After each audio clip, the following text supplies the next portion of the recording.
Orders. So moved. Second. Moved by Zeman, second by Hickson. Is there any discussion? Seeing none, all in favor of approving all final orders, say aye. Aye. Aye. Those opposed say no. All final orders have been approved. I now declare this special school board meeting is adjourned.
Good morning. This regular meeting of the School Board of Broward County, Florida is now called to order. Please identify the exit doors that are clearly marked for emergency exiting. While in the boardroom, refrain from obstructing the exit doors. Once the boardroom has reached its seating capacity, attendees will be directed to a designated overflow area in the building.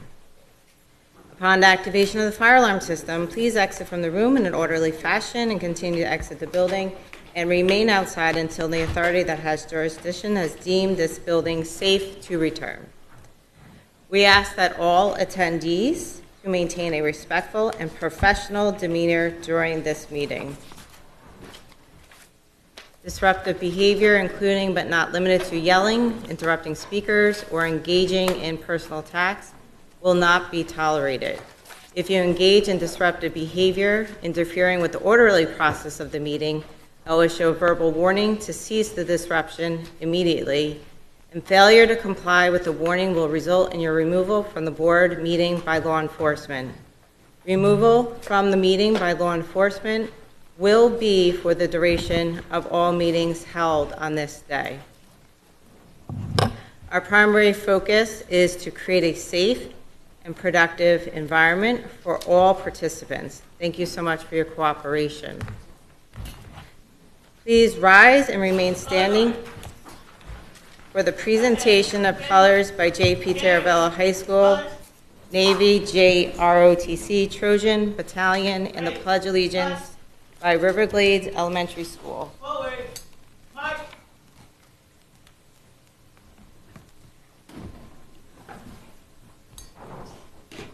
Left turn. March.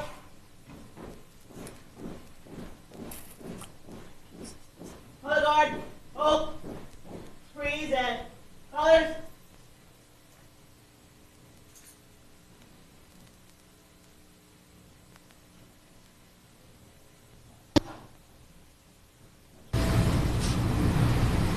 We are Riverglades Elementary. Please rise for the Pledge of Allegiance. I pledge allegiance to the flag of the United States of America and to the republic for which it stands, one nation, under God, indivisible, with liberty and justice for all. You may be seated.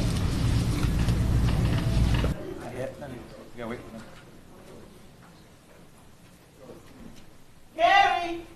Colors. Ready. Cut. Right turn. March. Forward. March.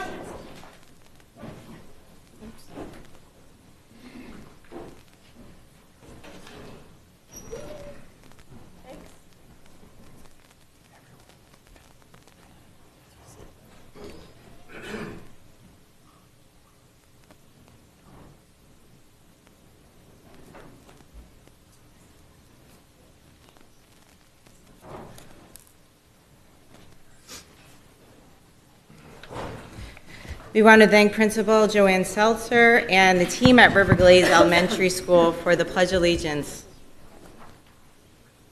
As we prepare to begin our regular school board meeting, we are reminded that our vision is 100% proficiency for all of our students aspiring to become an A school district. Our purpose today and every day is to achieve this goal. In achieving this goal, we are committed to ensuring everyone counts. Our culture will be student-centered, teacher-supported, and principal-led. May the chair have a motion and second to approve the minutes for the following meetings.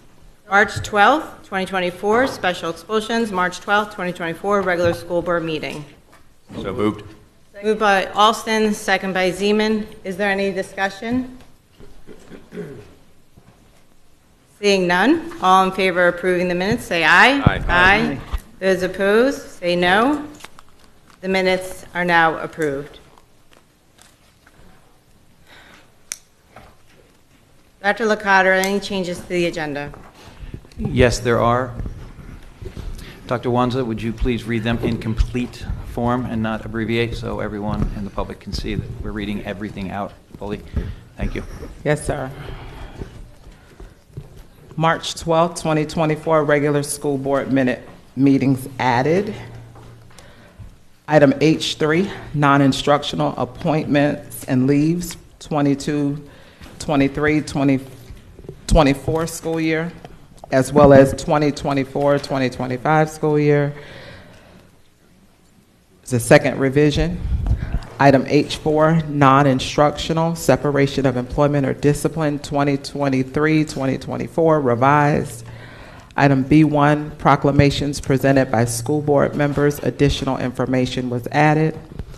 Item F5, special revenue, American Rescue Plan, ARP, grant funds, Amendment 1 was revised.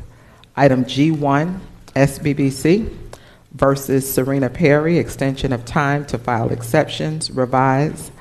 Item BB2, employment agreement, task assigned chief auditor, that has been identified for a special order at 10 o'clock a.m. Item BB3, immediate termination of general counsel without cause, that has been identified for a special order time of 10:45 a.m. Item BB4, Mayor Wayne Messam's 7th Annual Aviation Expo 2024, that was added and identified for a special order time of 10:30 a.m. Item BB5, no employee left behind, rescind prior vote and realign budget. That item was added and it has been designated for a special order at 2:30 p.m. Item CC1, committee motion requests. That item was added. Item GG3, compliance documentation, 2018 referendum revenues for charter schools. That item was added and it is designated for a special order time of 1:45 p.m. Item JJ21, 2024 graduation use license agreement with Nova Southeastern University. That item was added.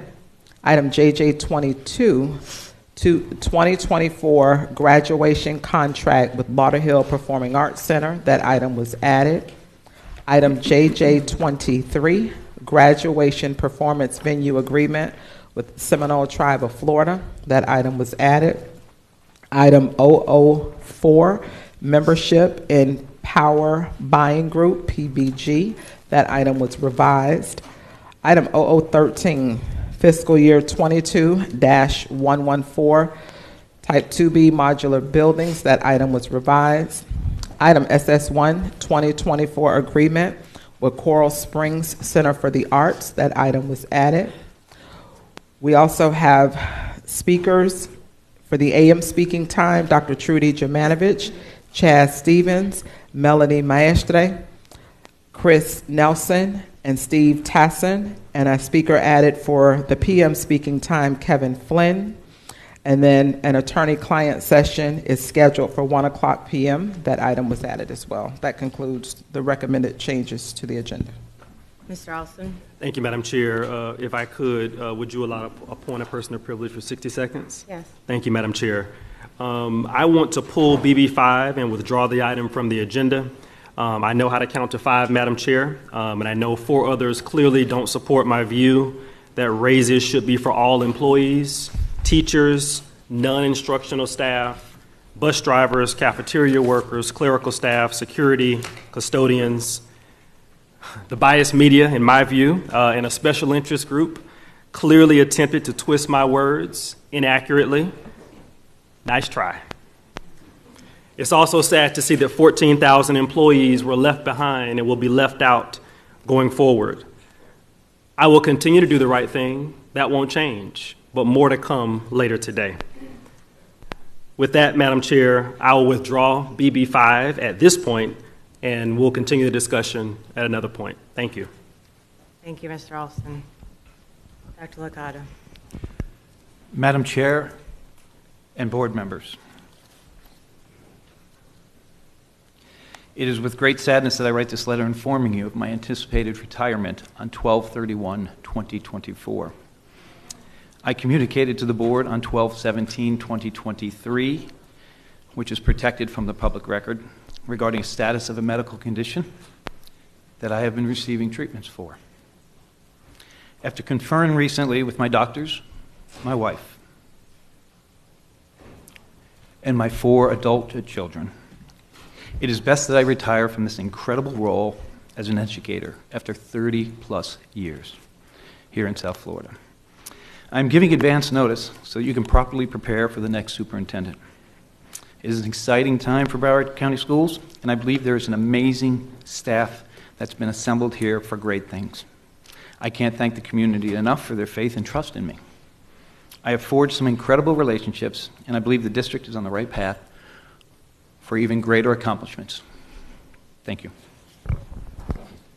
I move for good cause to add to the agenda to accept Dr. Licata's retirement letter and move that we mutually move to separate with Dr. Licata immediately and terminating his contract without good cause and according to his contract, and move that we place Dr. Howard Hepburn, Deputy Superintendent, as the superintendent. Second. So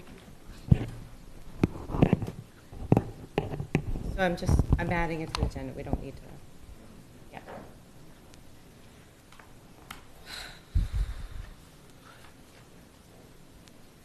The changes to the agenda proposed by the superintendent are accepted by the chair after being determined that good cause has been established for said changes.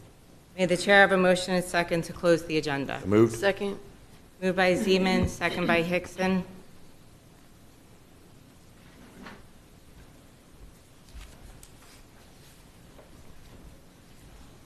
At this time, I'd like to make a motion.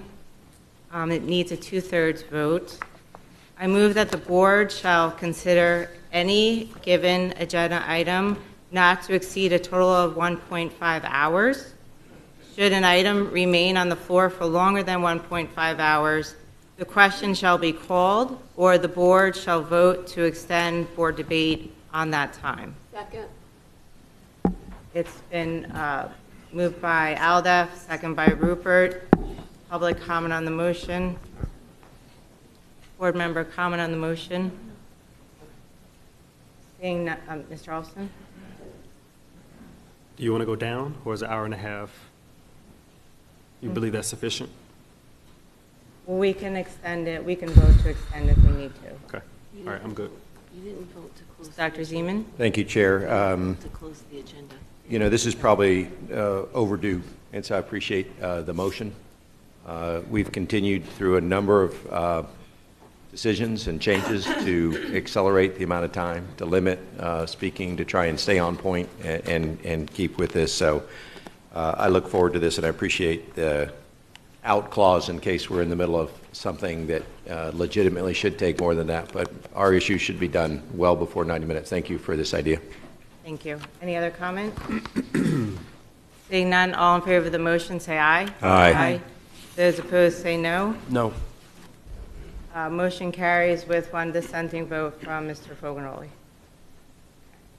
I already closed the agenda, right, Ms. Batista? Yes. All in favor? Yes. Use your mic. Mic. Brenda, microphone.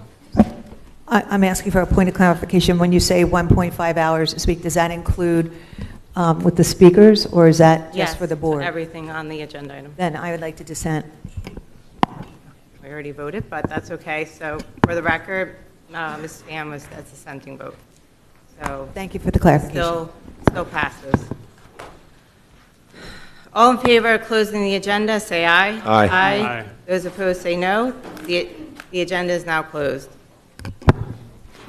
Madam Chair, I'm so sorry, I didn't mean to interrupt, but I was just informed that because I have motions coming forth, that I should bring them at this time, or do you prefer that I hold? No, you can hold them. We didn't get to the item yet. Okay. So, They're waving over there.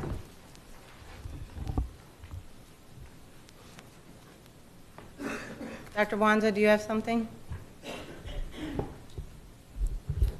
If I'm not mistaken, Mrs. Pham, your request is to ask for consideration to add an item to the agenda for reconsideration, an item that was already voted on and approved by the board at a prior meeting. So you got to move to open the agenda back up. To reconsider. I'm asking not to reconsider the vote.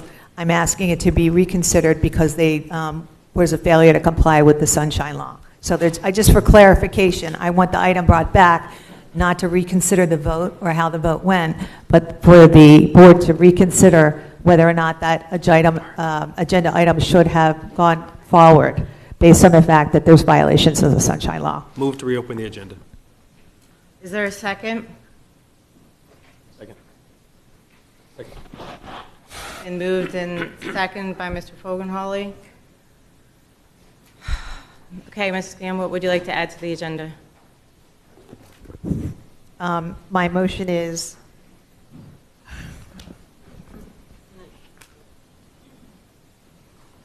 What's the item? It's not the motion.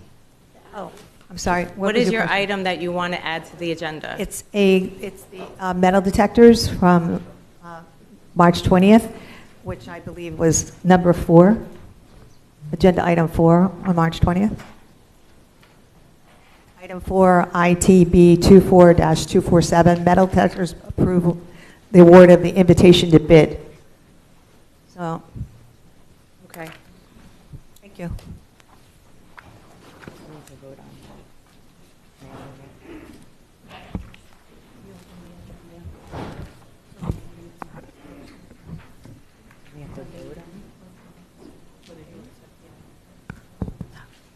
Mrs. Pham, what is your good cause for adding this?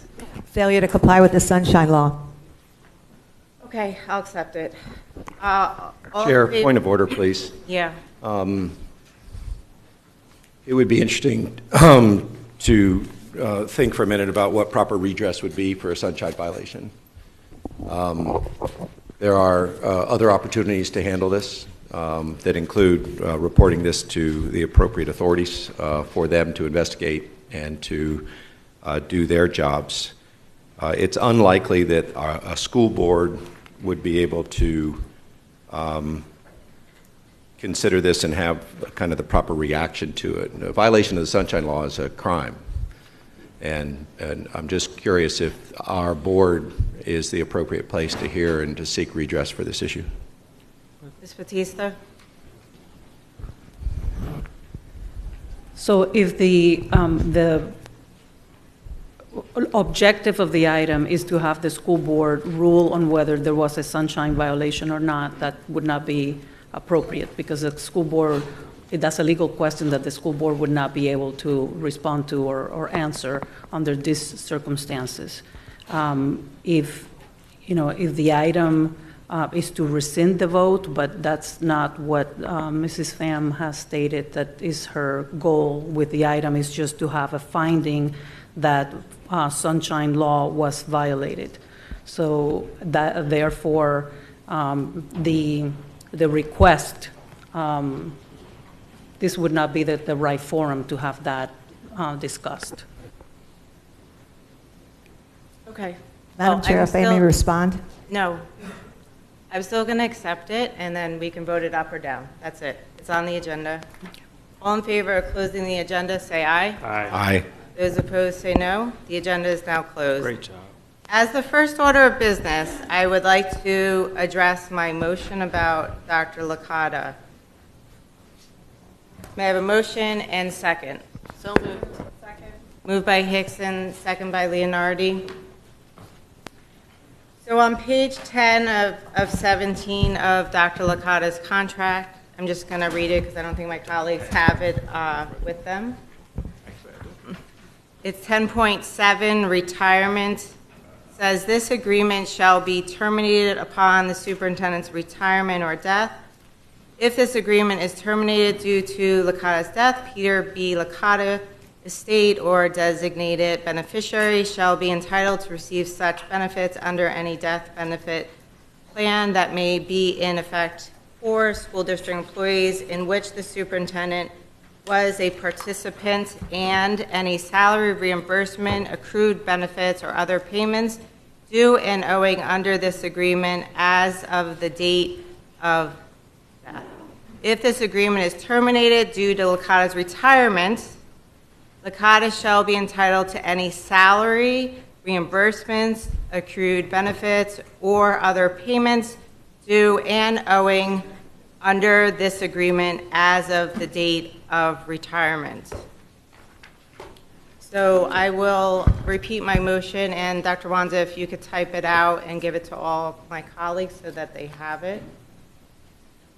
I move for good cause to accept Dr. Licata's retirement letter and move that we mutually move to separate with Dr. Licata immediately and terminating his contract without good cause and according to his contract, and move that we place Dr. Howard Hepburn, Deputy Superintendent, as the superintendent. Second. We already did that. Sorry. First, we're going to take public comment. Before we do, Madam Chair, Mr. Alston? 10 seconds. So I know that the motion has been written or typed, but separate from that, I'm not interested in that because I actually do carry all the employment agreements of our direct reports. What I would prefer is if we can extract the part of the agreement so all board members actually have it. That's actually probably the most prudent thing. So we can actually see the full agreement, because just to have a portion of the agreement is probably not fair for 9 people who have to make a decision on one of our direct reports. So if you could, Madam Chair, to the Chief of Staff, I think that's appropriate for 9 people up here. It has been emailed to the board. Please check your inbox. I don't have my Point of computer. order, though, I'd like a just wanna- copy, Yeah, if you don't mind. Yes, sir, we will make copies. Thanks, Chief Staff.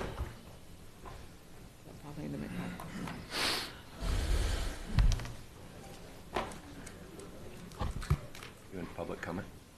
Yes, public comment, thank you. Hello, Madam Chair. Chris Nelson, Fort Lauderdale, taxpayer who pays the largest portion of my tax bill to this school board. And wow, it feels like I just got to know Dr. Licata. He just came on last year. He's been very, very nice to me. What on earth is going on that we cycle through superintendents so fast? And I'm sorry about your health issues, sir. Very sorry to hear that. But it just seems like we went through, this is the 3rd superintendent we've had in the last 4 years.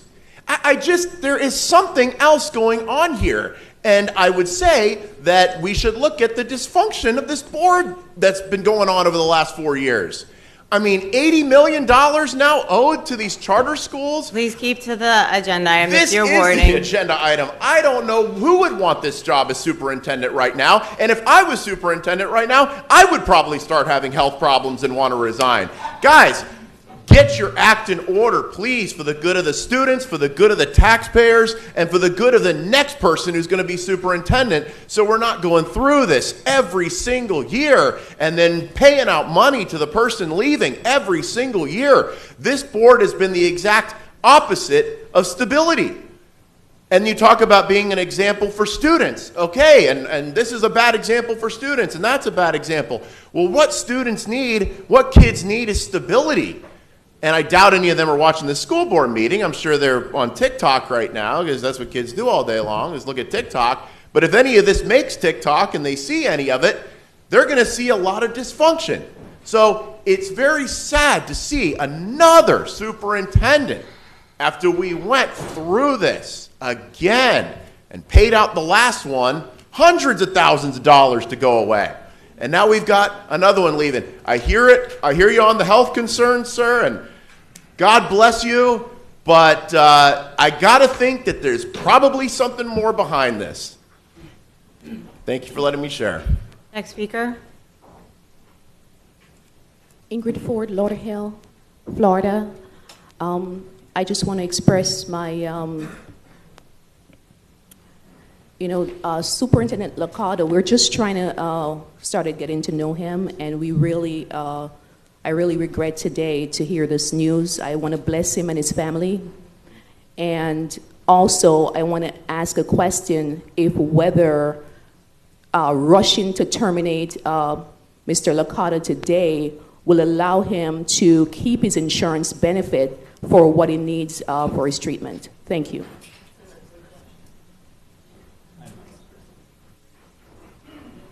Thank you, Madam Chair. Chris Cantor, Hollywood, Florida. First of all, Dr. Licata, I've worked with you in 2 districts now.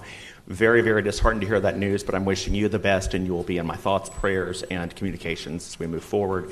Secondly, Board, I think there's some question among parents and people here in the audience, and some parents I had on text, as to whether we're moving forward with a permanent superintendent with Dr. Hepburn or an interim. I think we'd like some clarification on that whenever you get to your discussion points, please. Thank you.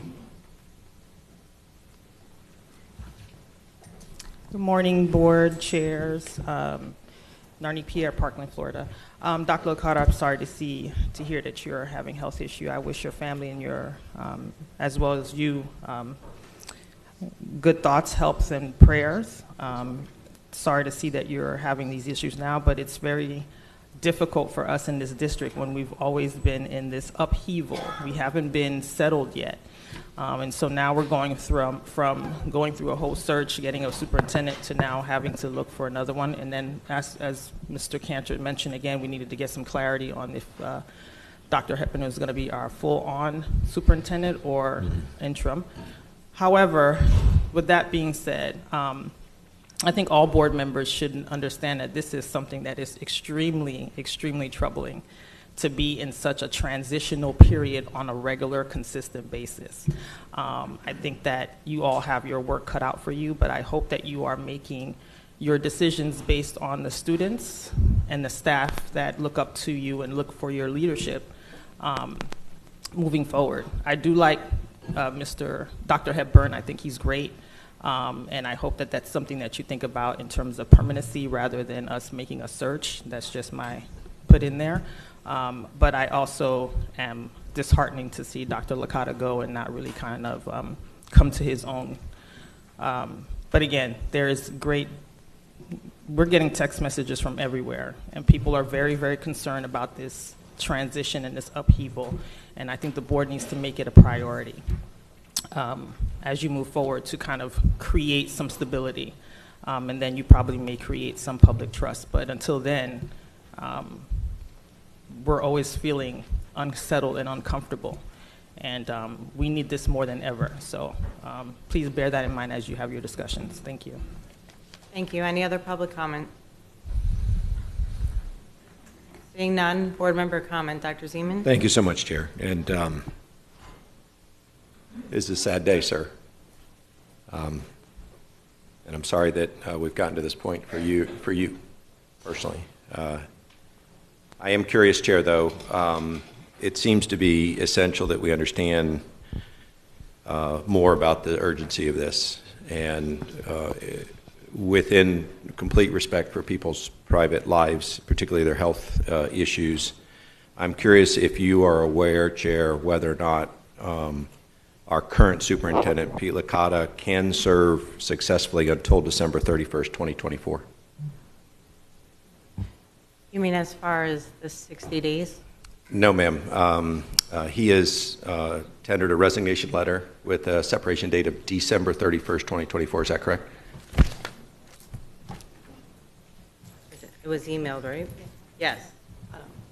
And I'm curious. I mean, I understand the value of having, I mean, the superintendent job is incredibly demanding in many ways, but is December 31st the date of his letter? I'm pulling up now.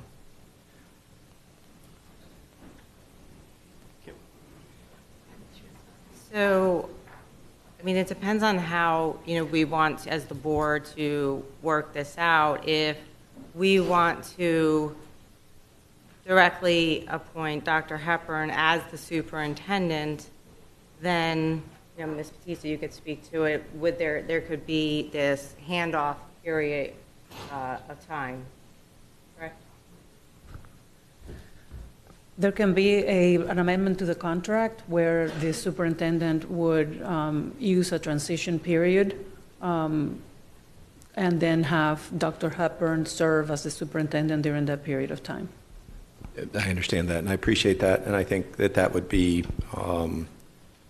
in my own opinion, a better addition to this motion or some form of solution here.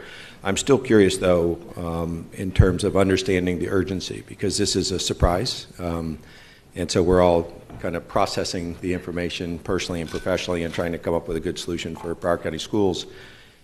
Are you aware whether or not Dr. Licata is able to serve as superintendent, as he suggested in his letter, until December 31st, 2024? I would ask Dr. Licata to speak to that. Dr. Zeman, that is how it is written. I know there are transitions that will take place on this. We're in the midst of something significant. We also know that we have a staff assembled that may be pursuing opportunities elsewhere. And I believe that this transition, which I would stay here obviously for the 60 days, would be the smoothest, least concerning as I stay on. Work with potentially the repurposing piece of it with our new chief strategy person. Mm-hmm. But this allows us to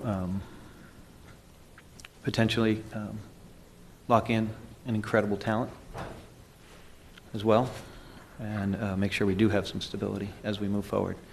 I can't give you what the future holds, but that was where the letter states. But in consideration, I think in order to have the smoothest transition while I'm on for the 60 days, I think it would be best served for our district to smoothly transition as such. Terrific. Thank you very much, Chair. It's such a shock. It's hard to kind of absorb all of this in a short period of time. At the same time, we need a superintendent that is fully committed and fully capable to do this incredibly difficult job. I do want to speak in favor of Dr. Hepburn's leadership. I am sometimes shocked at the quality of somebody with so few years, by the way, as a man a little bit senior to you, sir, of the depth and the capabilities of Dr. Hepburn. So to the extent that we are fortunate that we have a deputy superintendent who has always been fully capable to step forward and do this, I am amazed at his leadership, and I'm amazed at the opportunity that we have before us. And I look forward to learning more from my colleagues. Thanks, Chair. Thank you. Mrs. Hickson? Thank you. Dr. Licata, thank you very much for your dedication, your passion, and your compassion for the staff and the students at Broward County Public Schools. This is really hard. But it would be selfish of us to make him stay longer than he should, because he has a personal issue, and this is a lot of stress. And he may want to stay till December 31st, but that's selfish of us to do that. And it's important for our district to have stability. As some of the people in the audience have already said, Dr. Hepburn has been hand in hand with Dr. Licata on all of the items that have come forward to us. He has shown great leadership. The community loves him. He's a very innovative, forward-thinking person, and I think that it makes sense to not do a search, to give stability to our district, to let Dr. Licata work with Dr. Hepburn for those 60 days and for us to just keep moving forward in the positive direction that we are. So thank you. Thank you. Dr. Holness? Thank you, Madam Chair. I have to say I am really so saddened to learn of Dr. Licata's situation and leaving based upon his medical concerns. I am sure that it is a well thought out decision by not only Dr. Licata, but I'm sure his family and so on. And I appreciate you, Dr. Licata. You have been a really great leader for us. You have a big heart. You have a good heart. You love children, and we are so appreciative of you. And I believe that your suggestion for Dr. Hepburn, knowing that Dr. Hepburn has worked very close with you in Palm Beach as well as here, I think that your goals and vision for the district will continue through Dr. Hepburn. And I just want to say I appreciate you and I appreciate what you stood for. And I hope that you'll be able to take good care of yourself. Thank you. Thank you, Dr. Holness. Any other of my colleagues? Ms. Rupert? I'm not going to talk about all the great things about Dr. Licata. I'm going to, because it's just, I don't have time in the day. However, I know good leadership when I see it, and the man by his side for many years is Dr. Hepburn. And Dr. Hepburn knows what is right for kids. He doesn't cut corners. He knows academics, he knows the software, he knows what works, he knows teachers matter in the classroom. And I fully support Ms. Al-Hadef's motion and support Dr. Licata in throwing his support for Dr. Hepburn. So I will be supporting this. Thank you. Thank you, Ms. Rupert. Ms. Pham? Thank you, Madam Chair. Dr. Licata, I just want to say I'm extremely shocked. I feel awful. This is a terrible blow for Broward County. I just want you to know that this is a great loss for the school district. This man has so much energy and has done so much for this county in this short period of time he's been here. He's brought so many changes, so many needed changes in the short period of time he's been here. I have never seen any other type of driven person in the superintendent position since I've been here as Dr. Licata. I feel bad that you just recently moved to Broward, selling your home in Palm Beach, which Dr. Licata referred to as his dream home. He had given that up to come here. I know this wasn't something foreseeable. This was not something planned or feigned. And I just want to say that under your direction and with you handing the baton to Dr. Hepburn, I think we're on a safe, straight course. We have a solid foundation because these two men worked as a team. And I have every confidence in the both of you and Dr. Hepburn individually taking over this task. And you just stay as long as you're up to and you make that decision. Don't let anyone push you out or force you to stay. But this is a personal decision and we respect that. Thank you. Thank you. Ms. Leonardi? I'll just make a quick comment. I want to thank Dr. Licata for his service to this district. This is quite a shock and quite a blow to Broward schools and our students and our employees. And I'm thinking of you and your family and your health, and I want to thank you for your leadership. You've been the best superintendent I've worked with. And I hope that we can come together as a board and move forward in the best interest of our students, and try to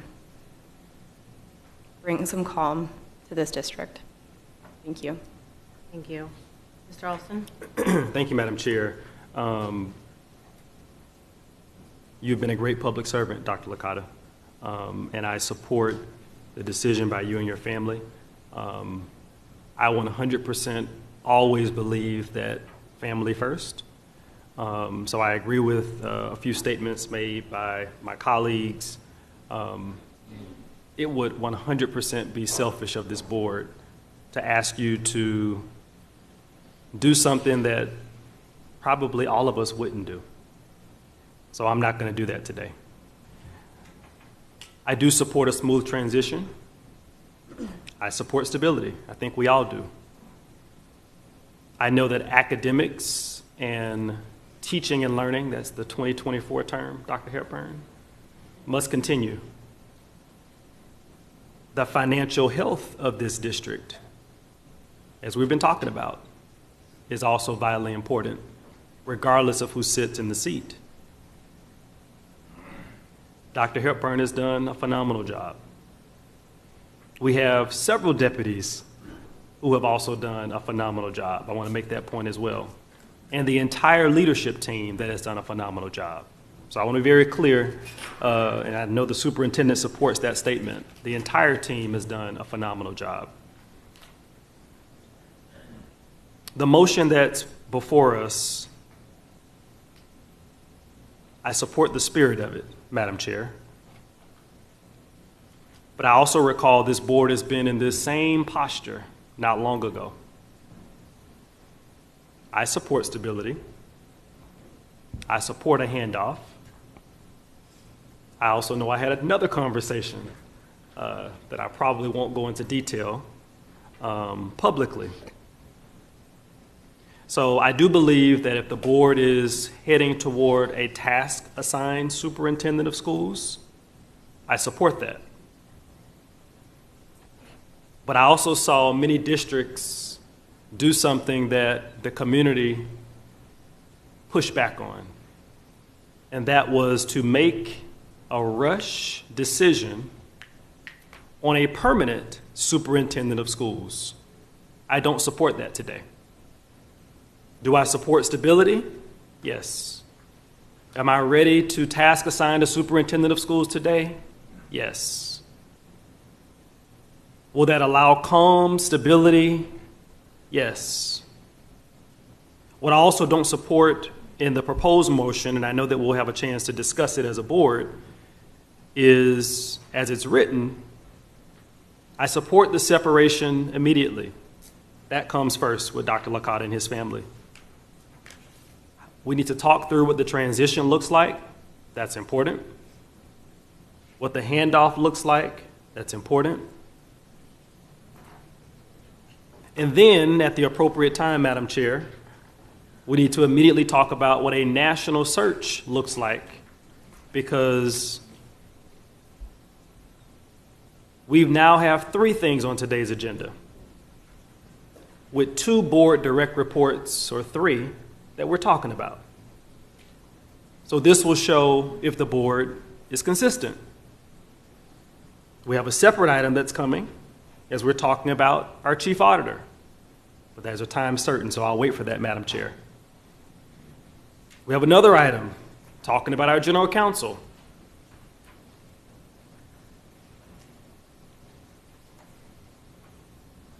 At the appropriate time, Madam Chair, and again, I know that staff is pointing out or sharing the contract details between this board and Dr. Licata, because that's most important. Because there are 2 things that are important, at least for me, on the vote. 1, giving Dr. Licata and his family what they've asked for in terms of immediate separation, making sure that we do it compassionately, mutually separating with Dr. Licata, selection of a task-assigned superintendent today, but also not increasing the financial burden, because we've been here before, on the district. That's critically important to this one board member. So at the appropriate time, Madam Chair, when you're ready, I'm happy to recommend a friendly amendment, because I don't want to be hostile. That's not what this is about. I don't want to offer a substitute motion, right? substitutes, for those who know, is hostile, right? You want to take off the main motion on the floor. It's your motion. It's your recommendation as chair. But I think you've heard now from a majority of the board, and I think there's one more, I think, who needs to speak. But I think we're all there in spirit. But those are just a few slight tweaks I recommend to the friendly for your consideration motion. Mr. Vogelneuer? Thank you very much, Chair, and keep my comments quick. I don't like to speak long, but sir, I want to say thank you for your service to our students, everybody in Broward County, and I will continue to pray for you. It's not something that starts now, right? Since you've been in that seat, I've started. So I will continue to pray for you and your family, sir. Thank you. Thank you. Dr. Licata, I'm heartbroken to hear that you're retiring. Your dedication, leadership, and positive impact on our school district has truly been admirable. I've always respected and appreciated the way you've prioritized the well-being and the success of all of our students. You're the only superintendent willing to have the tough conversations regarding redesigning Broward County Public Schools. Dr. Licata, you will be greatly missed, and your legacy and undoubtedly continue to inspire us all. Mr. Alston. Thank you, Madam Chair. For your consideration, Madam Chair, let me just start with probably the most obvious. I think the recommendation before the board is designating Dr. Hepburn as the superintendent of schools. So technically, I know, as you all know, by law, we must have a superintendent of schools, but using the Broward nomenclature, I think that we need to proceed with a task-assigned superintendent of schools and the board to have subsequent conversations on what the next steps look like. If the board then chooses, to place Dr. Hepburn as the permanent superintendent of schools, we can do that. But today is not appropriate. I think we are designating a task-assigned superintendent. We are showing that this board supports stability, and we're showing that this board clearly admires and supports the leadership that is here in the district. So that will be my friendly suggestion to the motion that's on the floor. I think it would be appropriate if we can all weigh in. My colleagues can weigh in on that before we change that motion. Ms. Leonardi? I think that, we've done this before. We've done 2 national searches before. I'm not interested in spending another $50,000 to get the same results. I think it makes sense that a deputy superintendent would move into this position. I think that, a shock has been given to the district with this news, and I'm really interested in righting the ship. So I'm not interested in doing a task assigned or interim or another national search that I was unimpressed with, not with the results of it, but with the process. That's where I am. Thank you. Dr. Zeman? Thank you so much, Chair.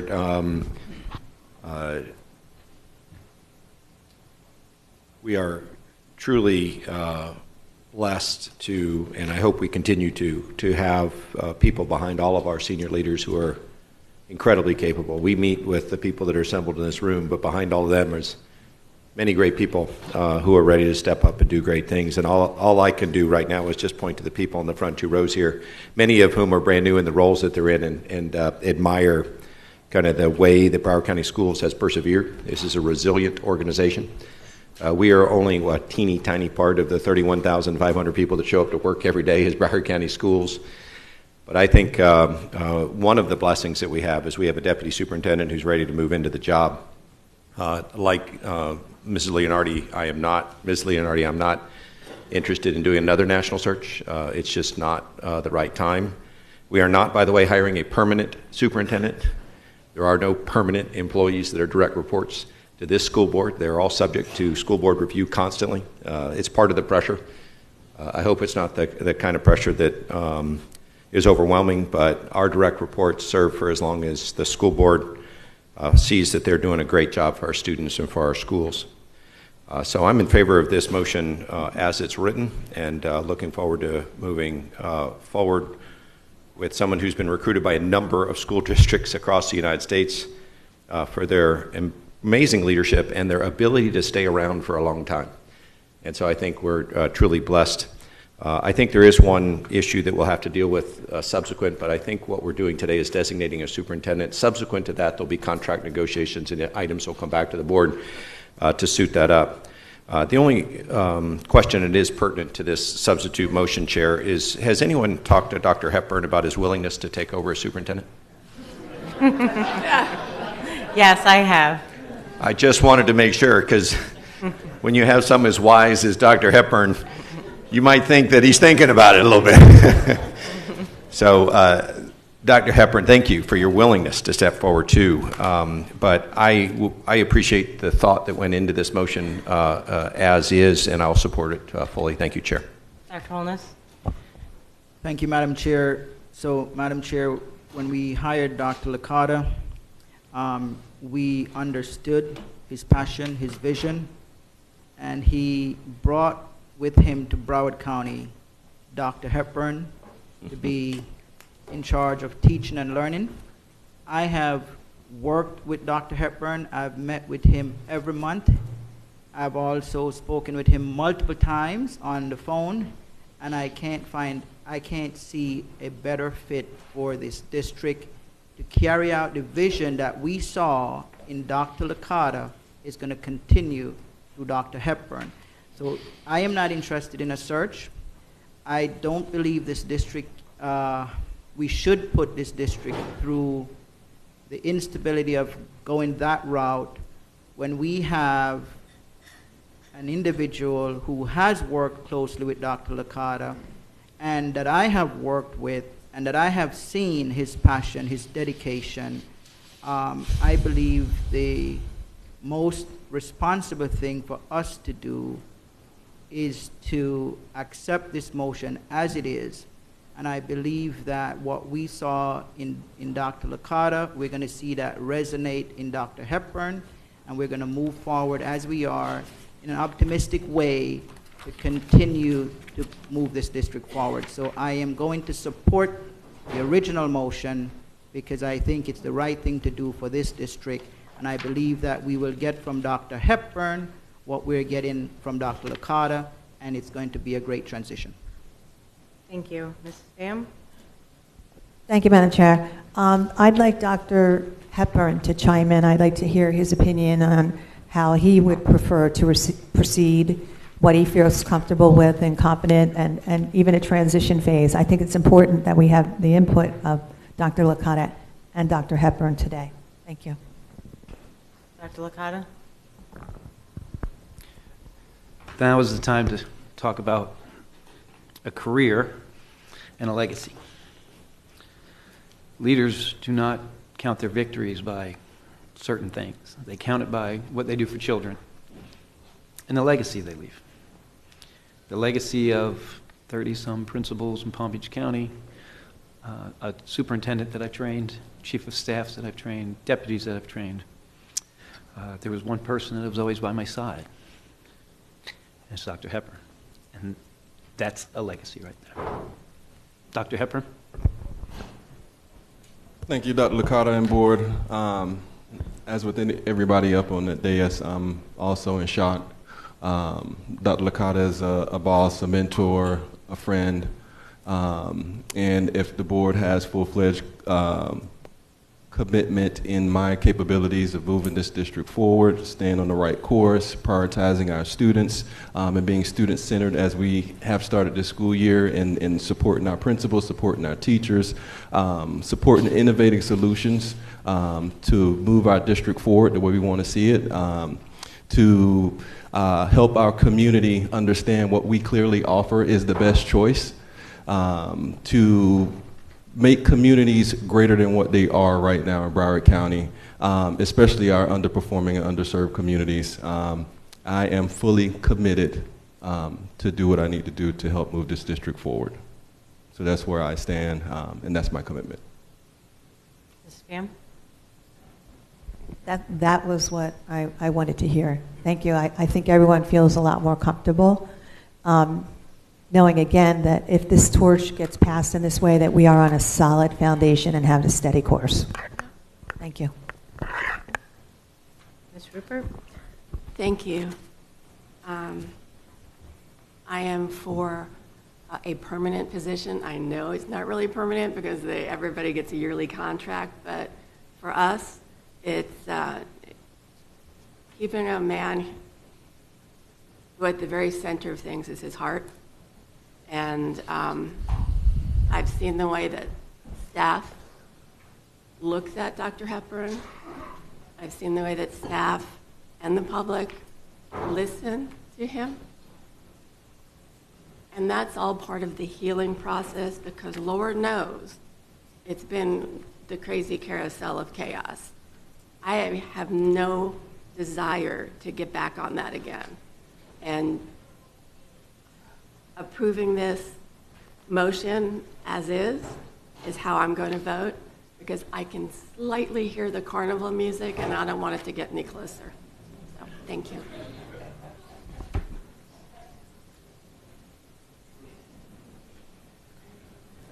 Okay, so I need to, after, oh, sorry, Mrs. Hickson. Thank you.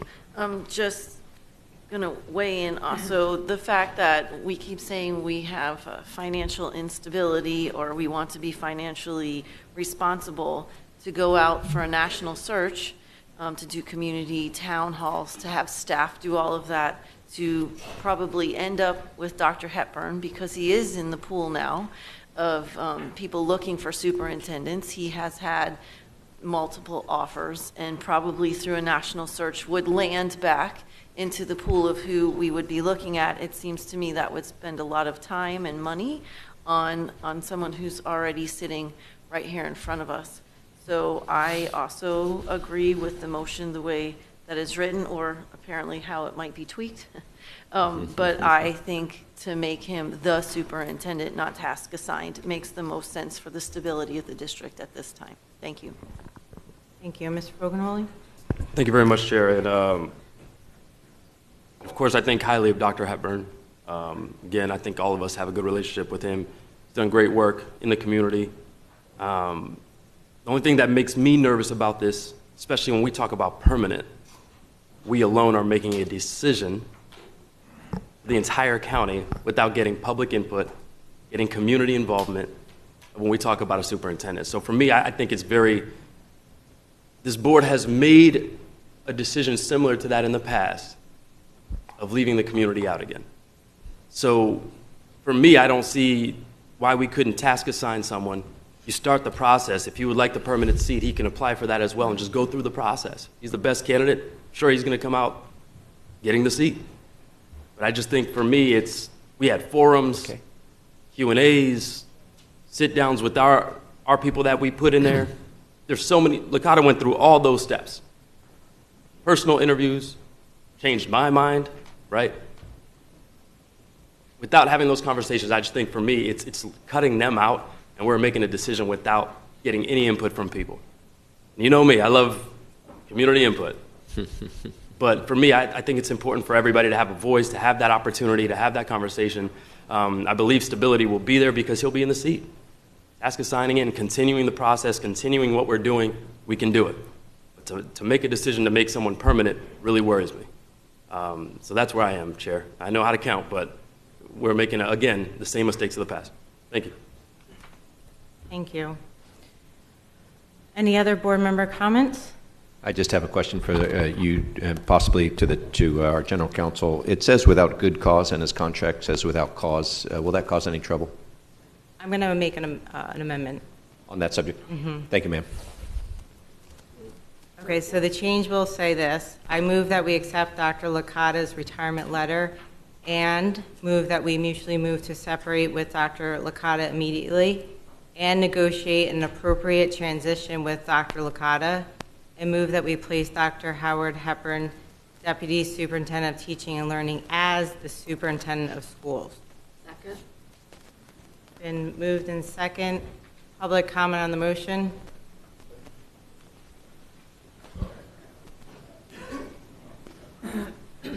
Chris Nelson, Fort Lauderdale.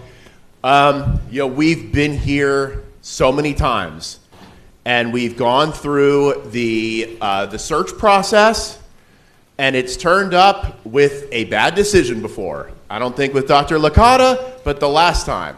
So moving with Dr. Hepburn, who I have just heard Dr. Hepburn for the first time today. He's a good-looking guy. He sounds really good in the couple of sentences I just heard.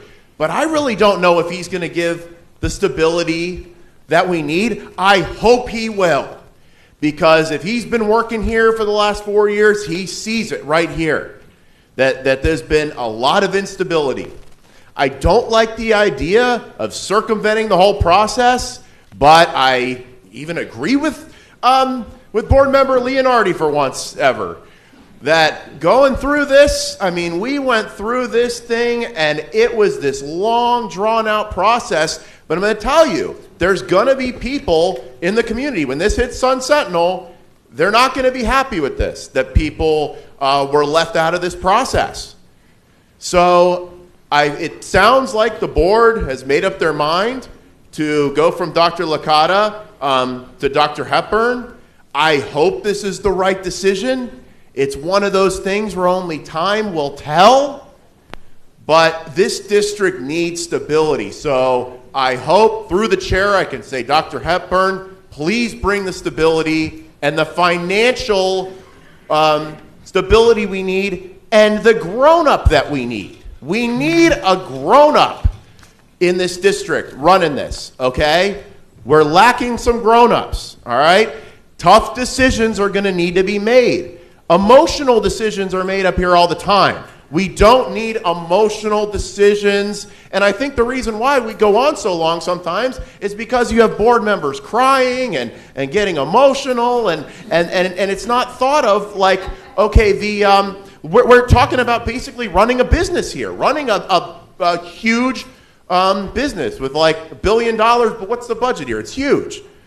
Okay, so I hope that this will work, that Dr. Hepburn, if I don't know what his political views are, but that he'll stay within the law, even the controversial ones, even the ones he doesn't agree with, and come up there and lead this district like a man, be the father figure, be the grown-up that this district needs. So if you vote for to move on making Dr. Hepburn the superintendent, I wish him Godspeed.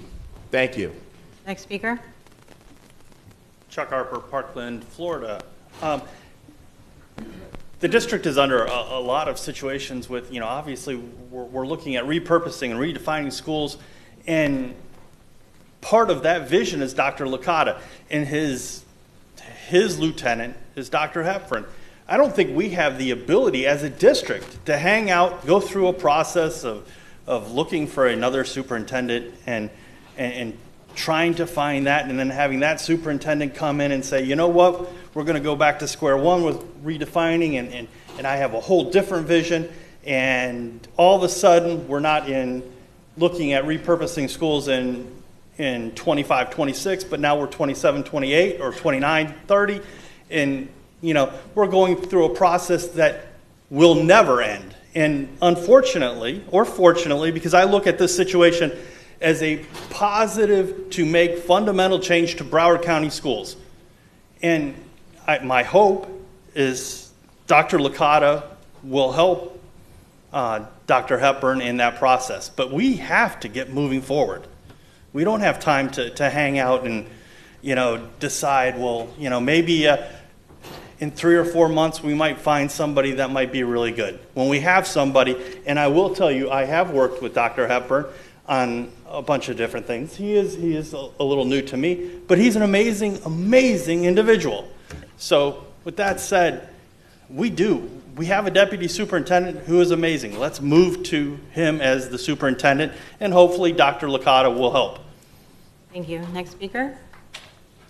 Good morning, Dr. Natalie Lynch-Walsh. Apparently there was a bad day to have traffic and a breakdown on Broward Boulevard.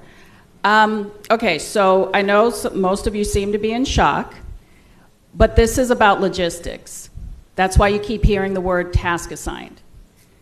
because you have a contract with one superintendent, and in the past, when someone's been leaving, who's going to be the superintendent the rest of today is the question that the answer needs to be clear. Because I'm not sure how it works to make Dr. Hepburn the superintendent without a condition until the contract is signed, because who is going to be the superintendent for the rest of this meeting? I'm not clear on that with the motion as it stands. The law says you have to have a superintendent, but just be clear on who you intend to have as the superintendent starting once you vote on this. Because I seem to remember a meeting where we started with one superintendent, and then we came back, the signs changed, and it was a different person as a superintendent.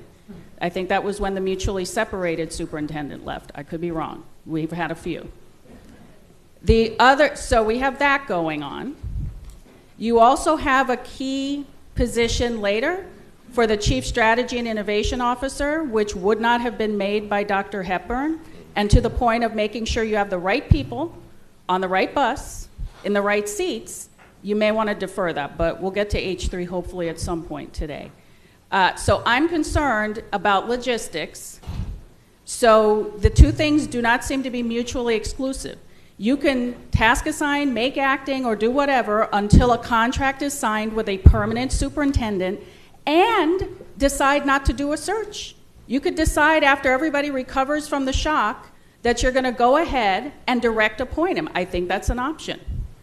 And just to remember why the searches have failed. When you do a search poorly with the wrong firm at the wrong time of year, you're going to end up with what you end up with for choices. That's the mistake you want to not repeat. The national searches are done by everybody all the time. They just don't do them like we do them here. That's the problem. But again, a temporary fix does add stability and is not mutually exclusive to doing a national search or deciding to direct appoint him, unless I've been misinterpreting and you guys have been doing it all wrong this whole time. But you need to be clear on who's going to be the superintendent for the rest of this meeting, the rest of this day, and moving forward. Thank you. Next speaker. Good morning, Kimberly Mulhorn. I tried to get in earlier to speak for Dr. Licata when the announcements was made, but someone was at the door, blocking the door, because they said that it was filled. They didn't hear the comments section. So first of all, I would like to say to Dr. Licata, thank you for what you did for Blanche Ely. And we'll be praying for you. We hope that everything works out in your favor. I know that God is a healer. So we know that with enough prayers, we can count it assurance that you will have victory. Also, I would like to say that we need this process. I know you guys don't like the process and how it goes, but we can't avoid processes, okay? That's where we get in trouble. We need to check our history and see that that's how another superintendent got in trouble, by giving them a position and not going through the process. So let's give Dr. Hepburn a process. We know that we entrust that he will do a great job, but let's give him a process so it's not given and it's earned. Thank you. Thank you. Next speaker. Good morning, Madam Chair, Board. Chris Cantor, Hollywood, Florida. So a few things. Just first of all, having worked in Palm Beach and knowing Dr. Hepburn's work, in fact, having worked directly with the principals that he has supervised, I just want to say, and having seen his work here at the board, we could not have a better choice for at least an interim superintendent and someone to take the helm right away. So first of all, thank you, Dr. Hepburn, for your work, for your dedication to children, and for your love for kids. That's where our focus has to be. We've got to get out of the noise and get back to our love, care, and teaching and learning of children. Secondly, my concern is this. I don't know where we need to go with the timeline, but if we're talking about a $50,000 search or more, we're also talking about closing schools, right? So just kind of a reminder to you, if that means that my daughter's school has one less teacher, we're looking at about teacher salary minus benefits, that's important. So I think we need to learn how to balance that a little bit. Maybe if we're going to go to an interim spot, not saying that that's what needs to happen, but at least giving a full year of stability with Dr. Hepburn would be good for us, because we're about to start the school year and we've got a lot of major things coming in place. But before we go there, I just want to say once again, I could not say that we have a better leader ready to step up behind Dr. Licata than Dr. Hepburn, and I think we're going to be in a good spot with that. Thank you. Next speaker. Hey, Jackie Loscombe, Coral Springs, and ESE Advisory Chair, Dr. Licata, I'm so sorry. I really am devastated. I would absolutely support the appointment of Dr.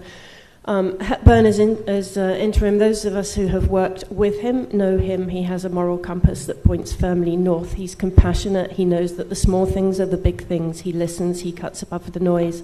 And it would be good to see that echoed on the board as well, that we could finally please have some unity and some unity behind a superintendent or an interim superintendent, so that they can serve what they're here to serve and who they're here to serve, which is the students.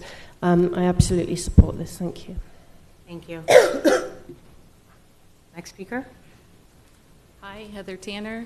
I just want to say, Dr. Licata, that we appreciate the leadership that you have led our county, and I am grateful for the compassion that you've had and being able to hear the parents speak, and I appreciate the leadership that you have brought to us as well. And my heart goes out to you for your health issues, and I pray for complete healing for your body in Jesus' mighty name, because God is the great physician. So we'll be praying over you. And I also support Dr. Howard Hepburn to move into that position, because I do believe he is your legacy person. And I've had the brief opportunity to interact with him, and I like how he mimics how you have led. And so I think that he is your legacy person. So I do fully support him moving into that position as well as superintendent. Thank you so much. Thank you. Any other public speaker? Oh, good morning, Narnik Pierre Parkland.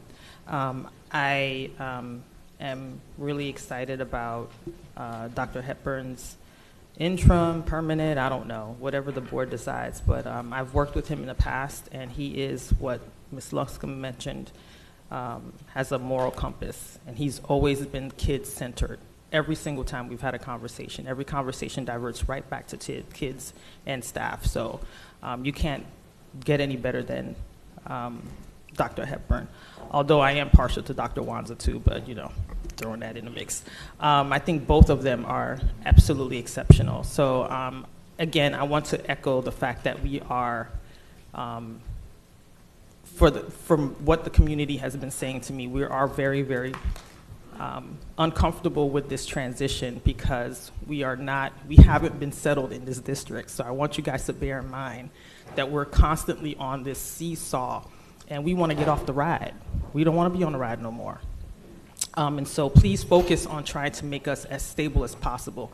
I think with stability comes a little bit more of public trust, and that's where we're at.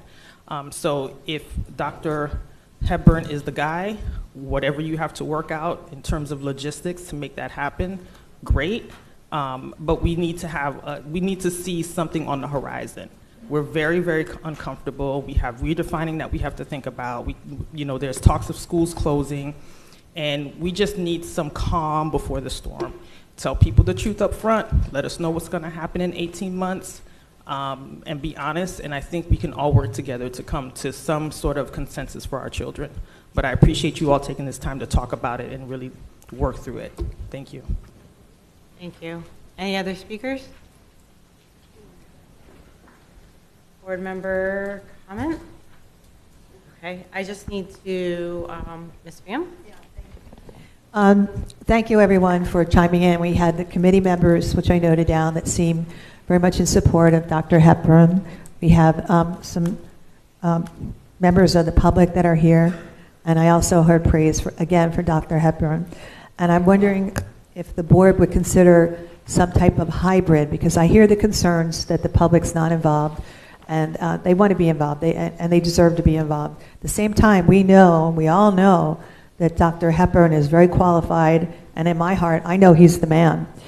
But if we can do a hybrid, and we can toss this around and discuss it, of him being appointed as an interim superintendent with a probationary period, where then we come back, reevaluate, and vote whether or not we want him to be the permanent superintendent without doing or conducting a search. I think that would appease everyone, so we wouldn't be expending the funds on a nationwide search. At the same time, we would be giving the opportunity for the public to chime in on what they see as far as his progress and work performance as an interim superintendent. And if he would be willing to accept that, we could lay out a time frame while Dr. Licata is here and watch the transition and make everything work very smoothly, any type of transition. So I'd like my fellow board members to chime in on that thought, or give an alternative approach to that, some type of hybrid. Thank you. Ms. Hickson? I think one way you could kind of do what Mrs. Pham is saying is do a one-year contract with Dr. Hepburn as the superintendent, and at the end of that 1 year, we either renew it and continue on, or we don't based on performance, but still he's the superintendent. I mean, it might be one way to do that. Ms. Rupert? I'd like to call the question. All in favor of calling the question, say aye. Aye. Aye. Those opposed, say no. No. No. Roll call. Roll call on calling the question, Mrs. Al-Haddad. No. Mr. Austin. No, I believe in full board debate. Mrs. Pham. No. Mr. Fogelholen. Nope. Mrs. Hickson. Yes. Dr. Holness. Yes. Mrs. Leonardi. No. Mrs. Rupert. Yes. Dr. Zeman. No. And motion fails. So we were back. Ms. Hickson, you're done? And Well, and I just wanted to say one thing. There are times when people on the board leave for various reasons, and sometimes someone's just put in that seat. So it's happened before. We're here, we're working with it, so I don't think that it's something that's unusual that's happened on this particular board, and I look forward to moving forward with Dr. Hepburn shortly. so I just want to add to the conversation, you know, as we talked in our board retreat, like some board members might have more information than others on this. And I just recently actually wrote a recommendation for Dr. Hepburn because he's applying to be a superintendent in another school district. So I am afraid that we are going to lose him to another school district to be superintendent. And we have a diamond right here, and we need to keep him and make him the permanent superintendent. You have a contract, which there's provisions within the contract that you could end the contract with him if needed, if he's not doing a good job. But I have full faith that he is going to do an excellent job, and you know, his expertise is teaching and learning, and that is why we are here, for our students to learn. And so for the stability of this school district, I think it is extremely important for this board to hire him, bring him on now as the permanent superintendent, and not do a search, not task assign, because then we just leave this, well, maybe something else is going to happen. And we are in a time of a lot of change, and we need that stability.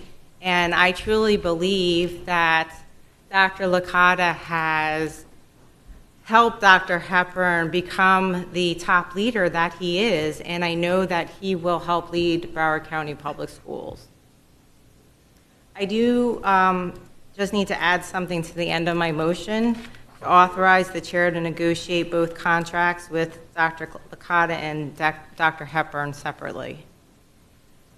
Mr. Alston? Thank you, Madam Chair, and I agree with the spirit of your comments. And I don't, actually, let me back up. I too support Dr. Hepburn. I didn't think I don't want to have a personnel conversation in the first motion. I was having a process conversation with the board. Clearly, if you have a difference on process, then clearly the next motion is clear. And I was not going to disclose about public searches and all the above, but it's already been disclosed. It's all going to come out. No, I know. I got it. All right, I wasn't going there. Anyway, so, we don't disagree on that point. I think we all agree and know who we have in front of us.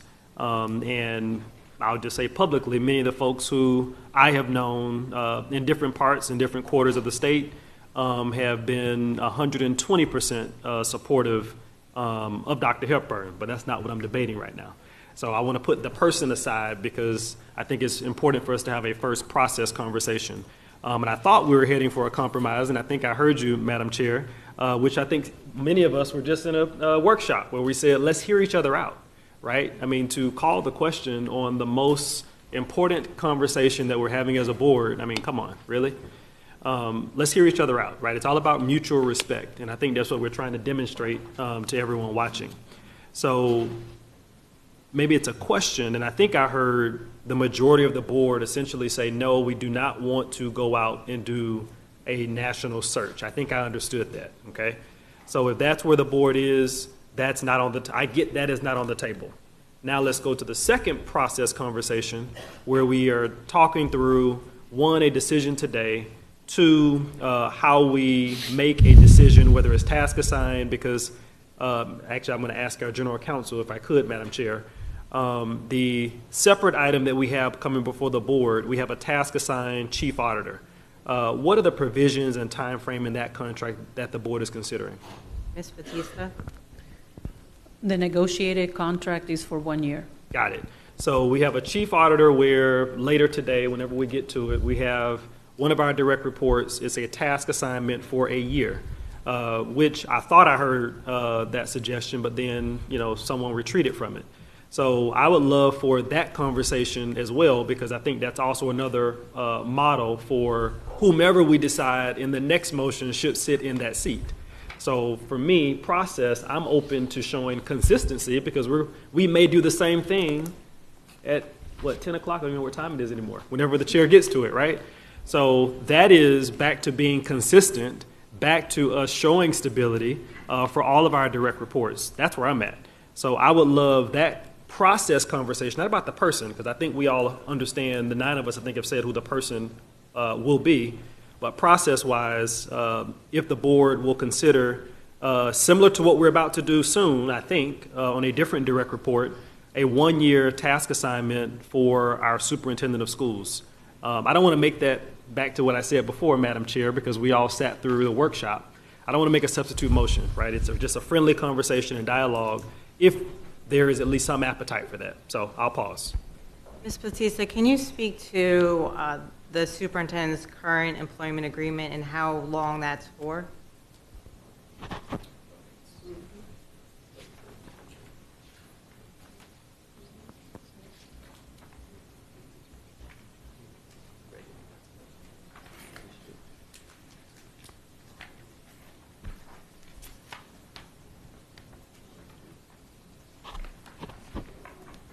The term of the contract, according to the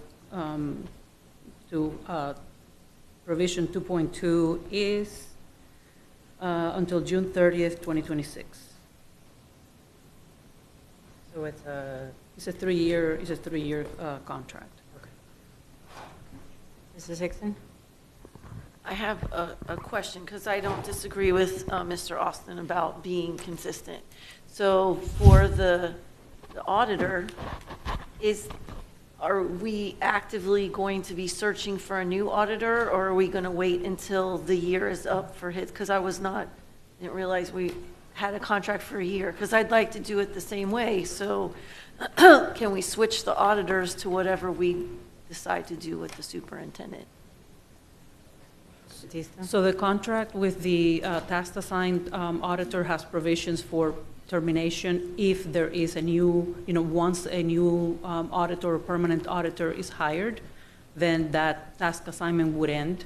It could take up to a year or, whatever amount of time is necessary. So maybe when we get to the auditor item, we have a discussion as to whether we want to continue that or see in a year if we want to keep him as the auditor, just as we're going to do with the superintendent, so that we're consistent. That's my suggestion. Dr. Zeman? Thank you, Chair. I wonder if you could, just for the benefit of the public and for me in particular, to read your motion one more time. Sure. I move that we accept Dr. Licata's retirement letter and move that we mutually move to separate with Dr. Licata immediately and authorize the chair to negotiate an appropriate transition with Dr. Licata, and move that we place Dr. Howard Hepburn, Deputy Superintendent of Teaching and Learning, as the Superintendent of Schools. Authorize the chair to negotiate both contracts with Dr. Licata and Dr. Hepburn separately. Dynamite. And Chair, in order to provide you the guidance you need from the board on negotiating that, will we open that discussion up later today? No. Talking about it now. Okay, so what's on the floor right now is a request for comments about doing a one-year task assignment. I support...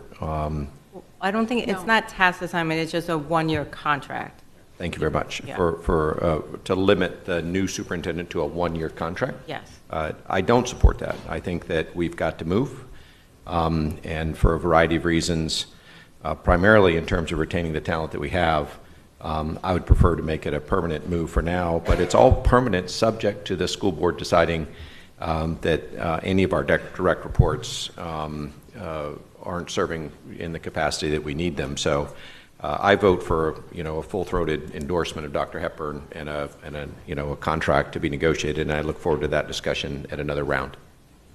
Ms. Pham? I have a point of clarification. I would like counsel, if she would, to explain to the public, because we're talking about actually 4 different terms here. I mean, you can explain the differences between them. We're talking about a one-year contract, which I'd like to explain that and the consequences, being task assigned. This is the second concept. Interim superintendent, that concept, and then the permanent superintendent, and what those consequences would mean for the district. Lisa? Thank you, Madam Chair. The task assignment process, I think, is something also that HR can speak to, is under the rules or the policies of the district is usually for 6 months. So that is a limited process pursuant to our policy. Then it can be extended depending on the task assignment. If it's an interim or a one-year contract, those are similar in nature in the sense that the one-year contract, it would be a permanent, but it's only for 1 year, so you would have to renew it after that particular year. The interim superintendent position, it's just really a title, as we all know. It's really, you have to have, pursuant to Florida law, you have to have a superintendent, so whether you call him interim or even task assigned, it is the superintendent. So it's either, an interim superintendent could be there for multiple years. I mean, there is no rule or policy that speaks as to a particular amount of time. I hope that helps. And if you just, the last one, permanent superintendent, what that would mean? Would that mean we would lock him into a contract for 3 years as a permanent, 4 years? Usually, Madam Chair, usually that would be what is expected in such a position. It would be a 3 to 4 year contract. Thank you. Dr. Holness? Thank you, Madam Chair. Madam Chair, I do not support a one-year contract. I don't believe that we are reasonably comparing apples to apples here when we look at the chief auditor position. The superintendent has worked very closely with Dr. Hepburn. He highly recommends Dr. Hepburn. We've been through multiple superintendents. In fact, I've been here 1.5 years, and I think it's 4. You can't speak the same for the chief auditor, right? So we're not comparing apples to apples. I believe that it's important for us to be responsible in how we move forward here It makes sense that if we have an individual who's worked with Dr. Licata for many years and also understand the vision of what we're doing in Broward County under Dr. Licata, and Dr. Licata will be there as an invaluable resource to support the new superintendent, and the new superintendent will take the baton. So why would we want to restart the race to success in a short period of time? I believe we're on a good track, and I believe that making Dr. Hepburn permanent is the right thing to do. It makes sense, and it is responsible. So I will support the original motion. I will not support the 1 year. Okay, thank you, Ms. Leonardi. Yeah, I just want to speak to process as well, and a few of the pressures that the district is facing. So we had an interim superintendent. We did a national search in 2021, 2022. We held town halls, we had meetings, we got a lot of public input. Whether or not people, were happy with the choice the board made at the time, not everyone's going to be happy in any decision that we make. That is the reality of being an elected official. In 2022, 2023, we had an interim, we had a task assigned, we did a national search, we held town halls, we had meetings, there was a lot of public input. So I'm not sure how we are repeating the same mistakes of the past by moving in a different direction with this. I do want to remind us that other districts do direct appointments, like what's on the table today. I think by doing a search, having this whole interim process puts way too much pressure on this organization during a time that members of the public brought up that we're trying to redefine our schools. I think, I've heard from many of my colleagues in my time here that we need decisive action. And I can just speak from my experience in working with people who are serving as interim superintendents. A lot of people feel like when they're interim or task assigned, they can't make big changes. They can't take decisive action because they are just an interim or they're just a task assigned. And I believe many of us have made that argument on the dais as well. So I think that this time we need to do something different. This time we need to show leadership and be decisive. And I guess I have one last question about this 1 year proposal. Would we be doing a search during that 1 year? Okay, that's something that we also did last time. We did a search while we said we were, going to stick with a particular superintendent. So, whoever we go with, I think that this board needs to show leadership and make a strong decision today. And I don't think that's repeating the same mistakes of the past. It's really moving in a different direction than we've done before. Okay, any other board member comment? So just to be clear, my motion is speaking to a 3-year contract for superintendent. So I'll repeat the motion and we'll do a roll call vote. I move that we accept Dr. Licata's retirement letter and move that we mutually move to separate with Dr. Licata immediately and authorize the chair to negotiate an appropriate transition with Dr. Licata, and move that we place Dr. Howard Hepburn, Deputy Superintendent of Teaching and Learning, as the Superintendent of Schools, authorize the chair to negotiate contracts with Dr. Licata and Dr. Hepburn separately. Second. Madam Chair, one final question. Yes. Thank you. So with the motion on the floor, the immediate superintendent of schools will be Dr. Hepburn upon the approval of the motion, Yes, correct? correct. Okay, just want to make sure. And last point, so the letter, so we will, so the transition period is how long with Dr. Licata? Is it through December of this year, or is it for 60 days? Subject to negotiation. So it's Well, hold on. it's subject to negotiation, the transition with Dr. Licata. Got it. So it's not, okay, got it. Because I know the letter is asking for December, right? So Right. that is now a part of the negotiation process? Yes. Okay. Is the intent, so back to the intent of the board, is the intent is to have a transition period? Yes, correct? Yes, a handoff. Right. Okay, got it. All right. Ms. Dixon? Just a point of clarification, as was brought up by someone in the public, will immediate means Dr. Hepburn's going to come sit for Yes. the rest of the Yes. meeting? Okay, Yes. I just want to be clear because they were asking. Yes. I have a clarification as well. Ms. Pham? And the term length of the contract that you're negotiating is going to be how long? 3 years. So that would be 3 years after the transition period? Or that would be inclusive of the transition period? It would, yeah, subject to negotiation, and then remember, after it's negotiated, it comes back to the board to vote on it. You will see it again. Okay, thank you.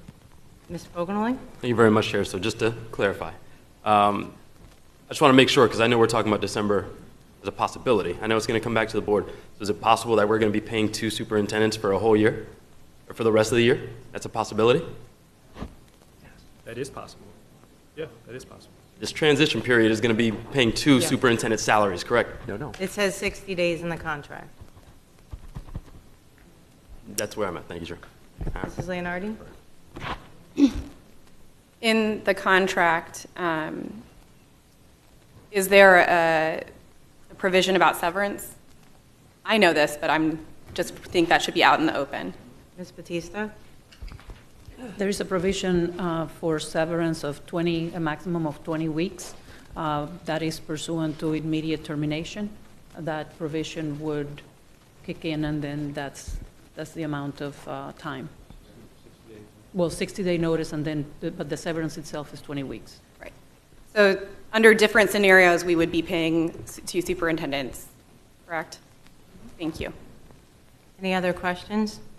Nope. Roll call on the motion. Roll call on the motion. Mr. Austin? Yes. Mrs. Pham? Yes. Mr. Fogarty? No. Mrs. Hickson? Yes. Dr. Holness? Yes. Mrs. Leonardi? Yes. Mrs. Rupert? Yes. Dr. Zeman? Yes. Mrs. Alhadeff? Yes. Motion passes 8-1.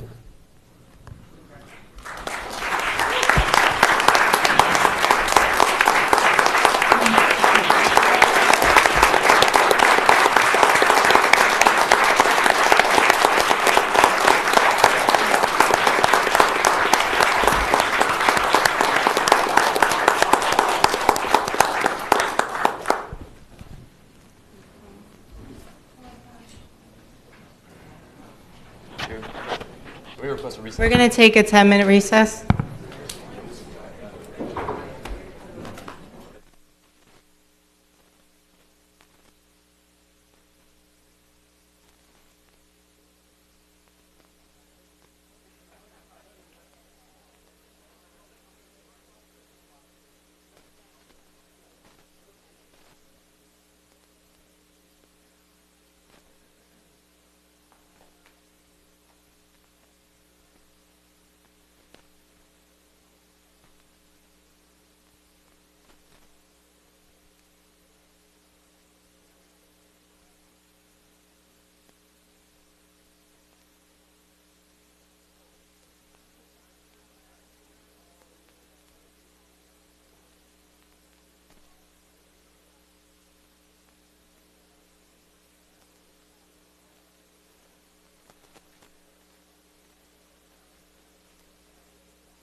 Okay, welcome back. The school board will consider agenda items in the following order.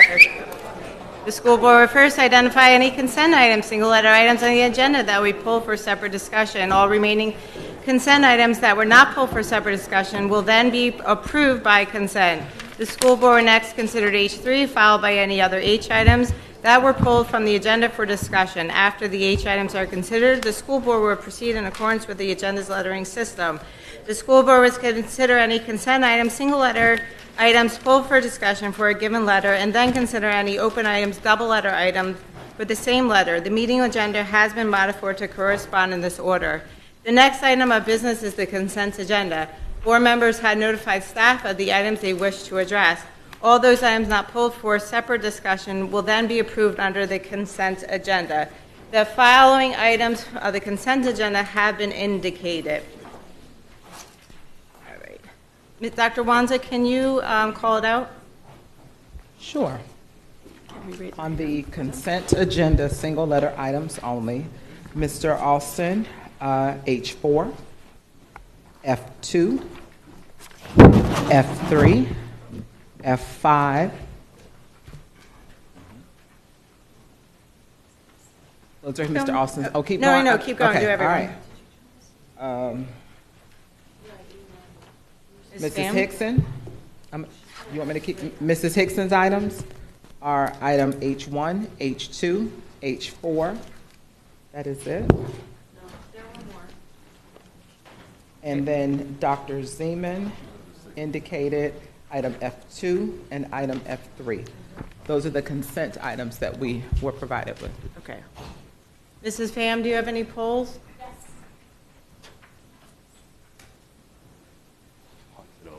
Mrs. Pham has indicated item H1, item C1, item C2. Those are her consent items. Mr. Foganelli, any polls? Yes, Chair. B1, F3, F4. Okay, Mrs. Hickson, besides those three, do you have any other polls? Not for a single list. Okay, Dr. Holness, any polls? No. Ms. Leonardi, any polls? DB3. Single letter, Mrs. Leonardi? No, double letter, No. sorry. DB3. Okay. Ms. Rupert? Thank you. Single letter? H1, 2, 3, 4, C1, F5,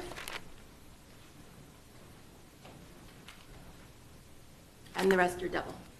Dr. Zeman, I have F2 and F3. LF, no polls. Madam Chair? Yes. We have four members of the public who have identified that they would like to speak to item A1. A1? Yes, A as an apple. Okay. At this time, is there any other one from the audience who would like to speak to an item that has not already been requested for discussion? At this time, may the chair have a motion and second to pass the consent items that have not been pulled for discussion? So moved. Moved by Zeman, second by Alston. All in favor of approving the consent agenda, say aye. Aye. Those opposed, say no. The items are approved. Board members have also notified staff of the following open items that they want to address. Okay. Alston, so BB4, PP2, PP3, PP4, PP5, PP6. Anything else? Pham, do you have any double letters?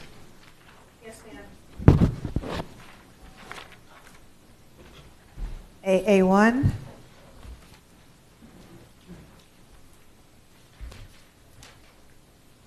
JJ11, JJ14, JJ13, I'm sorry? no, 14? 14, 11 and 14, JJ20, 002, 007, 0013, 0014, PP1, PP2, PP4. Okay. At this time, I have a request to reopen the agenda to have an item removed. May I have a motion to reopen the agenda? Motion a second. Second. Moved by Fogan Holly, second by Hickson. Bam. The agenda is now open. Mr. Fogan Holly. Yes, thank you very much, Chair, and I'd like to request to remove BB3 off the agenda, please. Okay, your removal is accepted. BB3 is off the agenda. We have a motion and second to close the agenda. Madam Chair, could you, just as a point of order, share with the public what BB3 is, please? Do you have it on your list open? Can you just tell them? Absolutely. BB3, to my knowledge, was the termination of our general counsel without cause. Thank you. And it was just removed? I have a motion and second to close the agenda. So moved. It's moved and second by Hickson and Zeman. All in favor of closing the agenda, say aye. Aye. Aye. The agenda is now closed. The BB3 is off. Madam Chair? I Rupert? didn't get to do my double letter items. Yep, I'm coming to you. Okay, sorry. Mrs. Hickson, I have BB3, BB4, BB5, JJ9, 001, PP2. Do you have anything else? Wholeness, BB2, BB4, BB5, CC1, 001, 014, 015, PP2. And BB5's off, right? Yes. Yeah. 5's off. Which one's on? Any others? Yes. Any other polls? Dr. Holness? No, that's You're good. Okay, Leonardi? No. Rupert? Doubles? Thank you. CC1, GG3, PP1 through 6. Okay, Dr. Zeman, DD2, 08, 024, PP2, PP3, PP4, PP5, PP6. Anything? Oh, I apologize, Chair, but you could take me off for, even though I know others are going to discuss it, PP3, excuse me, PP5 is the one I don't have any comment on. Thank you. Okay, PP5. LF, no polls. At this time, may the chair have a motion and a second to pass the open items that have not been indicated to be pulled for discussion. Oh, sorry, Mr. Williams. Passing right by me. It's okay. Thank you very much, Chair. I'd like to pull JJ12, JJ20, JJ23, 0011. 011. Thank you. You're welcome. So, Dr. Wanza, can you say all the double letter items that have not already been pulled, and we're going to be voting on all of them? Okay, I'm Dr. going to Wanza. start. I'm going to start, and then either Ms. Batista or Mr. Hill will make sure. Okay, so I'm going to start. So item BB1, item DD as in David 1, GG1, GG2, JJ1, JJ2, JJ3, JJ4, JJ5, JJ6, JJ7, JJ8, JJ10, JJ13, JJ15, JJ16, JJ17, JJ18, JJ19, JJ21, JJ22, 003, 004, 005, 006, 009, 0010, 0012, 0016, 0017, 0018, 0019, 0020, 0021, 0022, 0023, 0025, 0026, 0027, and SS1. All in And 0020 and 0028, I'm sorry. I like it. Say that again into the microphone. So Mrs. Rupert pulled 0028. Did you not, Ms. Rupert? No. You didn't? Okay. like this. All right. All in favor, say aye. Aye. Those opposed, say no. Items passed unanimously. Let's go, Chair. Let's go. As we begin to consider today's agenda in accordance with Policy 1100A and Robert's Rules of Order, each school board member has the right to speak no longer than 10 minutes to each debatable motion for up to 2 rounds. To extend board debate, a 2/3 vote of consent must be obtained. When a member's time is exhausted for that round, the chair shall ask the board member to conclude their remarks for 1 minute. The next item of business of the agenda is H3, a motion to approve non-instructional appointments and leaves for 2023, 2024, and 2024-2025. May the chair have a motion and second on H3? So moved. Moved by Zeman, second by Hickson. It's been moved and second to approve H3, a motion to approve the non-instructional appointments and leaves to 2023, 2024, and 2024-2025. Is there any discussion from the audience? Madam Chair, maybe 60 seconds before you go to the audience, because this may impact audience comment. Thank you, Madam Chair. To our new superintendent of schools, I have a question for you. So on page 112, there is at least one direct report that will be reporting to you. Are you recommending that the board continue some of these appointments, or would you like more time to come back to the board in your capacity as superintendent of schools? I recommend the board continue with the appointment. Okay. Thank you. Public comment, podium A. Madam Chair, registered speakers, we have Dr. Natalie Lynch-Walsh and Ms. Tricia Meave, or Miave, I don't want to say it incorrectly. Miave, sorry. You may begin. Good morning. Dr. Natalie Lynch-Walsh, Plantation, Florida. I've asked this before, but I'm going to ask it again. The second you realize you have something controversial going on that would make the people that are non-controversial for H3 sit here for hours, please adopt a standard practice to approve them and let them go about their business. It not only detains them unnecessarily, you can see the rest of us who are here for committee reports are acting like pack mules. So please, in the future. Thank God I have strong shoulders. All right, on H3, I sent everybody backup from Houston Independent School District, which serves as a cautionary tale to this district because we have been marching lockstep in their footsteps for years. This is about getting the right people on the right bus and the right seats, or not. I understand that both the former superintendent and current superintendent have worked with this person in Palm Beach in a different capacity, but the title is Strategy and Innovation, not Operations and not Facilities, in which case I wouldn't be standing here.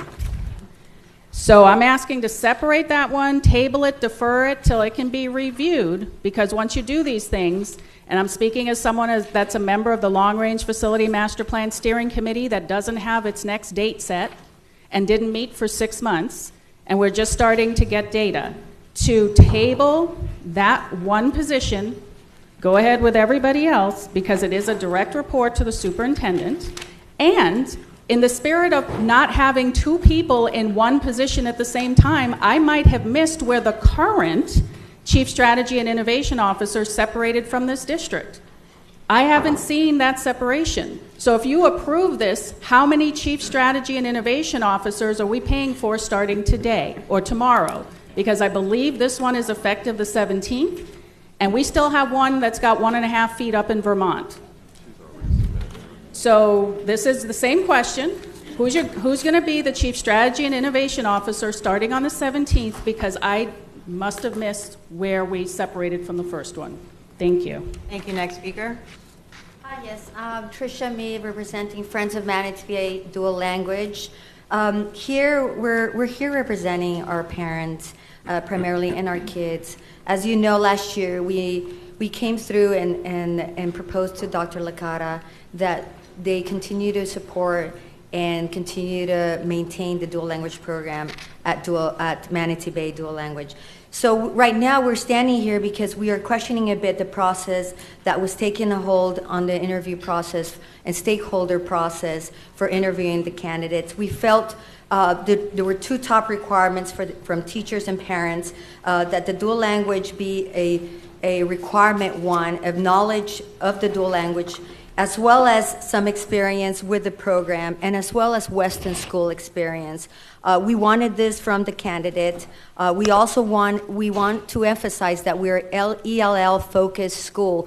So we need Spanish-speaking directors and APs because they cannot communicate with the immigrants that are coming to Weston. The reason why Weston is what it is with the schools and the top-rated schools is because we have parent interaction and we know exactly what our children want. And we know that dual language is a program that is very highly regarded. We're questioning the process. We've sent emails requesting that all candidates be reconsidered and that we choose candidates that are very knowledgeable of the dual language, that speak Spanish, and that also have teaching experience in the dual language. We got none of those, in our opinions. We also remind you that we suffered this big blow last year, and it's very adamant that for us, it's very important to keep the dual language program intact, and we have communicated this with all the candidates. I was part of the stakeholder process, and we know for the fact that we did not vote. At least my understanding is that we had other candidates that we thought were better candidates. So there's a lot of questions out there. We had a petition out there and a lot of signatures. I want to request that I speak with Deputy Superintendent, who's now our superintendent, and welcome to this team. But we want to speak to you to understand the reasoning behind this candidate.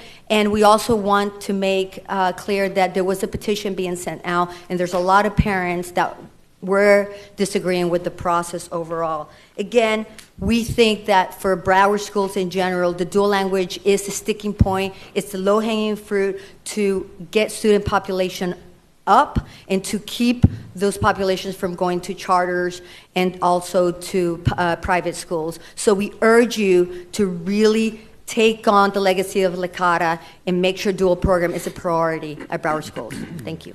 Thank you. Next speaker. Hi, good morning. Adelina Snell. I'm a parent in Weston. I just wanted to touch on that same subject, the process of picking the candidates. We were allowed to be part of the interview process, and in my opinion, I believe all 4 candidates were wonderful. I think they would all be great fits. I have an email that I wrote recently that I'd like to read. I said I was writing to address a recent discussion that was circulating regarding the selection and the process of the candidate to replace our current principal. As a member of our school community, I trust that the decision was made with careful consideration and with the best interests of all of our students and our school community at heart. Additionally, I wanted to emphasize that the sentiments expressed by a vocal minority don't reflect the views of the entire parent body. While their perspectives are valued and supported, it's crucial to recognize that they neither constitute the majority nor speak on behalf of all of the parents. Our school community is diverse, comprising of individuals with varying needs, priorities, and perspective, and as such, it's imperative that the board's decisions are always made with a holistic understanding of the collective interests of all stakeholders, and I trust that this was kept in consideration while making your decision. I speak for myself, but I've also been in contact with many, many parents, and I know that they reflect my sentiments when we say, moving forward, we're committed to working collaboratively with the new principal to support the continued success of our school. I have encouraged parents to focus our energies on fostering a positive and nurturing environment and to be prepared to embrace and support our new principal, the current candidate, or whoever you so choose, with an open mind and a positive outlook. I also wanted to thank you for your dedication to our school district and our school, and for your commitment to upholding our missions and values. Thank you. Thank you. Next speaker. Okay, I had signed up, but they didn't call my name Dr. Wanza. He said he gave you the paper. Anywho, he said he gave, Cooper said he gave, okay, well, Cooper, you didn't get my name. I wanted to talk about the chief strategy innovation. So I'm a little bit concerned about that, especially from where she's coming from, and also reports of her resignation in Houston and then, coming here. I know that you worked with her before, Dr. Hepburn, but I'm just a little bit concerned because this district is constantly picking up strays, no disrespect, that's the word that came to mind, from other places that are doing badly, and then you clean them up and you bring them over here. and then we're back in a position where we're looking for someone else. So I hope that the board will take into consideration that we are in a position where we have to get the best, not the mediocre, not the ones that are coming from a troubled past. We're not in a position to do that. And I know it's kind of difficult to get people to come and work here because of some of our issues. But I think that those who consider kids their priority, you can get the best of the best. So I am not saying that this woman is not qualified and or not ready for this position. I'm just concerned with the issues she's coming from and coming here when we already have issues. Again, I'm going to keep consistently saying that we are constantly in this mode of transition. There's always this uncertainty here, and we're looking for stability. And kids need stability, employees need stability, and I just implore you to kind of look at that. I just don't want us to be in a position, and especially with redefining, especially with school closures and underserved communities, that we don't put the right person in the right position. So, thank you. Ms. Narnique Grant, I do have your card. Let the record reflect. Dr. Wanza, any other public speakers? No, ma'am, I do not have any more Board registered. member comment? Ms. Rupert? H3, right? Yes. I wanted to thank Edward for going on military leave, and thank he and his family's sacrifice for our country, and we will see you when you come back. So, Godspeed. Thank you. Any other board member comment? Ms. Pam? Yes, Madam Chair, I would request that Vanessa Machin be pulled from the list. And I want to just put into the record, I know I have to state specifically why I have an objection. Under the Florida statutes, unless I have an objection as to morality or professionalism, you're not allowed to object to the superintendent's recommendation. I've spoken with the parents, some of the parents from Weston. Ms. Machin was recommended to be the principal over there at Manatee Bay. The group that is here today is the group that is trying to get statewide legislation so we have dual language schools throughout the state. They're very strong advocates, and they're very serious about their dual language schools. They love it. They have people that drive down that are located close to Palm Beach just to come to Manatee Bay School because it's a flag running school, flag runner. So the reason for my stated objection is that the current principal at Manatee Bay and is also the director for the dual language program, is not fluent in Spanish. So myself, I requested information whether Ms. Manchin is fluent in Spanish. I did not get a response. These ladies from Weston had sent several emails also looking for answers to questions whether or not the new principal appointed is fluent in Spanish. I think we all can recognize and acknowledge that we have a lot of migration of Hispanics that have come into Weston and other areas of Broward County. I think it's imperative that we have someone on the administrative level that is bilingual, that can communicate with parents where we don't need an interpreter in the room, or assistance in communicating on the phone. It's my understanding that the vice principal speaks on a third grade level of Spanish. So based on the fact that we can't get an answer whether or not this candidate is bilingual, I have an objection to whether or not the professionalism quality of that position has been filled. The other thing I would say is that there's a concern that the parents want to make certain that the person in this slot is Hispanic, so Hispanic traditions can be carried on, and there's that connection with the community remains strong, and the school continues to thrive. They're looking for someone that has experience at a bilingual school, a dual language school. It's my understanding this candidate does have experience at a dual language school, however that school lost its dual language program. So there's concerns with that as well. So I'm not saying that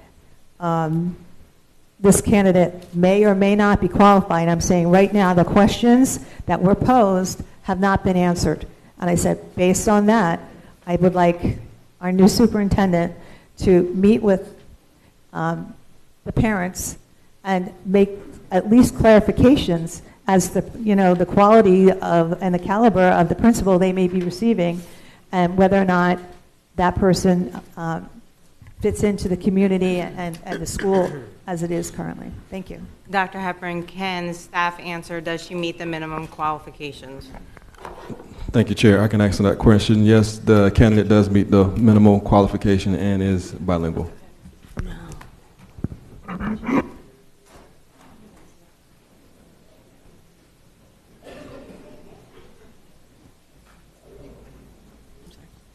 I missed it, I'm sorry.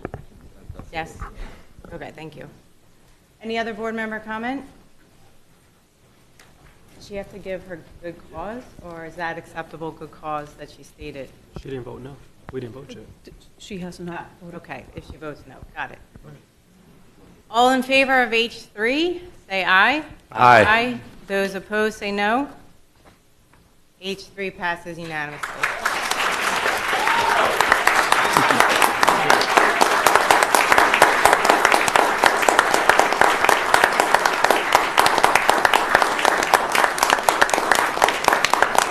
The chair would like to take a moment to recognize new staff appointments.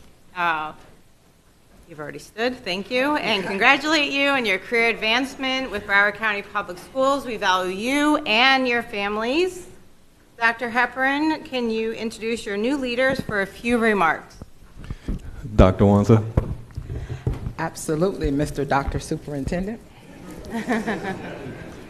Okay, on behalf of Dr. Hepburn and Mr. Alan Strauss, the South Regional Superintendent, we have Ms. Vanessa Meshin, the new principal at Manatee Bay Elementary.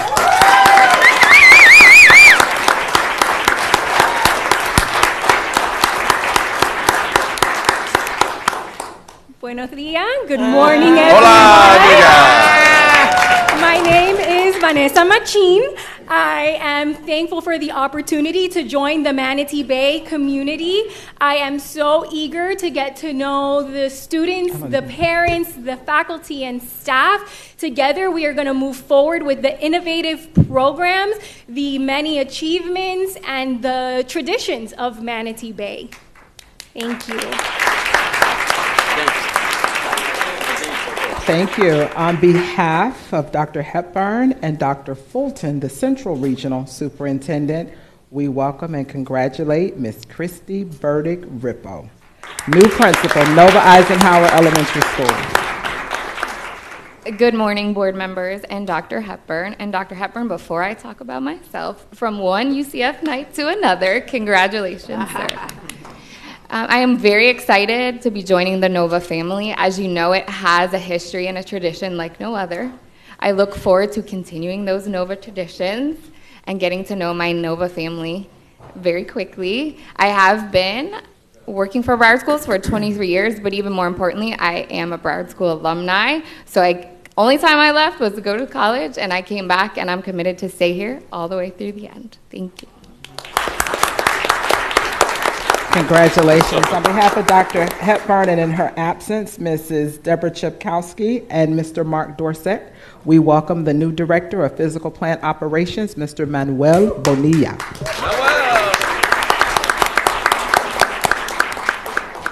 Good morning, board members, Mr. Superintendent, Madam Chair. I am a very quiet person, difficult to me to describe myself. I just want to say that I'm very excited to come back to Broward, which have become a family to me since day one. I started as a custodian in my career in facilities, and several years later, now I have this great opportunity in front of me. I just want to let you know that if you heard the story of the person that was traveling from Kissimmee to Broward every single day to work and come back, that's myself. With that same level of commitment, I'm planning to serve our students in Broward County Public Schools. Thank you. Thank you. And lastly, as the task assigned Chief of the Special Investigative Unit, Mr. Kevin Nosowitz. Good morning. Thank you, board, staff. It's truly a humbling honor to be placed in this position to move our district forward in the protection of our children and our staff, and I look forward to it. Thank you. At this time, we'll now take a 5-minute recess for a regular school board photo with our new staff appointments.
It's a 5-minute item. This regular school board meeting is now reconvened. Now we're going to do committee reports, audit committee.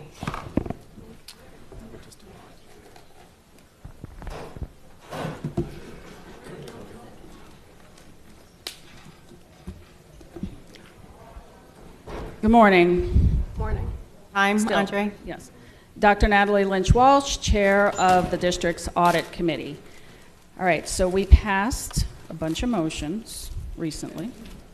Let's see if I can get them all together. At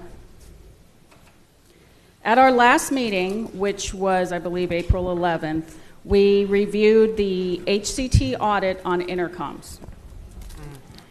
And I believe the chief auditor would have forwarded to legal some questions because we passed a motion to ask the chief auditor to send the audit to general counsel and look at whether, one, the school board procurement policies were violated. That seemed pretty clear, but just to be sure. Two, whether any of the actions taken by staff were approved by the school board in closed door, because in reviewing the actions, there were people that don't typically go rogue, that are being accused or painted to seem as though they're going rogue, to get an emergency communication system instead of an intercom system, but I'll get to that in a second. Three, whether any money can be recovered from the vendor that's been doing the work. And four, and this is the most important one actually, recommending the board hire a technical expert to review the scope of the RFP. Because, as we discussed in the meeting, we're not sure what you have now. After all the work will be done, is it an intercom system that would replicate what happened on 214? Is it an emergency communication system that would mean that when a fire alarm goes off, nobody's going to go running into the hall because they will know it's not a fire? We did not have anyone with technical expertise at the audit committee meeting to answer those questions. But if the bottom line is the same thing could happen again in the future that happened in the past, then we are making these recommendations as the audit committee, a group of people that do not want to see that happen. And so our expectation is that you will act upon the motions. It's in 4 parts. The other thing we looked at, the Western High School Booster Club, which is really less about Western, less and less about just Western, and more about booster clubs in general. You have booster club guidelines that say that the booster clubs are to submit their financials on May. Doesn't say on May what in the guidelines. Apparently that wasn't important when they wrote the guidelines. It just says on May. That they go to the principal every year.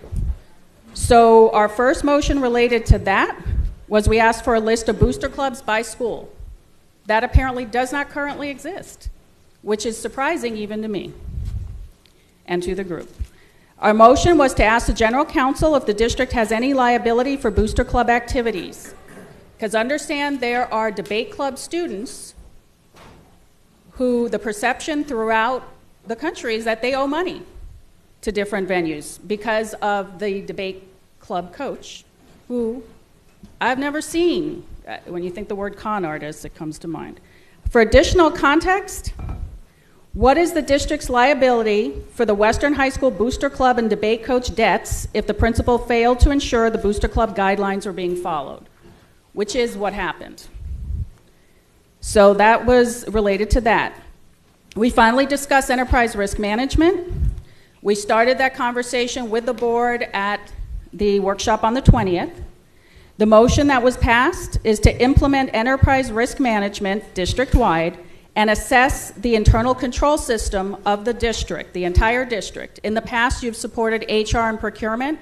We're saying this needs to be comprehensive, soup to nuts, top to bottom. And that would involve hiring a firm, putting out an RFP. So that is a motion that will be coming to you. We don't have the minutes yet. We also talked about, in light of internal funds and the audit exceptions that keep happening and getting to the root cause of why they keep happening, the responsibility for updating standard practice bulletins. Year to date, there have been 22 exceptions. 16 of them have been from the Business Support Center bookkeepers, only 6 from non-BSC bookkeepers. Bullet number 8 in the job description for the director of the Business Support Center speaks to responsibility for that function. And that person was hired in 2021, so why Cherry Beckert was approved for $50,000 to do the job that should have been started 3 years ago is beyond me. The audit committee also in the past, it's part of the backup. They would like to see no limits on time and that chairs not subjected to the same time limits as the general public. And then there are motions that came forward to you in the workshop that are attached to today's items. Thank you so much. Broward County Association of Student Council and Student Advisors to the Board. Good morning, everybody. My name is Landon Spellberg, and I'm your incoming student advisor to the school board. I'll be with you. Thank you. Thank you. I will be with you all officially starting next month, but today I'm here on behalf of Ava Havedek and Bianca Justme, your current student advisors to the school board who are not able to be here. First, I'd like to, welcome. We've worked a lot together, but officially welcome Dr. Hepburn, and we wish Dr. Licata well. The Broward County Association of Student Councils will be meeting this Friday for our annual convention. We'll elect our new slate of county officers, as well as have a great opportunity for a bunch of students to come together and learn from each other through both workshops and learning from, for those of you that know, the legendary Michael Rowland, who will be joining us as our keynote speaker. Later in the meeting, you'll be discussing Policy 1330, which is the student advisor to the school board policy. I'd like to thank Dr. Wanza and Mr. Hill, as well as Ms. Brown, for their dedication to getting this policy in front of the board, and as well as you've received comments from many former student advisors to the school board who have reached out to share their opinions on this policy. Look forward to that discussion, and look forward to joining you officially next month. Thank you. We look forward to having you. Broward County Council PTAs, PTSAs. An email was sent to the board, okay, and also be put into the record. Broward Education Foundation.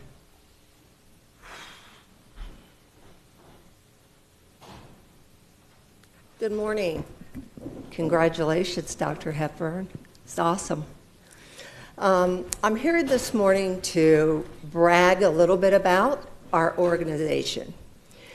The 5th annual Western-themed Hootenanny, sponsored by Broward Teachers Union, celebrated over 250 teachers who received innovative teaching grants for close to $500,000, and that impacted 26,000 students.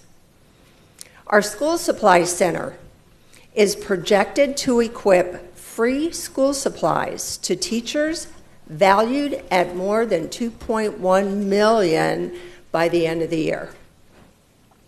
It looks like our graduating seniors will receive over $2 million to further their education at a college, university, or technical school. These scholarships range anywhere from $1,000 cash to a full 4-year ride tuition only, based on need, along with 100 Heart students receiving a laptop computer and a dorm package, so they have everything they need when they go to school and equip their rooms. This year, with our programs and district initiatives that we support, we are looking forward to, and I am so proud to announce that this organization, Broward Education Foundation, a direct support organization of Broward County Public Schools, will be contributing right at $5 million to the district.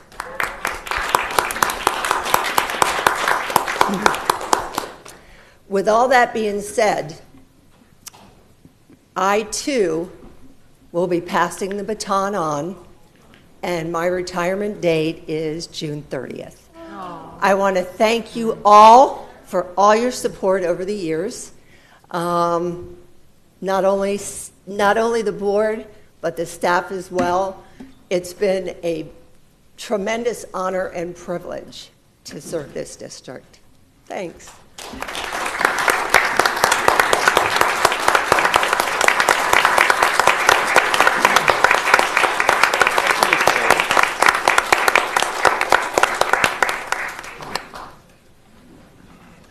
Thank you for the incredible impact you've had on all of our students in Broward County Public Schools, and you will be greatly missed.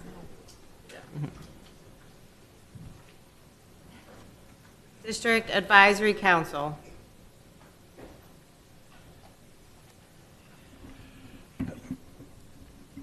Good morning, almost afternoon. Chuck Harper, District Advisory Chair. It is very difficult to follow that. I mean, what amazing situation. Broward, the foundation has done such great things for so many, and that is a loss. But at the same token, we got to remember the importance of the Education Foundation.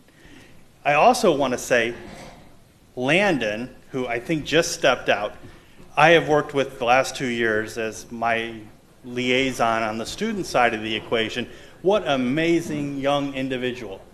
And I'm sure you all know up on the dais how young he actually is. So to be in the position that he is in now, I think great things for the student side of the equation for us. And there he is walking back in. So you have got a superstar coming up. Now, on district advisory, I actually missed Thursday's meeting. It was the first district advisory meeting that I think I have ever missed. And, as the committee chair, it is my responsibility to talk about what happens at the district advisory level to you guys, to you as a board. And I feel a little, selfish in the aspect that I had to miss that day.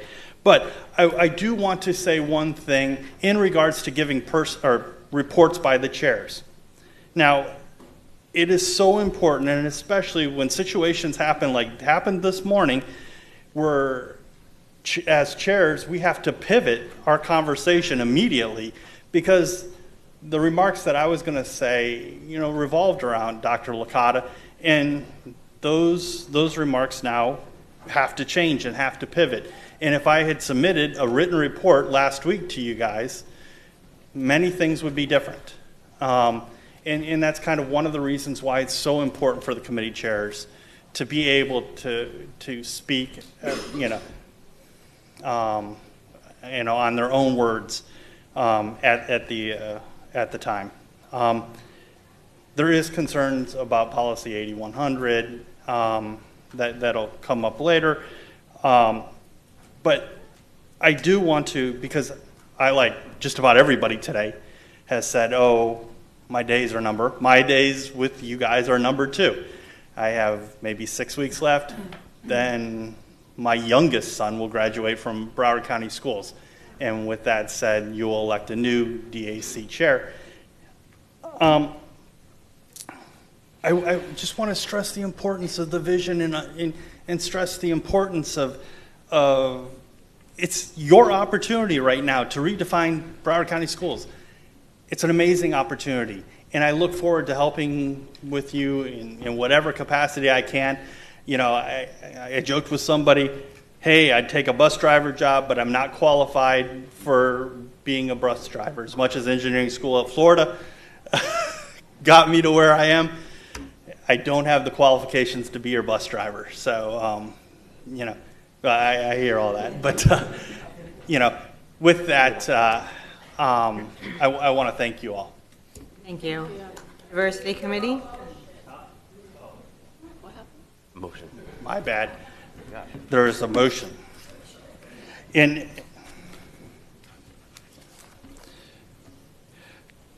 This is the motion.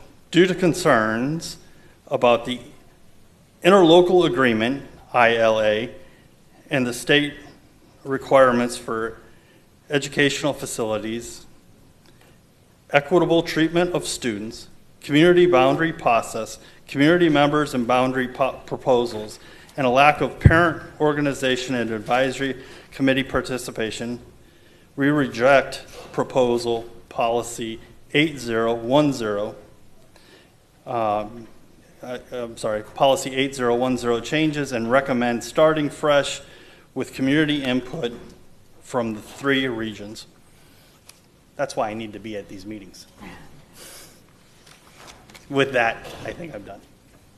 Thank you. Diversity Committee?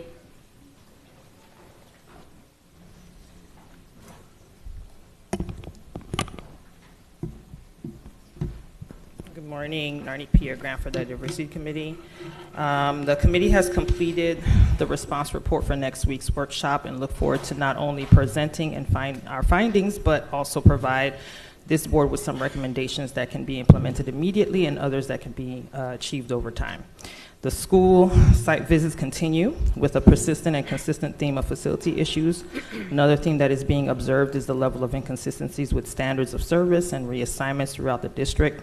I've asked staff to provide me the explanation for standard of service, and I have yet to have a direct answer in reference to that. Hopefully, Dr. Hepburn, now since you're at the helm, you can make that happen.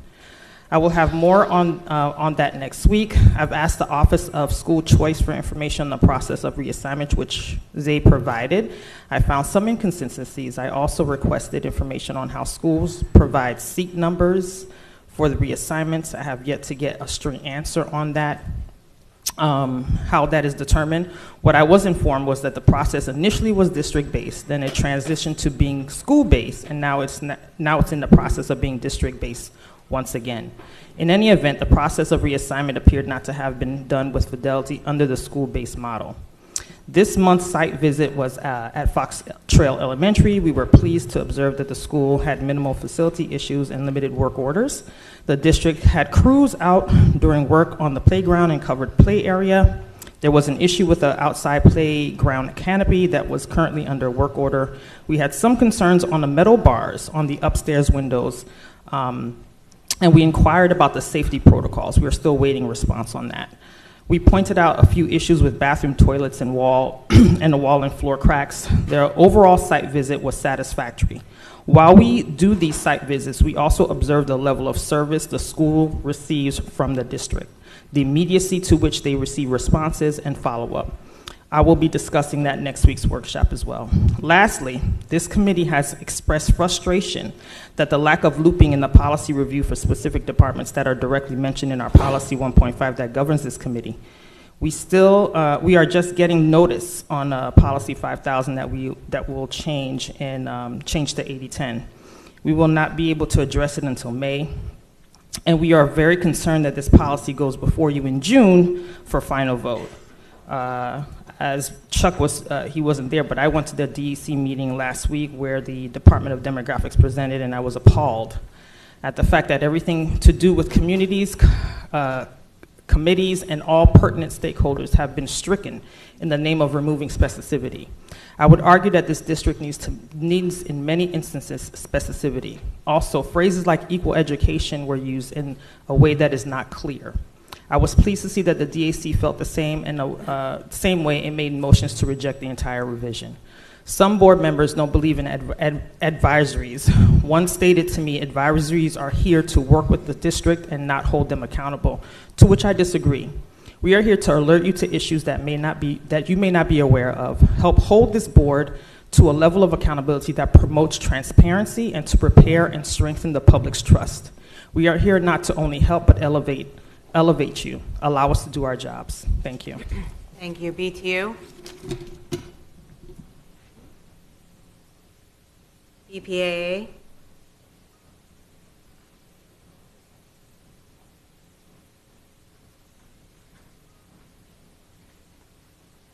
Thank you, Madam Chair, school board members, Dr. Hepburn, Mr. Superintendent. My name is Lisa Maxwell, and I'm here today representing the Broward Principals and Assistants Association. I hope you'll bear with me because I'm still absorbing the shock. I will say that, and I have said this previously, that Dr. Licata brought more positive changes than any superintendent that I've worked with in my experience in this district. He also brought Dr. Hepburn, which frankly is truly a gift. The principals and the assistant principals have been extraordinarily impressed and feel very supported by Dr. Hepburn, as they did by Dr. Licata. So we're so glad that you're here, and anything that we can do to assist and work with you, we would want to do that, Dr. Hepburn. Welcome. I'm here today actually to ask the board to please consider directing the staff to address the referendum question.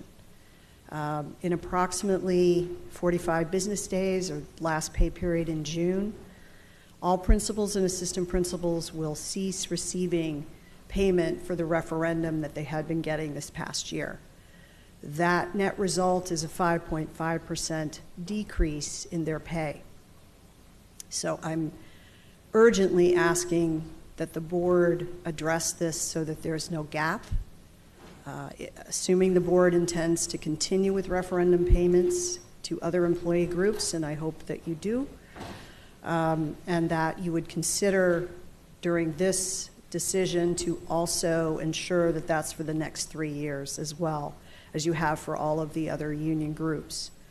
That certainty is important for people, and certainly for employees who are at the lower end of the pay schedule, who also are not in a union but are receiving referendum dollars. That question mark in their mind is troubling. They don't know what's going to happen, and they're certainly hoping that you will address that as quickly as possible. I also just want to say for the record, when raises are allocated that are not allocated across the board, it creates difficulty in the school. When you have haves and have-nots among the employee groups, it is extremely difficult to manage that. It's also difficult to be a have-not.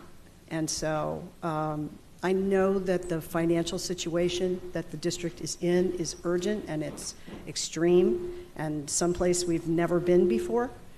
And this board did not create that situation. You're trying to solve it. But we need to, as going forward, consider all of the employees. They're all very important. They all work very hard, and I can assure you that principals and assistant principals are working diligently to serve this district each and every day.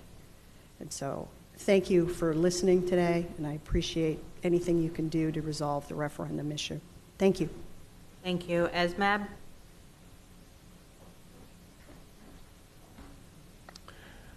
Good almost afternoon. Chair Alhadeff, school board members, and Dr. Superintendent Hepburn, congratulations. We would first like to express our thanks to Dr. Licata, as he was very amenable to new ideas and also working with us. We're sorry to see him leave, but we welcome you, Dr. Hepburn, and working with you. My name is Pete Tingham, and I am the Executive Director of ESMAB. I echo much of what Lisa Maxwell said, having been a member of that organization for a long time. Our first and primary task is to educate every student in Broward County appropriately. Every employee's purpose is to support that task. It is now April 16th, 2024, and many groups are still discussing compensation for 23-24 without really an end in sight. I know that the district's financial position, the fund balance, and those types of things are very critical, but that type of planning needs to start in June for the next year. It was really a novel idea that maybe all meet and confer and collective bargaining agreements would be settled by the first day of school for students. I cannot, in my rather long history, ever remember that happening recently. I think it is the duty of the board to try to settle those issues early rather than later. The citizens of Broward County have approved 2 referendum dollars. ESMAB was not included in the first referendum dollars, but as Ms. Maxwell said, we have been included. We'd like to reiterate the fact that we would like to have that continued for the next 3 years. The second referendum dollars were distributed equally. I remember when the BTU contract was settled, Dr. Zeman made a comment, how can we snatch defeat from the jaws of victory? And I think sometimes we overthink things to the point to where we have to look at all of our employees equally to be treated fairly. The perception is that that doesn't happen. And when you direct your representative to issue a final, last, and best offer, and then it's not the final, last, and best offer, you reduce the trust within your ability to award raises and compensation to other people. Again, I would recommend that you try to not have that happen. And as compensation is somewhat unequally distributed, if you have one group pitted against another group, such as employees in the FOPI agreement or principals or teachers or bus drivers, anytime one group is treated differently than the other group, you get morale issues, and it also pits one group against the other. I'd like to refer you back to a chart that was distributed on February 27th that showed the non-instructional raise situation on page 10 of that. If you look back to that agreement, it had a long red line with nothing there for the non-instructional side of the issue. Again, it takes all employees to make this work. And again, I'd like to welcome Dr. Hepburn and thank you for the time. Thank you so much. Opie? COPA's report's been emailed to all board members and is shared online. PPA? ESE Advisory Council? Hello again, Jackie Luscombe, ESE Advisory Chair. Happy Autism Awareness Month. Our Autism Subcommittee, we have 3 subcommittees, they're all out there actively engaging with your constituents to try to build a bridge between Broward County Public Schools and parents who are in, some going around in circles of despair. So aside from being advisory, I want folks to know the kind of support role that we play, not only on main advisory, but in our subcommittees too. We frequently have parents in tears at our meetings. I have parents every single day on the phone to me, or on Messenger and other forum, who feel their only way into Broward schools to get resolution to problems is via ESE Advisory and me or our committee chairs. So please know that we are more than simply, when I say simply, we're more than only advisory to you folks. We are advisory back the other way to the parents as well. And it's a frequent expression from parents that without us, they don't know where they would be. Frequently, I am telling Dr. Hepburn, and welcome to the role, about parents who we're trying to save from walking out the door of BCPS and giving up and going to charters or private or homeschooling. And I have personally stopped some of those folks from going by getting them help, but it is a tangled web, and there does need to be a big untangling of the way parents are served and students are served and how customer service is delivered and accountability delivered, and the right thing happen for students when there are problems.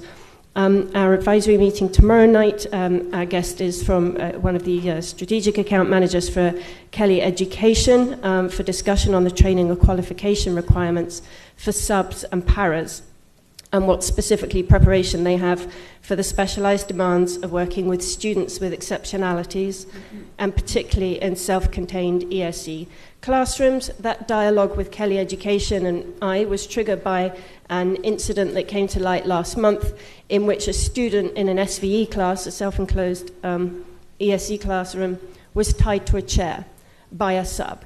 And another sub came along and happened across this scene and did not appear to know who, where, or how to ensure that it was reported up the ladder. So it wasn't until I got involved.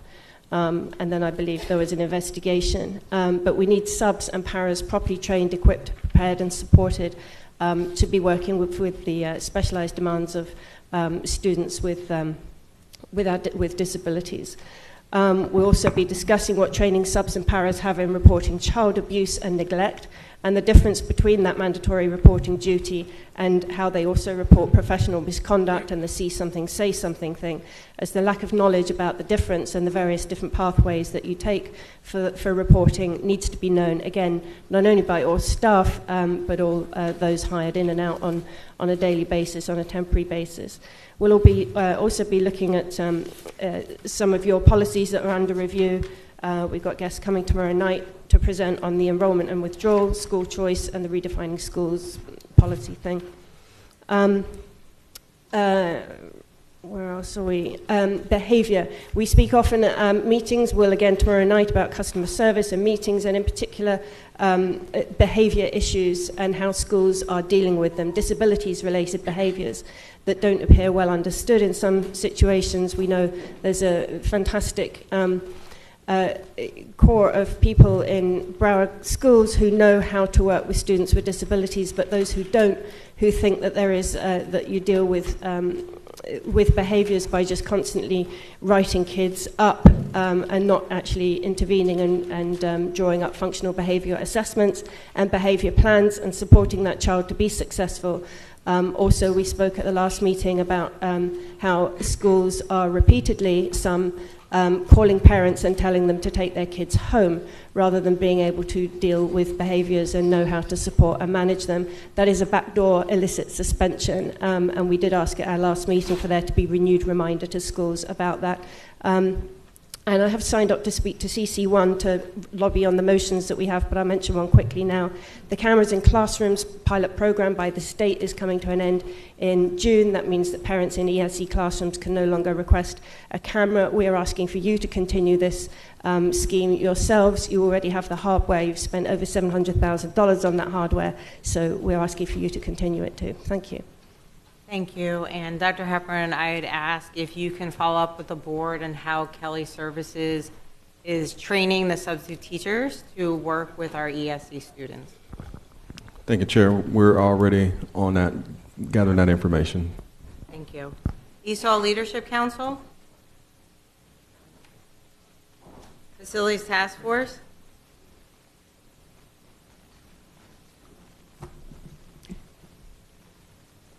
Still morning. Good morning again. Dr. Natalie Lynch Walsh, Chair of the District's Facilities Task Force, which was put in place after grand jury report in 1997. Just to reiterate the motion that was passed, because we will be talking about this in our subcommittee meeting and main meeting for May, the absolute rejection of the proposed boundary policy changes is unprecedented. In the 12 years I've been a volunteer, I've never seen an entire policy just tossed back by DAC. So I don't want you to, I want to make sure that that's highlighted. That's never happened. And in trying to figure out where they're going with it, based on a policy subcommittee discussion we had, it seems we're trying to bypass ILA requirements related to level of service, school concurrency, because one of the proposals directly conflicts with language in the ILA, the interlocal agreement, which governs how, which is required by state statute. You have an oversight committee, superintendent school site review committee, and all of that. So you cannot have a boundary policy that directly conflicts with language in the ILA. Just can't. But that seems to be what's happening. And that's coming to you on 4/23, the workshop next week. That's why that happened, because nobody was buying what staff was selling that night. I'm not even sure staff was buying it. Facilities Task Force, our last meeting was April 4th. And through the chair, Dr. Hepburn, I may not be gushing with welcome, because you've been here. But I did make sure that we knew that you would be sitting in the seat the rest of this meeting, because that was a concern. Because the last superintendent, I have an open bullying complaint in reference to one of his direct reports that needs to be resolved. So that's where I'm coming from, because I'm still living with that. It hasn't been resolved yet. And what that means is the Facilities Task Force is being treated differently than other advisories. We have items that are open since January.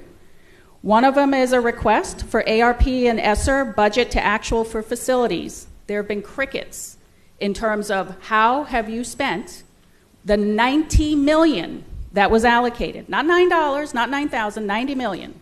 We don't know, because we can't get a response. On the IT side, there's an item today where the money for raises is coming in part from IT. I believe the diversity chair has asked for specificity and hasn't received any. But those are the types of things that remain open. Lack of transparency. There's an RFP. I advise the board of concerns Regarding the RFP, it has a conflict of interest, a lack of independence allowed by it. The scope is unclear, the requirements are unclear, the IT requirements are not in there. It could be canceled. It is not as of yesterday, so FTF will not be putting a designee on CUSEC because we are not mandated to participate when we know there's a problem with a process. We are supposed to be independent. It's nice when we can collaborate or support, but that is not our charge. We are supposed to tell you of potential problems, and we do, over and over. RFP, ARP, items not received. I think I've covered everything.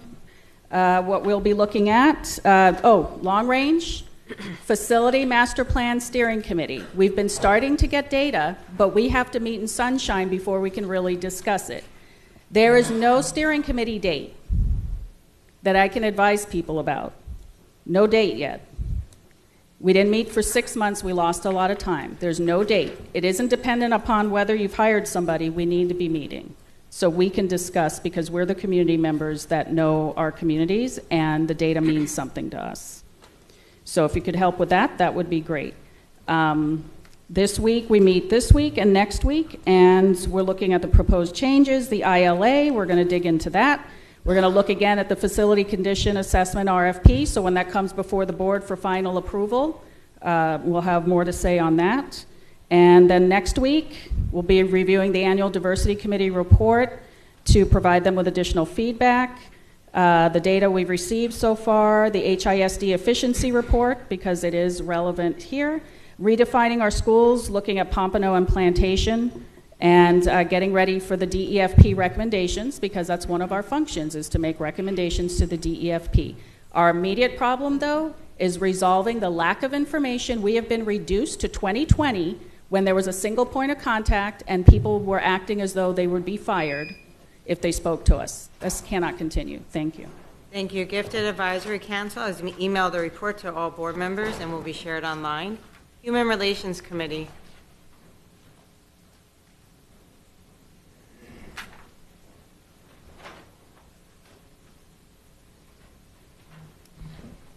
Good morning, Nancy Fry, Human Relations Committee Chair.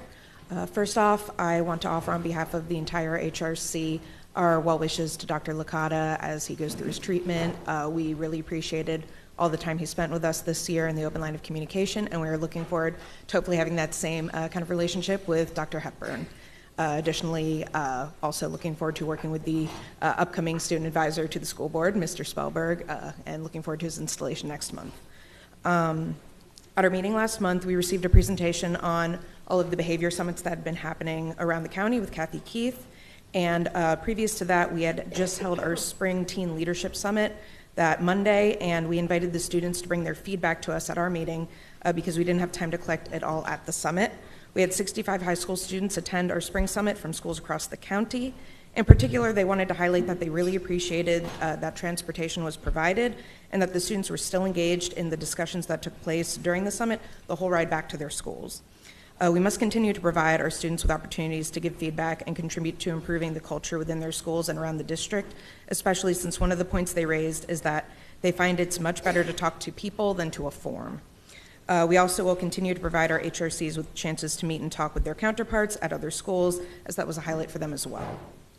In terms of what the students discussed, behavior and discipline were top of mind, which is no surprise given the current discussions within the district. One of the big takeaways was that students wanted to see more interventions and educational opportunities instead of punishments. They felt that the focus is on consequences instead of the root causes of issues, and that students aren't understanding what they did wrong or why it is wrong, let alone receiving any tools to learn how to fix their behavior. They wanted students to receive strategies to learn from their mistakes, especially when it comes to the category of acts against persons. It seems to them that while many of the drug-related offenses receive interventions, the interpersonal misconduct does not.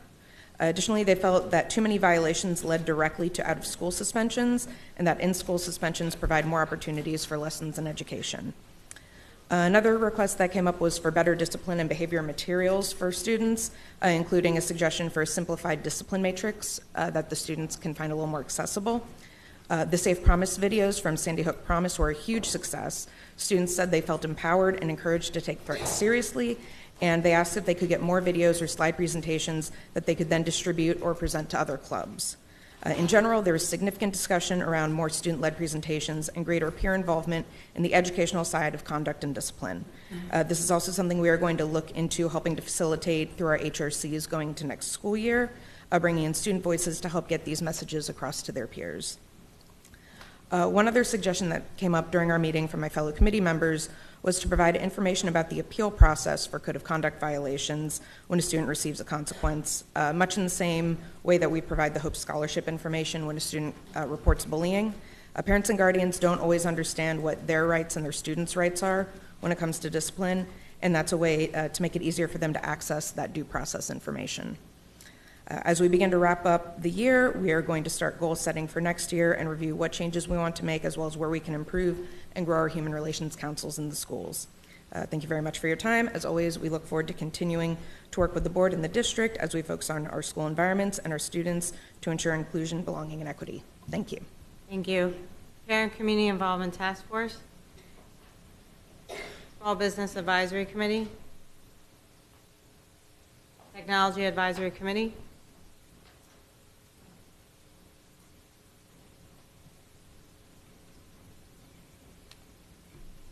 Still morning. Good morning, everyone. School board members, superintendent, congratulations, Dr. Hepburn. Welcome. We look forward to working with you.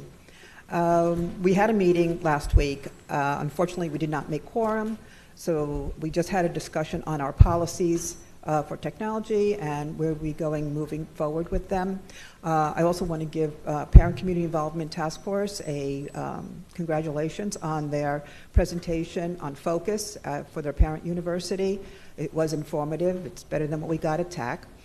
The other issue was in one of our discussions, we were addressing one of the indicators from the CCC from January's workshop, and we asked that going forward, when the source is identified, that also the person responding is identified. Because a comment was made that it was met that the district has a written take-home procedure that allows students to take laptops or similar internet-capable devices home for educational purposes. But we don't know who made the comment, and neither does technology. They'll have to research it. But we could not find it where they identified policy or in the the business practice bulletins that was identified. So we will be addressing that. That's it. Thank you. Thank you. Now we have our morning public speakers. We have 5 speakers. First up is Trudy Jermanovich.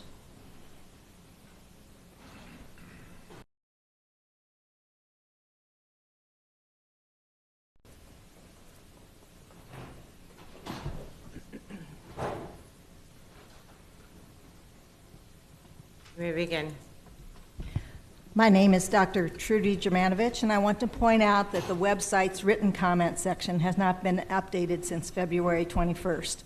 Please make that process work for those who cannot attend meetings.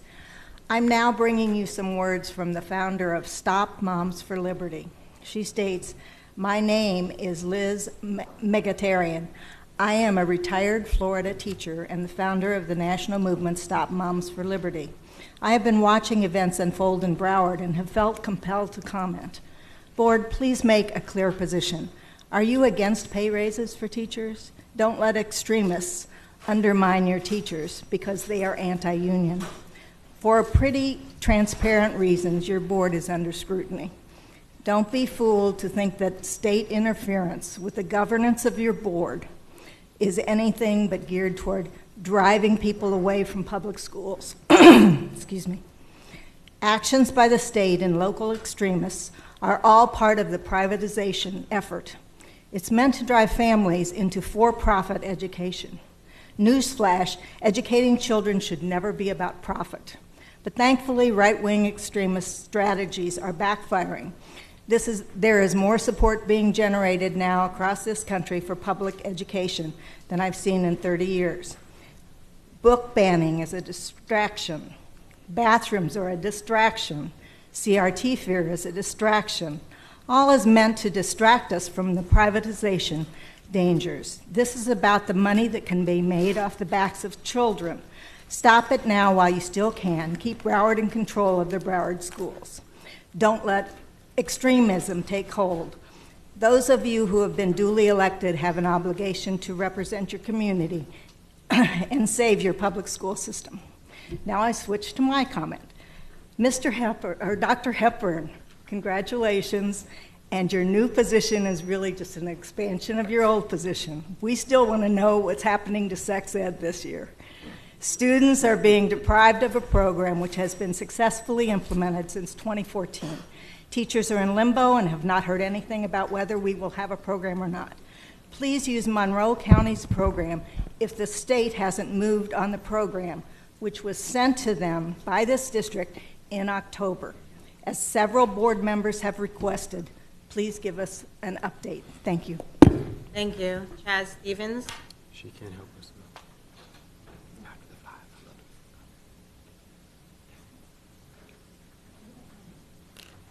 Chaz, no? Melanie Maestre?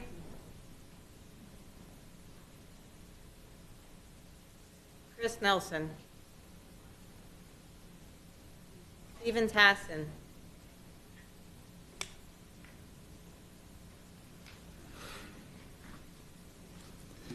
Steve Tassin, Cooper City. Thank you to the whole board for allowing me to speak. Would it be a good idea to go running through the woods at night as fast as you can run without a flashlight? Not very wise. You'll get hurt quickly. But if you have a flashlight, you can see the path and miss the trees. In Psalm 119, verse 105, it says, "Your word is a lamp to my feet and a light to my path." The late Carmen, a famous musician, has a song from the 90s called America Again. Here's some of its words. George Washington, Thomas Jefferson, Samuel Adams, first Chief Justice John Jay. Names synonymous with the spirit of our country, founding fathers of the USA. Over 200 years ago, they shook off the chains of tyranny from Great Britain by divine call. Citing 27 biblical violations, they wrote the Declaration of Independence with liberty and justice for all. But something happened since Jefferson called the Bible the cornerstone for American liberty, then put it in our schools as a light. Or since give me liberty or give me death, Patrick Henry said, our country was founded on the gospel of Jesus Christ. We eliminated God from the equation of American life, thus eliminating the reason this nation first began. From behind or beyond the grave, I hear the voices of our founding fathers plead, you need God in America again. Of the 55 men who formed the Constitution, 52 were active members of their church. Founding fathers like Noah Webster, who wrote the first dictionary, could literally quote the Bible chapter and verse. In his farewell address, Washington said, you can't have national morality apart from religious principle, and it's true, because right now we have nearly 150,000 kids carrying guns to these war zones we call public schools. In the 40s and 50s, student problems were chewing gum and talking. In the 90s, rape and murder are the trend. Abe Lincoln said the philosophy of the schoolroom in one generation will be the philosophy of government in the next. So when you eliminate the word of God from the classroom and politics, you eliminate the nation that word protects. America is now number one in teen pregnancy and violent crime, number one in illiteracy, drug use, and divorce. Every day, a new holocaust of 5,000 unborn die while pornography floods our streets like open sewers. I believe if you remove the word of God from schools, what you have left is darkness. I have gone to the Broward County main jail for 22 years as part of a jail ministry. If the kids have access to the word of God in schools, we can help to prevent many from having to go to jail to get it. Thank you. Thank you. Please refrain from clapping. Go like this, please. Thank you so much. We have a motion and second on BB4. So moved. Moved by Rupert, second by Hickson. Public comment on BB4. That was moved by Alston for the record, correct? This is my item. Yes. Sorry. Thank you. Moved by Alston, second by Hickson. Public comment, BB4. Yes, Madam Chair. Hold on, I'm sorry. We ready for me? have, We're doing public comment. yes, ma'am. We have Mayor Wayne Messam, City of Miramar.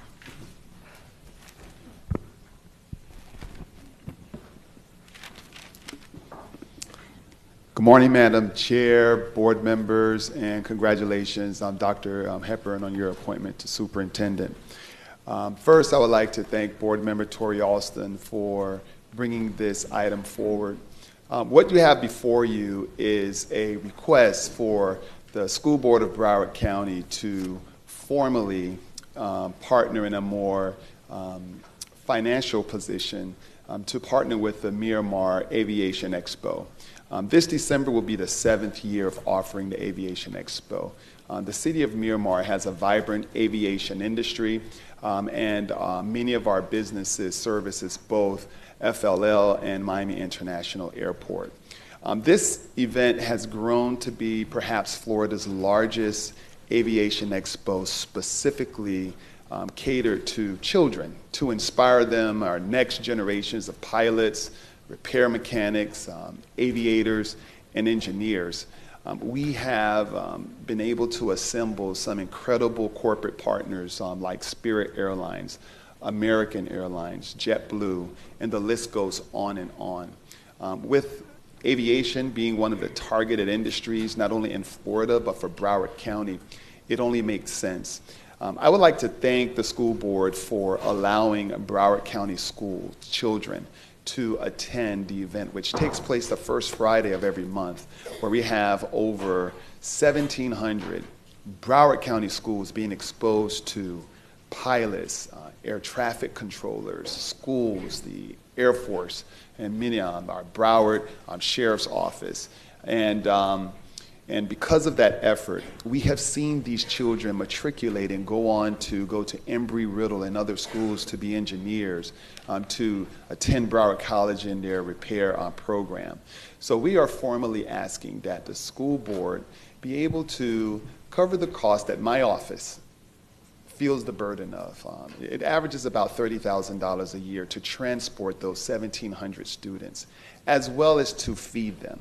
And we think that because of the last 6 years, we've spent at least $250,000 in just providing that small aspect of it. So we think because of the academic contributions that the Aviation Expo presents, the real life transition from the academic setting to career choice, that this is a natural partnership, and we would like to see if the school district would help us to create more certainty that we can rely on every year, the safe transportation of our students, as well as to be able to provide them food so that they can see what their minds perhaps explore to in terms of aviation. Thank you so much for this consideration. Thank you. Any other public speakers? No, Madam Chair, no other speakers. Mr. Alston. Oh, go ahead.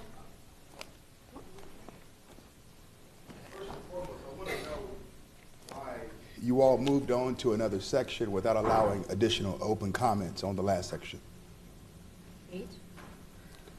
So you were supposed to sign up for public comments and fill out the card? I did. I did that Oh, 5 you days. did. I did all of the above. Okay. And I was not allowed to We speak. must have missed it. So we're in the middle of the item, so let's finish this item and then I'll come back to you. Thank you. Mr. Alston? Thank you, Madam Chair. And I'm excited to have proffered this item. That's why I brought it forward. It's hard to follow the eloquent mayor of the city of Miramar, who I think did an excellent job because this item supports kids. I think this is the first item today, and many of us up here talk about our love and support for children. And this is one example of how the district can continue to support this effort. I think the mayor was clear about the hands-on experience provided for STEM opportunities for our children countywide. So I look forward to my colleagues' support. This has been going on, as you all have in front of you. I won't repeat all the information that you have for a very long time. I was actually excited, Mr. Mayor, at your invitation to join you, your city, your colleagues, and other stakeholders at last year's event. And let me also, if I could, Madam Chair, as the mayor did, also commend the district because I know that we have continuously supported this expo. As I know your staff, Mr. Superintendent, knows intimately, and I look forward to this item passing. What I also will happily share, as the item recommends, this is a $30,000 effort, or up to $30,000 effort, in our budget that, in my view, I'm happy to also, on the dais, share how we can do that. But I'm not the CEO, Mr. Superintendent, you are. That's why this item does not prescribe to tell you how to find cost savings, which I believe at the last meeting, the prior superintendent talked about many of those millions of dollars of savings that's already been identified. But I'm happy to do that if my colleagues will ask me to do so. But I know that you are a sound leader, and I know that based on all of the cost avoidances and savings of a $30,000 effort and a multi-billion-dollar enterprise, I know that those savings can be realized. So again, Madam Chair, colleagues, I'm happy to support this item, happy to support this item for children, happy to support continuous teaching and learning and exposing our kids to experiences that some may not have the opportunity for. Thank you. And I'll close at the appropriate time. Thank you. Ms. Hickson? Thank you. I know that the Aviation Expo is a fantastic opportunity for our students. I appreciate the fact that we want to partner with them, but I do have a motion for this item because I think it's premature for right now. And I'd like to move to postpone item BB4, Mayor Wayne Messam's 7th Annual Aviation Expo 2024 indefinitely, as it will impact the budget for the 24-25 school year, and it should be considered in those budget discussions which we're in the midst of now. And I do believe it should be included in the CTASE budget, as CTASE is where all of these particular events take place. So I want to be clear, I am very supportive of the item. I just don't know that we need to vote on this item now for this budget that is very tight. I think we need to incorporate it into the budget for the following school year because the activity happens in December, which is actually our next budget, not this particular budget. So I make that motion. Is there a second? Second. Moved by Hickson, second by Zeman. Public comment on the motion? Board member comment on the motion? Ms. Pham? Yes, thank you. There's several agenda items today addressing students going on field trips, going to different locations, and they're all in different locales. In the past, Broward County, certain high schools and districts have been targeted and forgotten and left behind. I'm going to say Miramar is one. So today, when I vote, and I think there's at least two more in addition to this, it's an all or nothing package. Either we give to all our students and allow them to go on trips, but we're not going to cherry pick which schools get that luxury. So if this is denied, then I will not support other schools getting that privilege. Thank you. Ms. Rupert? It has nothing to do with the motion. It was something else to do with the item, so I will, do you want me to still say it? I'm confused at this point. The floor. Okay. Mayor Messam, we don't talk back and forth, but I just had to say hello. And I have been contacted. A lot of my friends in the state are working with the space industry. And just an idea, if you haven't, there's a ton of grants out there, and I think it would be a natural progression for aviation to include the burgeoning space industry and open up that, that career path for our students, and just an idea. So, thank you. Thank you. Dr. Holness? Thank you, Madam Chair. So I do have comments. I'll make some comments on this motion, and should we have to go back to the prior motion, I'll also have some comments on that one. So for this existing motion by Board Member Hickson, I would like to find out, I know the event is in April, in December rather, I would like to find out how will a delay in having this on the next year's budget discussion impact the funding of the event itself? Dr. Hepburn? Thank you, Chair. So we can plan this out as we're planning the upcoming budget. If this event is in December, correct? This upcoming December? Oh, I don't know. Okay. We can plan accordingly to make sure we afford students this opportunity. Okay, so I have another question, and I thank the Mayor, Wayne Messam, for being here. We appreciate you, appreciate what you're doing in Miramar as well. So if you don't mind me, Madam Chair, for me to be able to look at this item and consider it in any formal way, I would like if Mayor Messam would be able to, if there is a delay in approving this item, and I know that if it's not approved, then obviously you'll get funding from other sources, or you'll attempt to do that. But if there's a delay for this to go to the next school year budget cycle, as mentioned, there might be concerns with budget constraints in this budget cycle. How will that impact the financing of the transportation aspect of your event? Can I have the mayor respond to that? Dr. Hepburn? Mayor. Thank you, and through the chair. Thank you, Board Member Holness, for that inquiry.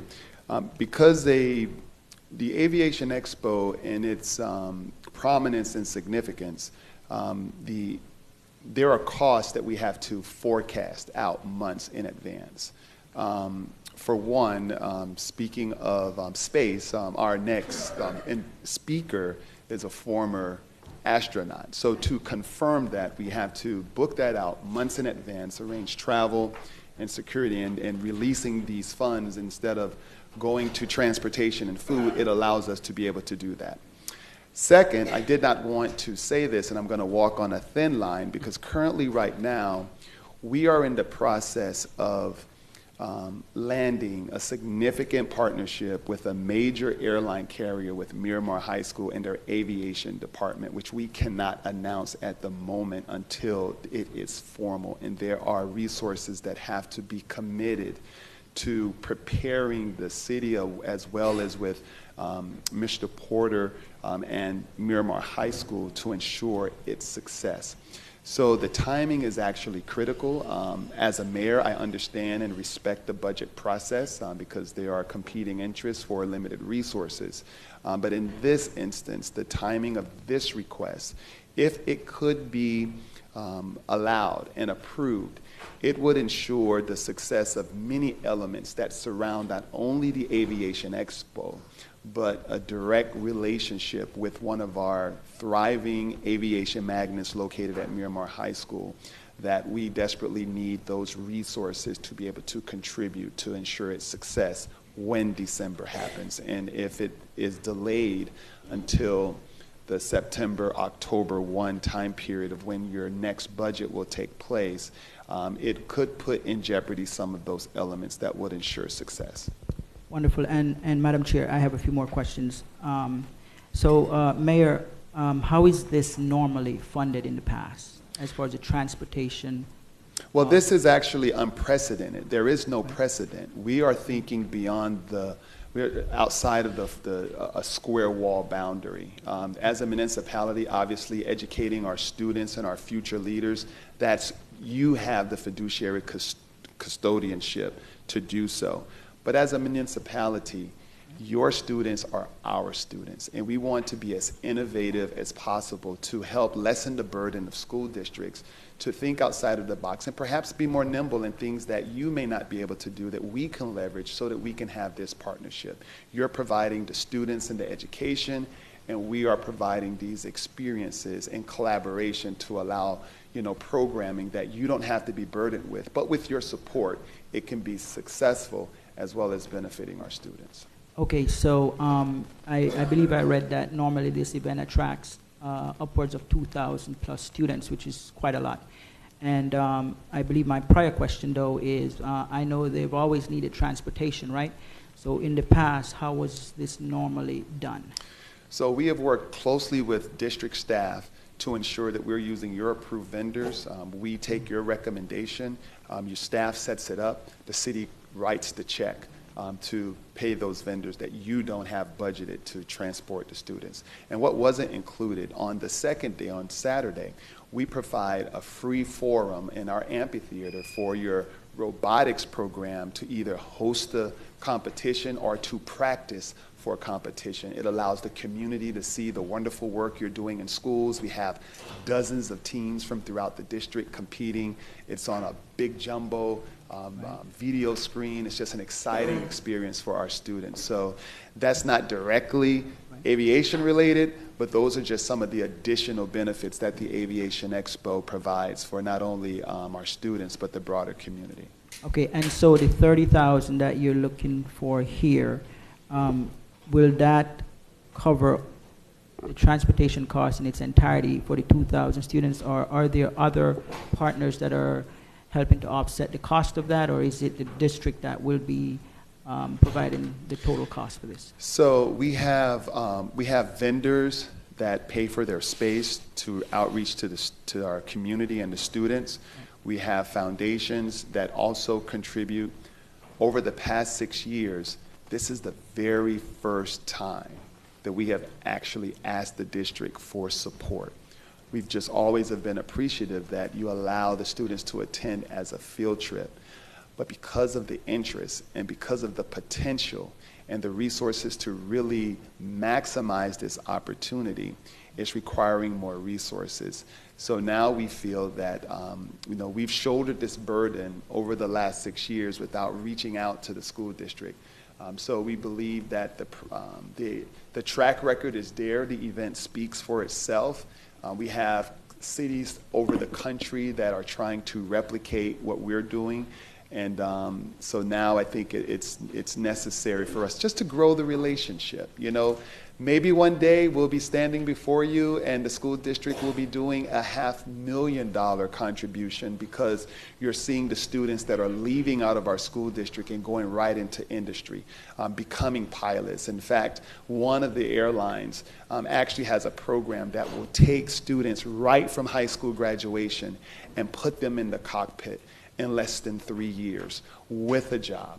And those are the experiences that we are trying to grow here. So it's an amazing opportunity, and this small ask will go a long way in helping us to build on our momentum. Well, thank you, Mayor Messam, and I wanted to tell you as well, I appreciate that program. My son is planning on becoming a pilot. He's 13, and I took him plane spotting over the weekend as well. And he's looking forward for some flights when he's 14, training flights. So thank you for what you've done. Appreciate it. Thank you. Thank you. Ms. Leonardi?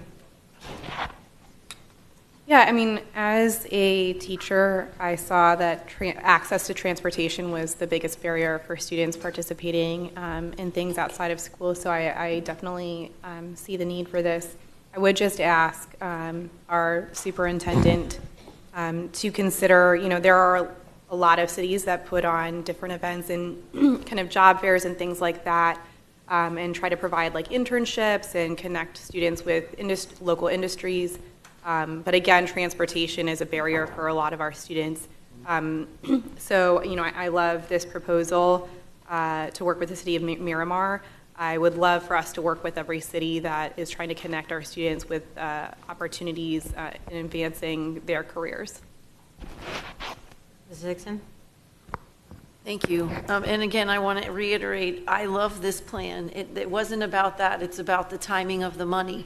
So I'm just a little confused because the item asked us to cover transportation, which wouldn't be necessary until December, which is why I was asking for it to be moved to the next budget since we are very tight on our budget this year. So it isn't about not approving the item, it is just asking for it to be part of the next budget cycle as opposed to this one, because if the ask is to cover transportation, then it won't be necessary until December. So that's really what the ask is. I mean, we can approve the item and just say it will be on the next school budget as opposed to this one, because I don't think if it's only for transportation, although listening to Mayor Messam, maybe that's not what it was supposed to be used for. So I guess I'm a little confused right now, because the item came to us as paying for transportation, which was why I made this motion, so we could move it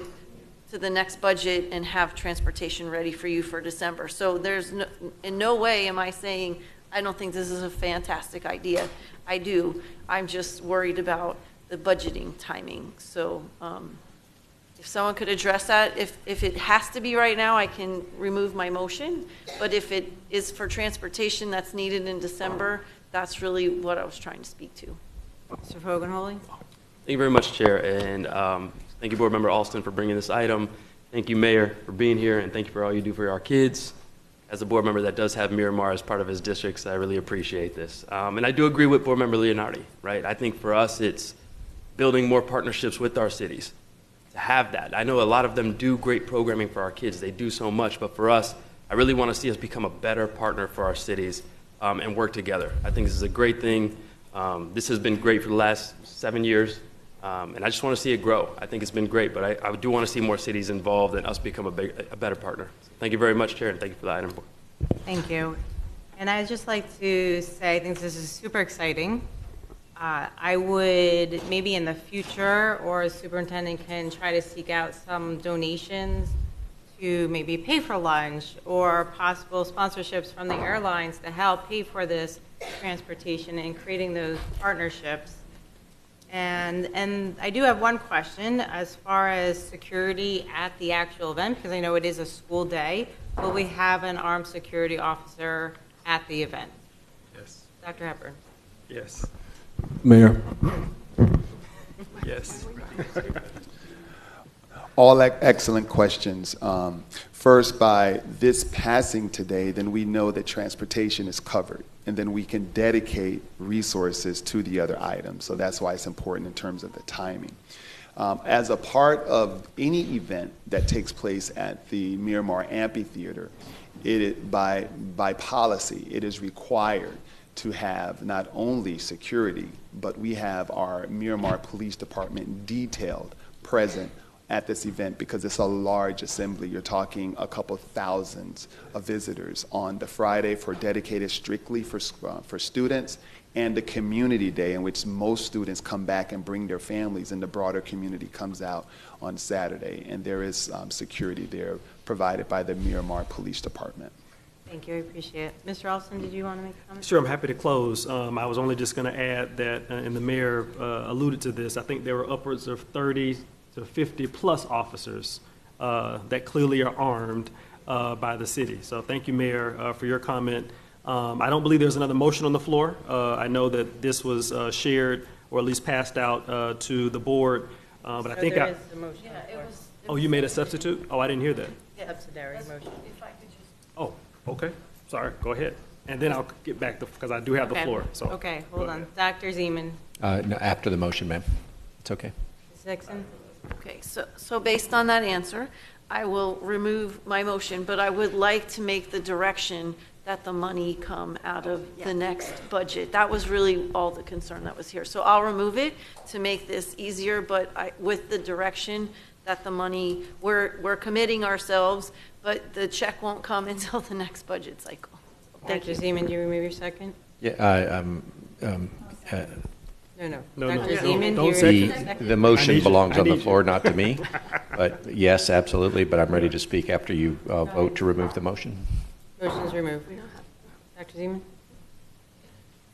Mrs. Hickson's motion's removed. It's removed. Goodbye. So the motion belongs on the floor, not to Ms. Hickson anymore, and we have to vote in order to No, I remove the know. motion. Back to Mr. Alston's motion.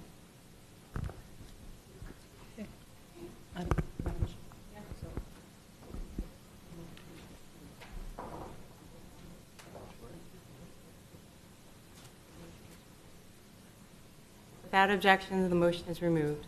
Wonderful, thank you. By definition, this will be brought up, Ms. Hickson, as part of our budget review for next year.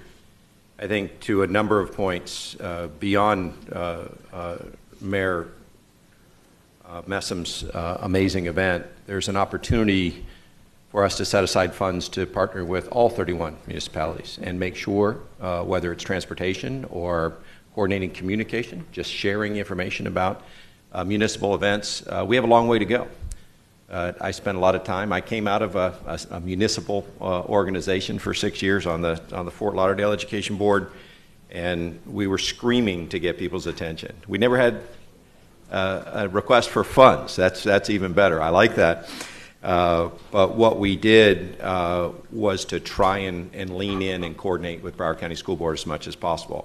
From this side, I want to think hard about all 31 municipalities and what support do they need beyond a little bit of money for transportation. $30,000 we spent enough time thinking about this. By definition, this meets our standard. We set up a rule this year that we wouldn't spend money without having an offset, but this is money for next year. And so by definition, we're going to have to find an offset out of next year's budget to pay for this. My hope is that we think about setting aside 10 times this amount of money as just a year one investment for how do we reach out to every Miramar, every Coral Springs, every Westlake, and Lazy Lake for that matter, and figure out what is it that we can do with just a small amount of money to make this partnership significantly better. Your students are our students, and our students are your students, absolutely. But we have to put some tangible resources behind that relationship rather than just putting out bumper stickers and emails that say we care about our municipal partners. I think there's some real room to set aside some funds to do this for the little things that we should be able to do to make sure that these events are as good as they can be. It is a shame that transportation or security or a notice in a Friday backpack is what stops some municipal events from being 2, 3, or 4 times bigger and better than they could have been otherwise. I hope we continue, Mr. Superintendent, to find ways to work with all 31 municipalities in a much more substantive way. Thank you, Mayor. Dr. Wilmes? Thank you, Madam Chair. So, yes, part of my concern was what Board Member Hickson mentioned, and it appears now that we can vote on approving this, and then the money comes out of the next budget cycle. And I saw the mayor nodding his head a little bit on that, so I am hoping that that timeline is good enough to go ahead and plan for his event, if it's approved. Thank you. Mr. Olson? Thank you, Madam Chair, and it will be approved because I think I heard many of you support this $30,000 investment for kids. I'm going to repeat a comment. Well, actually, again, thank you all, sounds like, for your support. I think I'm going to go back to the workshop because I thought we were learning, Madam Chair, that we spent 30 minutes on a $30,000 number, and I won't look at my colleague who I think made that comment during the workshop. And the only first item we're talking about, well, right, is kids. Self-report. So my hope is, as we continue this new direction, Mr. Superintendent, that we show the direction here, right? We just went through a workshop that we all, I thought, raised our hands and said that we will try to abide by what we learned collectively. So I'm hoping that we will demonstrate that here from the dais. So I'm excited that the board will support this item. Thank you, Mayor. Thank you to the city. Thank you to all the partners. But more so, this is not just the city or Miramar High. I think I just heard that, right? These are students coming from all across the county. So I want to be very clear for those who are listening and watching who have the opportunity to attend this expo every year. Last point I'll make regarding the budget. Clearly, this was a motion to direct, Madam Chair. I think I brought items probably every meeting, and I'll continue to do so. We have budget conversations every meeting, directing the superintendent to come back and bring items regarding next year's budget.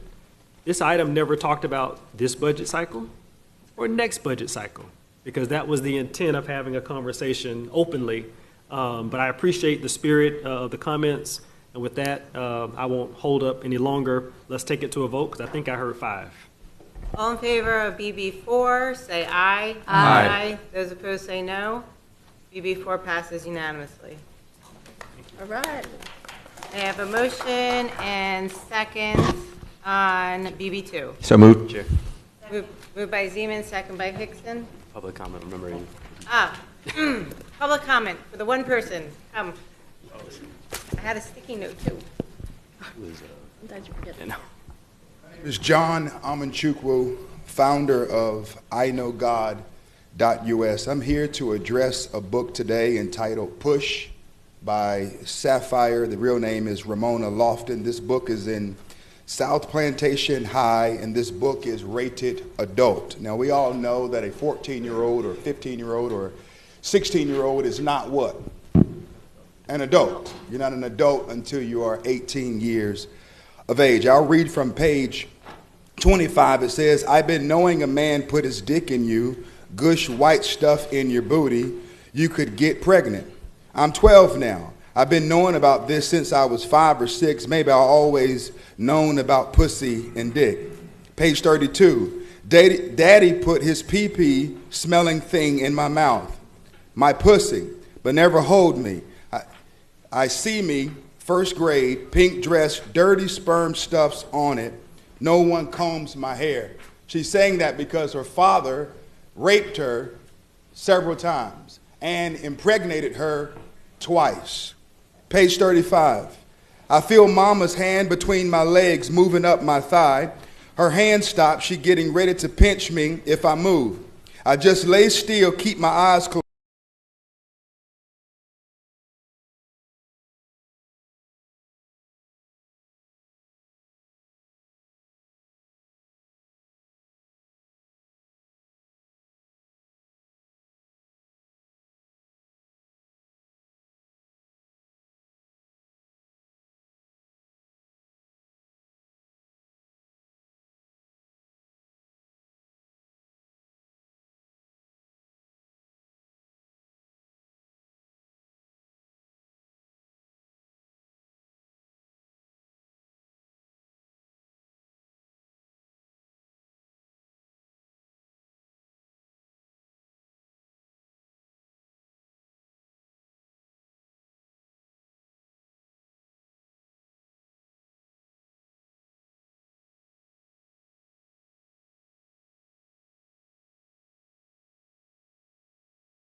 By Rupert. Public comment on BB2, employment agreement of task assigned chief auditor. Yes, Madam Chair, we have Dr. Natalie Lynch Walsh.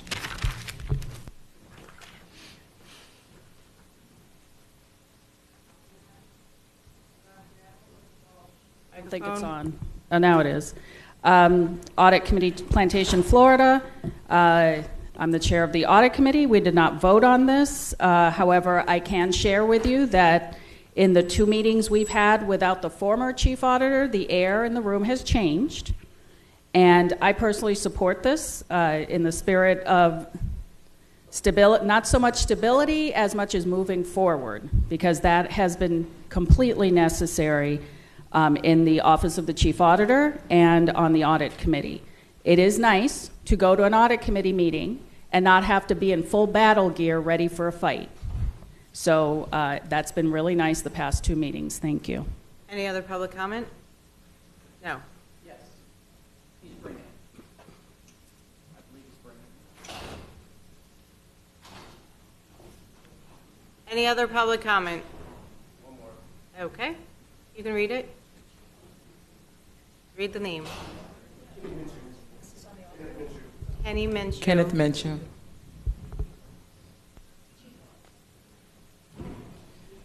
We don't have those books in our library. I'm not so sure about that. Speak to the item. When she carried on, this is in Ezekiel 23:18-21. When Madam she Chair, carried can we on her pause? whoring Hold so on, open. hold on, Mr. Minshew. 1 second, hold on. Madam Chair, the card I have is to speak to item A1. I believe the current item on the floor is item BB2. Yes, the item is BB2, employment agreement task assigned chief auditor.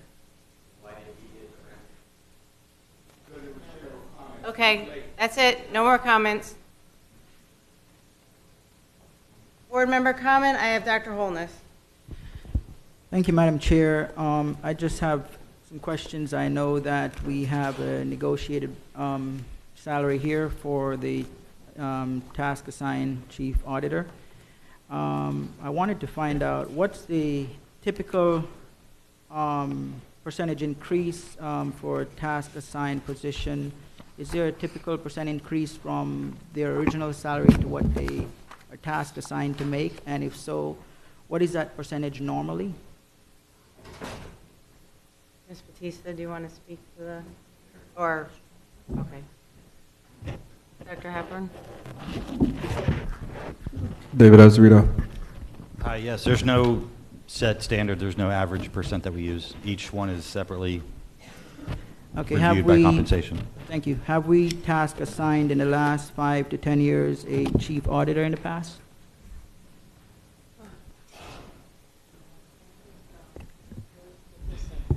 Madam Chair. No.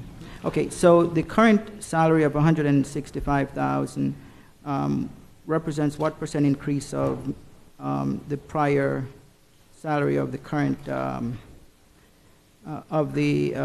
current task assigned chief auditor? Dr. Hepburn? David.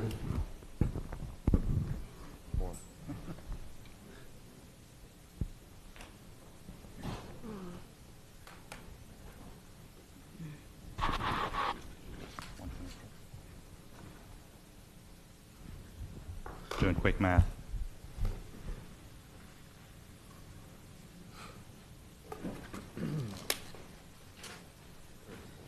It's about a 35%.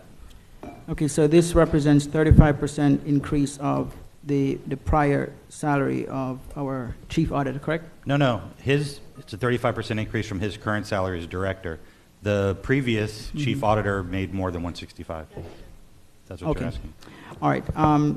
And is 35% increase,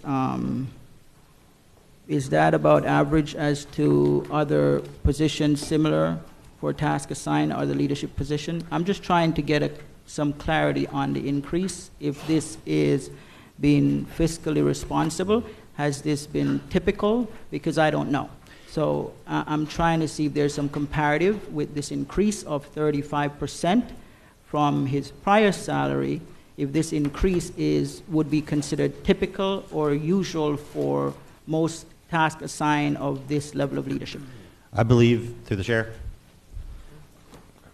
I believe this is typical as a director who's going to a chief level. So director, executive director, chief, that's a 2 steps up. And so going from his current salary, 122, up to the 165, the previous permanent chief auditor,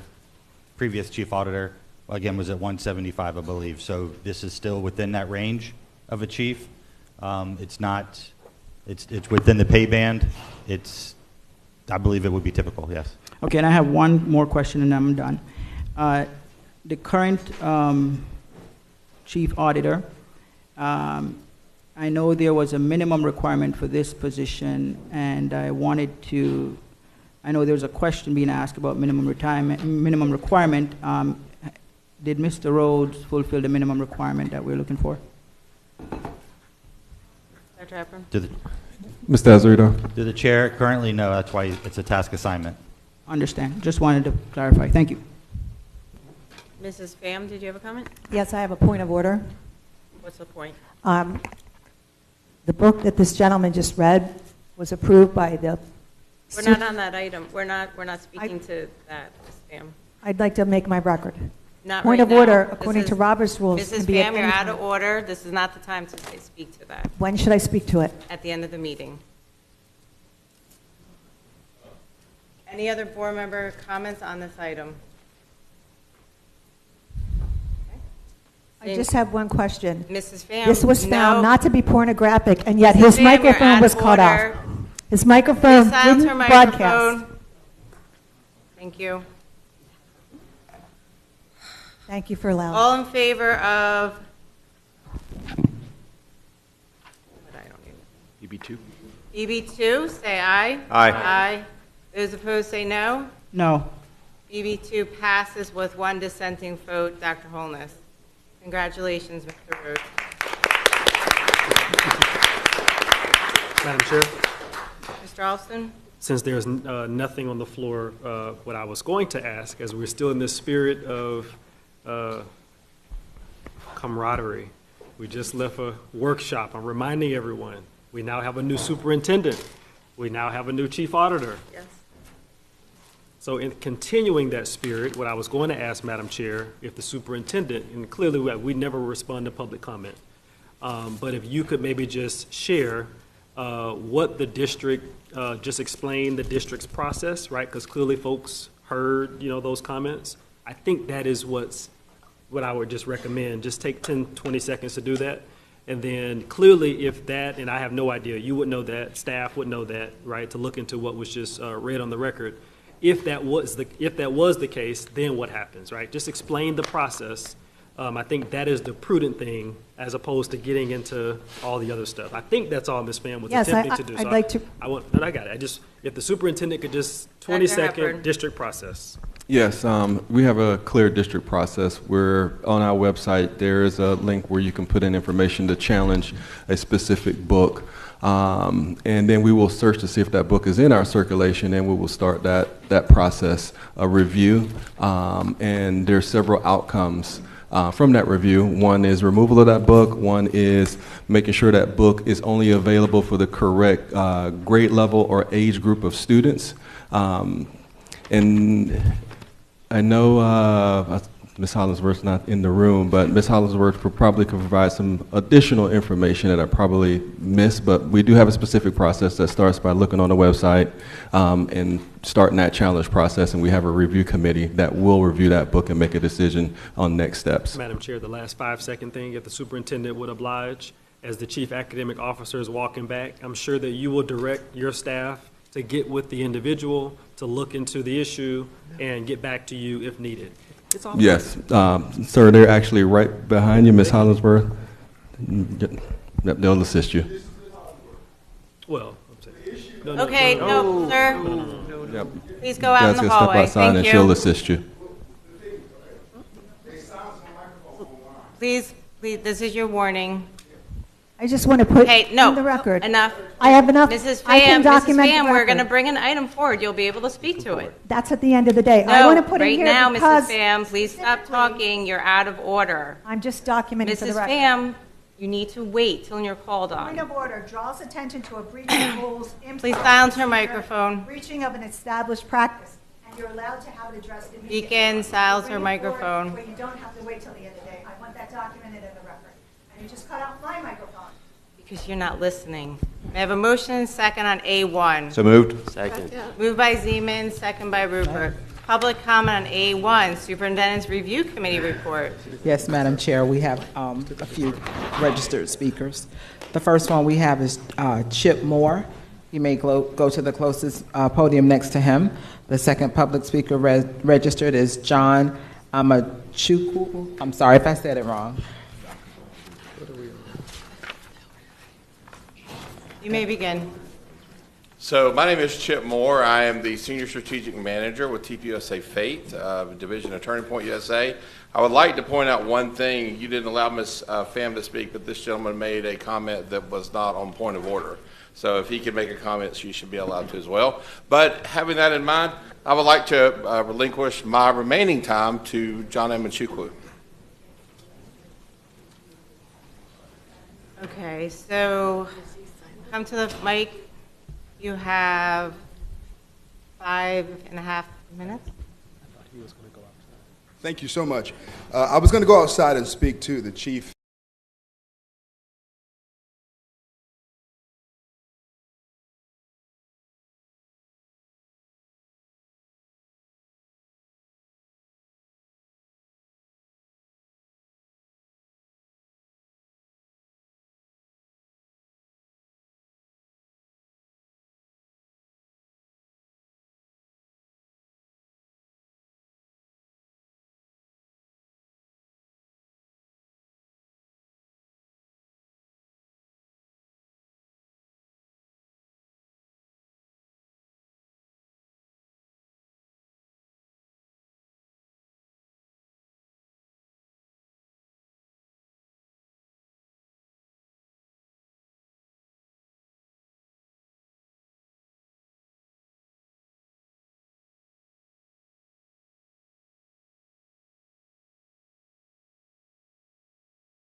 which felt better, but not by much.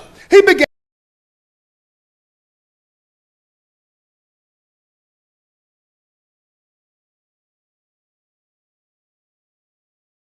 masturbate after. You all reviewed this book and said that it was educational. And you're muting my mic again. Why? Because you don't want to be challenged. I want you to know something. Every person on this board, especially those who claim to be Christians, you know, we claim to be Christian when we campaign. We claim to know the God of the Bible. Quiet in the audience, there's no clapping. We need to keep decorum. Decorum is removing the trash. Decorum is not censoring me for reading what you have permitted to be educational. You are a hypocrite, Lori. You're a hypocrite. You're silencing my microphone while I address a book that you all said is educational. Is it educational because you all want to make black men the poster child for LGBTQ? Is that part of the problem? You know, because society loves to dress black men up in dresses to make them the poster child for everything that's sinister and disgusting, even men who allow people to, you know, play in their rectum. But you want decorum. Decorum is not sitting on your bully pulpit, sitting in that chair smug, ready to explode because you're embarrassed. Decorum is not you sitting back and telling the crowd to be quiet. The crowd can never shut up. You want to know why? Because we have truth on our side. And the Bible says, blessed is the nation whose God is the Lord. It also says that righteousness exalts a nation and sin is a reproach to any people. It also says if you sow to the wind, you will reap the whirlwind. The reason why we're in trouble and reaping this mess today is because of snowflakes like Lori who sent some microphones, allowed this trash to take place. That's why. Next speaker. Madam Chair, for the record, we have 10 more registered speakers for this item. Okay. Heather Tanner, Amelia McElwith, and I apologize if I said it incorrectly. Okay. Heather Tanner, and wow, that is really hard to follow. Thank you so much for bringing attention to the corruption in our schools. And these are things that not only have I spoken at this microphone, and I have brought the attention to these books as well, and I've had my microphone cut off as well. So it is such perversion. But I do want to share the good news. The good news is, for God so loved the world that he gave his one and only Son, that whosoever believeth in him should not perish but have everlasting life. For God did not send his Son into the world to condemn the world, but that the world through him might be saved. That is the God that we serve. And God does hold us accountable. He's the God of truth. And we have to start recognizing what is going on in our schools. I have sat here many times watching these review boards. I've been a part of the review boards, as several other parents have been a part of these review boards, that there's one parent sharing the same language that you cut this gentleman's microphone off, John's microphone off for, and yet there's 8 other people voting to keep these books in our schools. So yes, these books are going before a review board. However, the review board seems to be tainted.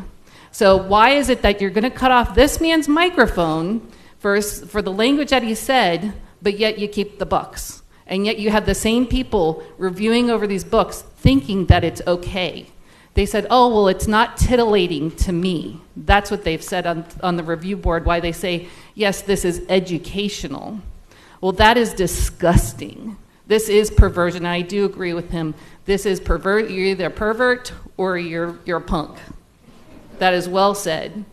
But we need to get back to the truth. And you know what? In God we trust. That is the motto of our state, our country. And without God, this is what you have. So you put God back into our country, and we have truth, is what we stand on in truth, and we will prevail in bringing peace and getting back to what this is really about, bringing God back into our country and into our schools, into our families. And then you bring back love and patience, because God is love, and love conquers all.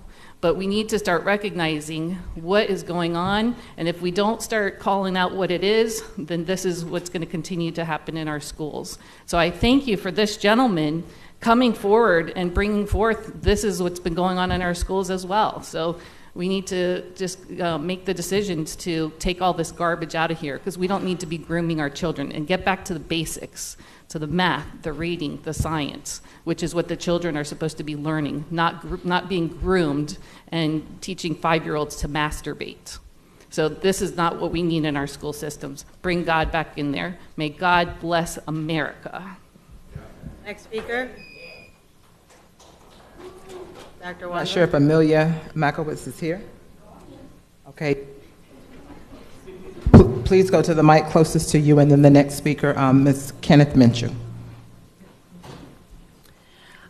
I believe Pastor John has a little bit more to say, so I would like to relinquish my time to him. I'm sorry, to who?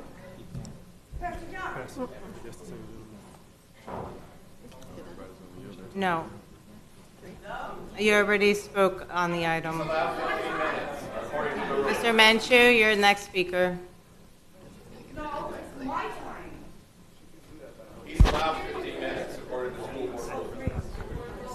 Madam Chair, according to the school board rules, policy 1100A allows only one person to donate their time to a speaker. So, Mr. Maitre. Point of clarification for the General Counsel, Madam Chair. There you go. Yes, can you please say what rule it says that you have to, if it's limited to one issue, because he's speaking on multiple issues. It was my understanding, and I think I've seen in the past, where people have surrendered their time if it's a different issue. I'm almost certain with Natalie Lynn Walsh that she's gone for more than one, her time has been dedicated by others. Just clarify where that would be so we can find that rule. It says that it's limited to one agenda, that is, you can only give it cumulatively or individually to each agenda item. Can you just find where that is? Yes, it's the school board policy 1100A. Thank you. Thank you. Mr. Minshew.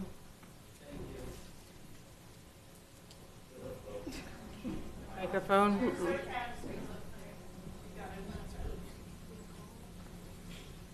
Try again. Can you hear me? Yes. All right, thank you. Look, faith is important, but faith should be left to practice in your church. Faith is something that should be left to practice in your home, or even contemplate it while you're driving and connecting with your religion, whatever that may be. But we don't have groomers in our public schools, Miss Pham. Oh, I'm sorry, I'm not supposed to say names. That's right, I'm sorry, my bad. The Bible belongs in church, the Bible belongs in your home, the Bible belongs in your heart. Point of clarification. When she carried, excuse me. We're not interrupting. Thank you. Can I have my time back on the clock? Yes, 1 second. Please stop the Did he just refer to my back, my disability? Did that speaker just speak to my disability? No, Ms. Pham. Did he say my back? No. OMG. I'm asking. I did not. I'll answer, Lori. Okay. Thank you. Please add 20 seconds this time. Thank you. I'm not against the Bible, I was saying, but the Bible belongs in the church, in your home, and in your heart. That's it. Ezekiel, when she carried on her whoring so openly and flaunted her nakedness, I turned in disgust from her, as I had turned in disgust from her sister. Yet she increased her whoring, remembering the days of her youth when she played the whore in the land of Egypt, and lusted after her lovers there, whose members were like those of donkeys, and whose issue was like that of horses. Thus you longed for the lewdness of your youth when the Egyptian handled your bosom and pressed your young breast. I don't believe we need the Bible in our public schools. There is separation of church and state, and we need to continue that. Worship in your churches, worship at home, worship in your hearts. It doesn't belong in our public schools. Dr. Wanza? Madam Chair, Mrs. Amelia Makowitz would like to use her time since she can't donate. And the next is Steve Tasson. First of all, I'd like to say I love watching the devil show itself. Second of all, the Bible is not just a religious text, but it's a historical masterpiece that has greatly impacted not only the world, but the Western world mostly. By preserving the Bible in our libraries, we promote diversity of thought and understanding of our cultural heritage. Let's embrace the richness and depth of this influential book and uphold the principles of the country that we are standing in. Dr. Wanza? Mr. Tasson. And the next speaker is Ashley Rodriguez. Steve Tasson, Cooper City. What was just said, the separation of church and state was never meant to kick God out of the public square or the classroom. It was meant so that the government cannot force you to believe or not believe. And this country was started with that, with Yale, Harvard, as seminaries to teach ministers. So I'll leave it at that. Okay, the next two speakers, Emmanuel Aramas and Adriana Franco. Hi. Oh. I'm on that one? No, keep talking. No, keep talking. I can talk on this one? Yeah. Okay. Ashley Rodriguez, Pembroke Pines. I am a Moms for Liberty member. We do not ban books. We do not promote banning books. This gentleman previously had said that there's no groomers in school, but yet we have on the agenda C2, Felicia S. Smith. So I agree with keeping the Bible in the schools. I mean, we have, there's books out there that is nothing compared to the Bible. The Bible is historical, has been around for ages. So to have this removed or considered to be removed is ridiculous. So, I mean, and board members, I suggest that you guys go into those SRC meetings and really check them out, because what goes on there, it's insane what half those people talk about. So, and keeping those books in the school. So, thank you for your time. Thank you. Dr. Wanza? Okay, the next two speakers are William Carlson and Mara Sowers. And Emmanuel Aramas. Yes, yes. Oh, Okay. yes, you were. Go ahead, sir. All right, perfect. I'm Emmanuel Aramas. I'm with Turning Point USA. So it has come to the community's attention that it has been challenged for the Bible to be removed from the Broward County public schools. Some may say that the Bible is offensive, that it treads over their differing religious beliefs, but I now challenge everyone in this room to ask themselves, aside from their personal religious beliefs, to look at this issue from a non-religious lens. If you allow someone their opinion, it is because it is a reflection of your own self-respect. You now see yourself as an equal, not a superior or an inferior, but simply as another human. Otherwise, you're being unfair and to an extent immoral, and it isn't morality. Isn't morality a search for truth and a feeling of purpose, the very reason we follow religion? So now I ask you, challenge yourselves to question your own morality. Which school of moral thought do you fall under? Relative morality or absolute morality? Do you conveniently portray yourself as the hero in any event, disregarding any consideration for your opposition, defining your own convenient morality based on personal advancement, and defining right from wrong based on either existing popular opinion or your influence over popular opinion? Or are you a moral absolutist where you view yourself from a fair, equal lens and constantly ask yourself the honest intention of your actions and consider the consequence it brings to others, and if you're smart enough, to yourself?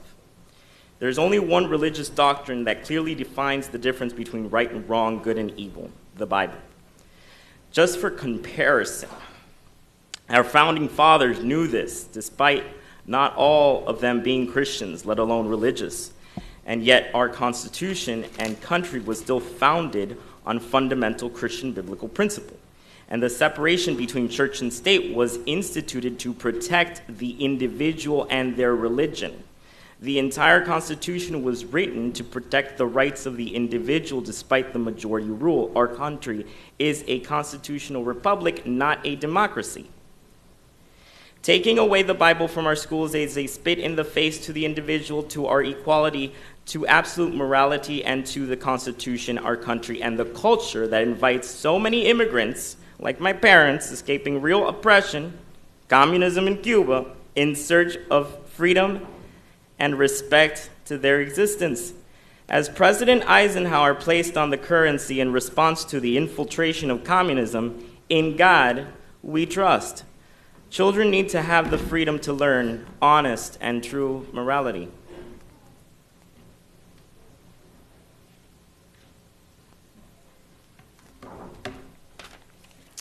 Good afternoon, my name's, ready? Good afternoon, my name's Adriana Franco, Pembroke Pines, a mother and an educator in Broward County.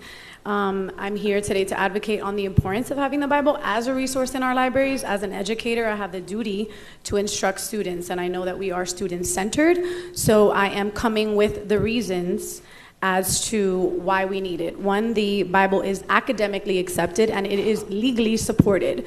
We have evidence with the National Education Association that believes that educational materials should accurately portray the influence of religion in our nation and throughout the world. The Florida State standards also show the necessity of the Bible as an instructional resource for students to succeed in their academics. It is written in, I'm going to list a few of the standards in Social Studies 6 World History 3.8, SS6G 4.4, SS6 WH 2.9, which I ask students to identify key figures and basic beliefs of the Israelites and determine how these beliefs compared with those of others in the geographic area, as well as in SS6WH 3.13, which says students need to identify key figures and the basic beliefs of early Christianity and how these beliefs impacted the Roman Empire. So, furthermore, the Bible is also legally supported in the Supreme Court case of Abington School District versus Schempp, Justice Clark. It may be said that the Bible is worthy of study for its literary and historic qualities. So, I want to conclude that since it is your mission in Broward County to educate all students to reach their highest potential, and its vision is educating today's students to succeed in tomorrow's world, let us not permit this complaint or a challenge that is voicing the language of the Bible in question to be inappropriate, because such verses were not promoting sexual immorality. They weren't promoting rape, incest, or bestiality, but it condones it. It condemns it. So clearly, we are using this, or we're going to continue to use the Bible as an instructional resource, not only in our homes, in our cars, in our faiths, or in our churches, but we're going to continue to use it as an instructional resources for all students, even those students that do not practice any faith, the right to learn about this nation's roots and foundation of Judeo-Christian beliefs. Thank you for your time, Board, and thank you for your previous voting against such appeal. Thank you. Madam Chair, our final two speakers are William Carlson and Mary Oji. Thank you. My name is Mara Sowers. Thank you so much for the opportunity to speak with you all. I respect you and appreciate the many hours. Wow, thank you. Thank you. You do love our children. Thank you. I do want to speak to the passage in Ezekiel that the gentleman brought up and was saying was pornographic. The point of the context of those verses in Ezekiel is all about pointing out the immorality and the harm and the destruction of those behaviors. And the Bible does speak to true life behaviors. Since the Bible was taken and prayer removed from school, we were promised that it would free up people. They would learn better. They would grow into more healthy, productive, creative individuals. But now we have what? Suicide rates? We have kids killing other kids and teachers. And you know what? As an educator myself, as an educator. That doesn't even, the level of normal, typical hostility and hatred that goes on you see the heights of it, there's a lot lower. It's just very destructive. So anyway, I just wanted to mention that. I want to mention, I truly don't believe anyone wishes for us to leave our Christianity at home or limited to church. That is the reason why. That is the consistent reason why when a driver offends me on the road that I don't do something back. You do not wish for me to leave my Christianity at home. I forgive and I choose to love him because the Bible tells me. And that is the reason. And it's not just when there's nobody to notice, on the road. It's not if it was selfishly based, I'm going to get in trouble, so therefore I won't at this moment. Then there would be other moments when I would. But it is based on the lordship of Jesus Christ. Therefore, when I see them in private, when I have opportunity for revenge, you know what? The Bible says, love them that persecute you. And I do. I was the subject of being molested by 3 black men as a teenager. You know what? I could, if it wasn't for my faith in the lordship of Jesus Christ, I would hate. And I would hate. But you know what? It was because I understood my sin was forgiven by Jesus. And my sin was enough to crucify the Son of God, and was nothing compared to the sin of those men. And I also understood the Bible says to love and forgive. Do you know I did that? And do you know, my best friend is a black man right now. I understood that every race has sinful hearts, including my race, including me. And if it wasn't for Jesus, I would be no different. And I don't think anyone here really wishes for me to leave my faith at home. Believe me, there would be a lot of hatred. There would be a lot of revenge. There would be, Jesus said to love those who persecute you. Dr. Wanza? Jesus said, thank you.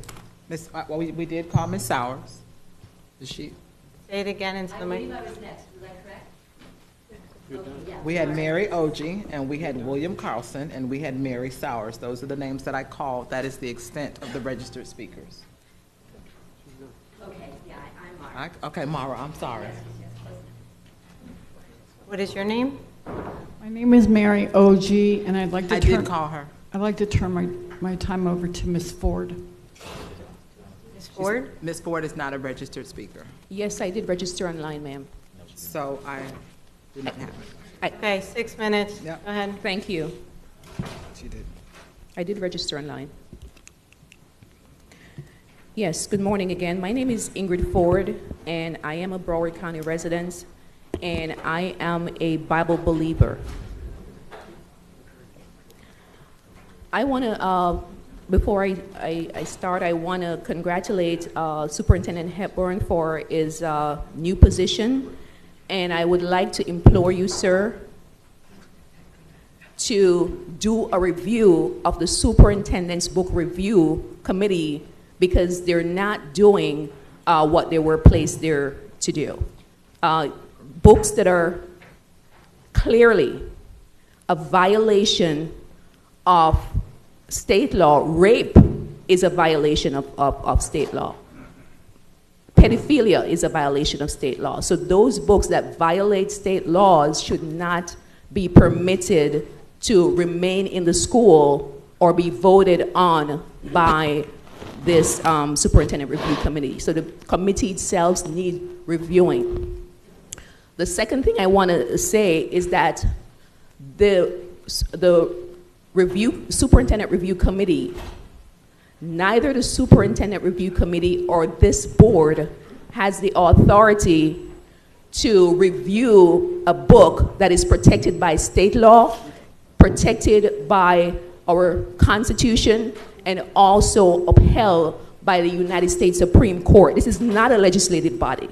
Your job is education and educating our students. So if the Bible becomes an issue or a challenge is brought to the Bible, it is not the place or the authority of the Book Review Committee to review a book that is state protected by law and protected by the Constitution.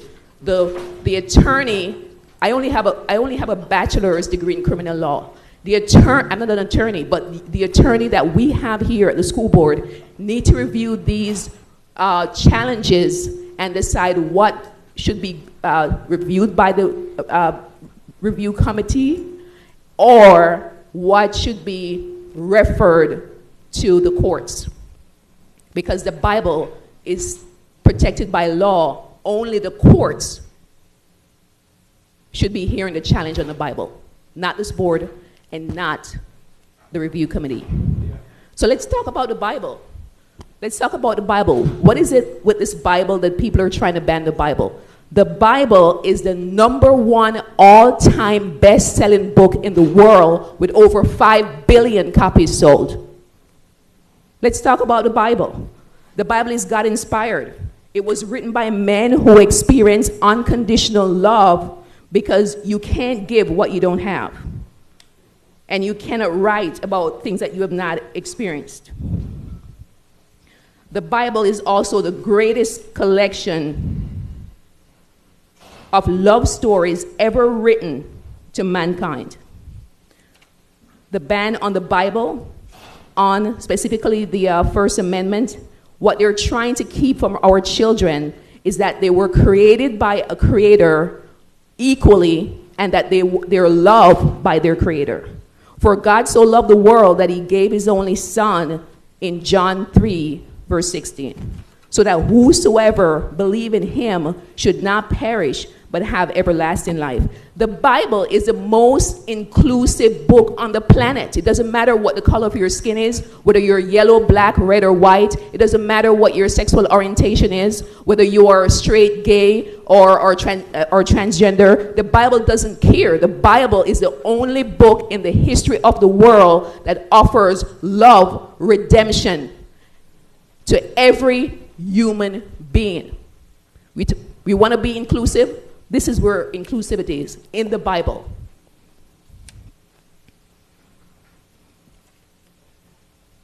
The Bible also provides rich historical content for our students. The Bible talks about many different civilizations, many different nations, and is rich in history. And for just that reason, it's worth the price of being admitted and remaining in our school library. So I just want to finally, and for once and for all, this myth that a Bible or a book that is protected by the state law and by our Constitution can be challenged in a school system. This is not the place for it. Anybody who wants to challenge the Bible, I'll see you in court, but this is not the place to come and challenge the Bible. Thank you.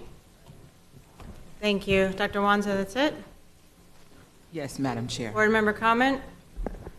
I'll go, Madam Chair. Mr. Olson? I'll read what someone just sent me. It's Tuesday, and since it's Tuesday, choose to smile, choose to be happy, choose to love, choose to be a blessing, choose to be humble, choose to be patient, choose to be kind, and above all, choose God to guide your life. Thank you to my sister, and you know who you are, who just sent that to me 2 minutes ago. I'm the son of Matt King Carter. I'm the son of Marcus D. Davidson.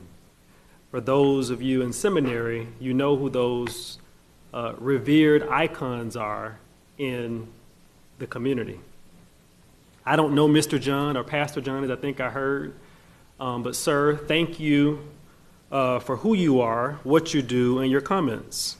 I didn't expect, as I told my colleagues sitting here, many of the comments and the commentary, but I understand 100%. Many on this board know I have stood loudly against sexually explicit materials in our classrooms. I think I was slightly chastised, maybe, for at least making some comments before. At that time, because I know where Broward County Public Schools stood and where BCPS stands today. I just want to ask a question to the superintendent. And before I do that, let me also be clear that I too support the good book. I too support the one book that brings so much and means so much to so many in our community. But I know this is not Sunday or Wednesday or Tuesday anyway, so I won't go to all the other types of comments I can make today. But separately, Mr. Superintendent, the recommendation before us is to maintain this good book in schools. Is that correct? Dr. Hepburn? That is correct. All right, great. And last question, because I don't know the answer to this, if the chief academic officer and team has responded. So there were several books stated, and I know this is, like not totally directed or connected, Madam Chair, but there are other books that were stated on the record. I just want to be sure that the team actually has talked to the one or two individuals, and if we know that there are in our schools that we are taking the appropriate action and steps appropriately. You can confirm that? Dr. Hepburn? Yes, I can confirm that. They've made an attempt to communicate with the person who was speaking earlier, and we do a due diligence in going through our library collection to make sure if those books are present, we follow the right process. Okay, perfect. Thank you, sir. Any other board member comment? Sam?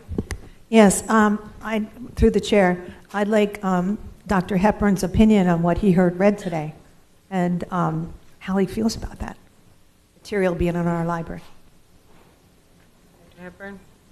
I won't specifically provide an opinion, but I will confer that we have a specific process. My team follows through with that process with constituents on the from the community, ex-teachers and the like that are on that committee. And when that information comes to me, I look at it with a fine-tooth comb and make a support or do something different based on the recommendation.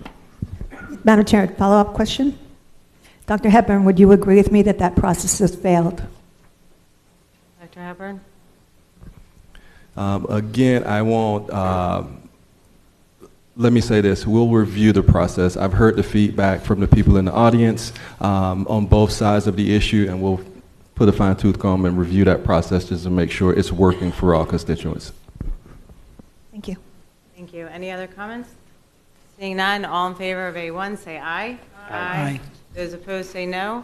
Item passes unanimously. Board members, I advise at this time that the General Counsel would like to request an attorney-client session. At this time, I'm requesting all those not attending the attorney-client session to exit the boardroom. Thank you, Madam Chair. I would like to request the school board convene an attorney-client session in order to discuss litigation pending before the 17th Judicial Circuit and/or for Broward County, Florida, in the following matters: Renaissance Charter School. Please exit quietly. Versus the School Board of Broward County, Florida, case number CACE 23-019400. Number 2, Academic Solution Academy, Inc., et al. Versus the School Board of Broward County, Florida.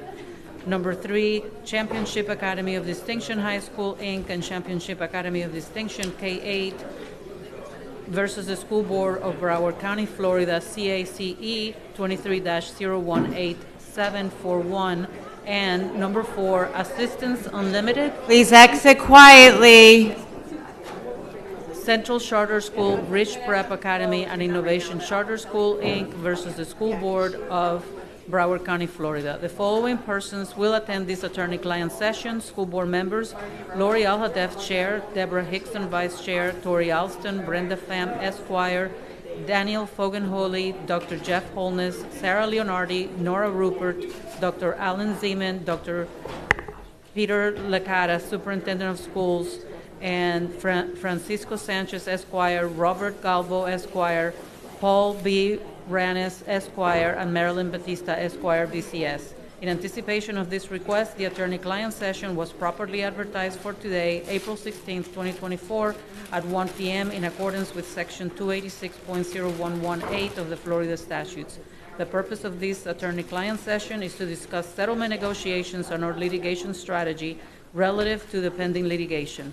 A certified court reporter will record the session. Only those persons noted in the advertisement will be permitted to attend.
Welcome back. Mr. Alston. Thank you, Madam Chair. And while before the next item comes to the floor, while there is no direct conflict and out of an additional abundance of caution, including my communication with counsel in closed session, I will abstain and not vote on the item that will be coming to the board. I will file the appropriate document and step off the dais at this point. Okay, thank you. Board members, I have an amendment to GG3, and the recommended action is to authorize the communication to the Florida Department of Education documenting compliance with the directive issue on March 27, 2024. Is there any public comment? Okay. My motion is I move to amend the motion by adding the following paragraph after the words March 27, 2024, and approve the following payment schedule. 1, Payment 1, July 10, 2024, 1/3 of the principal and interest then due and owed to all charter public schools on that date. 2, Payment 2, July 10, 2025, 1/2 of the remaining balance of principal and interest then due and owed to all charter schools following the first payment, with interest compounding at 1% per month, 12% annually. 3, Payment 3, July 10, 2026, the balance of all principal and interest then due and owed to all charter public schools. Second. Been moved by Aldef, second by Rupert. Public comment on the motion?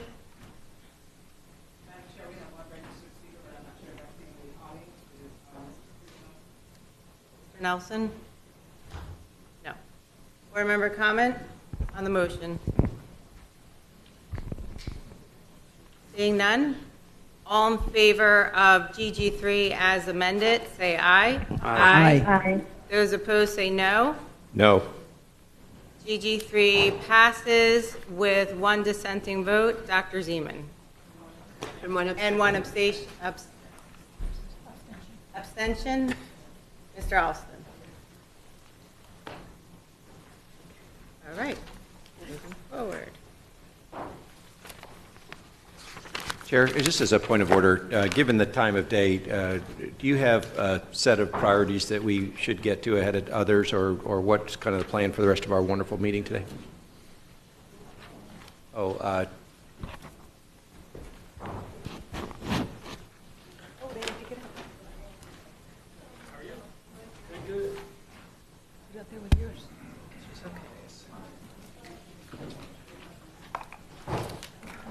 Was that a question, Dr. Zeman? the question is, I'm just trying to think about the balance of our time today and whether or not we want to think a little bit collectively about the things that we really want to get to that are urgent, that might require some action in the near term before we get back together at our next school board meeting. So staff has given me a list of priority items, so I'm going to tackle those and then move down the list. Would you mind sharing that prioritized list so we can all be prepared? JJ9, JJ11, JJ12, JJ14, AA1, JJ23. Let's just start there. I have a motion and second on JJ9. So moved. Moved by Rupert, second by? Second by? Second. Mr. Pogenholy. Public comment?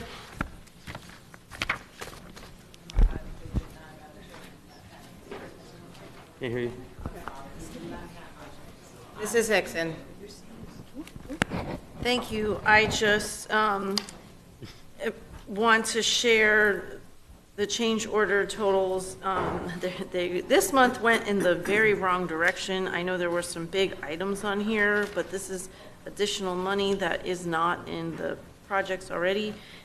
Consultant errors is $258,395.91. And consultant omissions was $295,497.91. So, Superintendent, I hope that we are looking at these with a fine-tooth comb to make sure that they are necessary and that we're keeping our pulse on this, because the numbers were getting way better, and then this one was just like it was when I first got elected. So, thank you. Any other comments? All in favor of JJ9, say aye. Aye. Those opposed, say no. JJ9 passes unanimously. May I have a motion and second on JJ11? So moved. Second. Moved by Zeman, second by Rupert. Public comment? Board member comments? Mrs. Pham.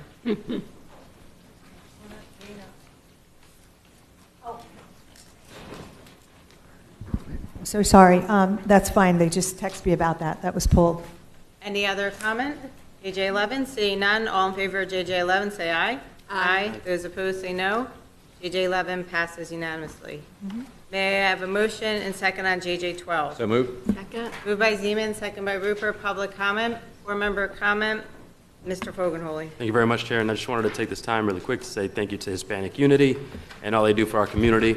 It does say on here, District 1, they do great work in our community. I just wanted to say thank you to them. Thank you.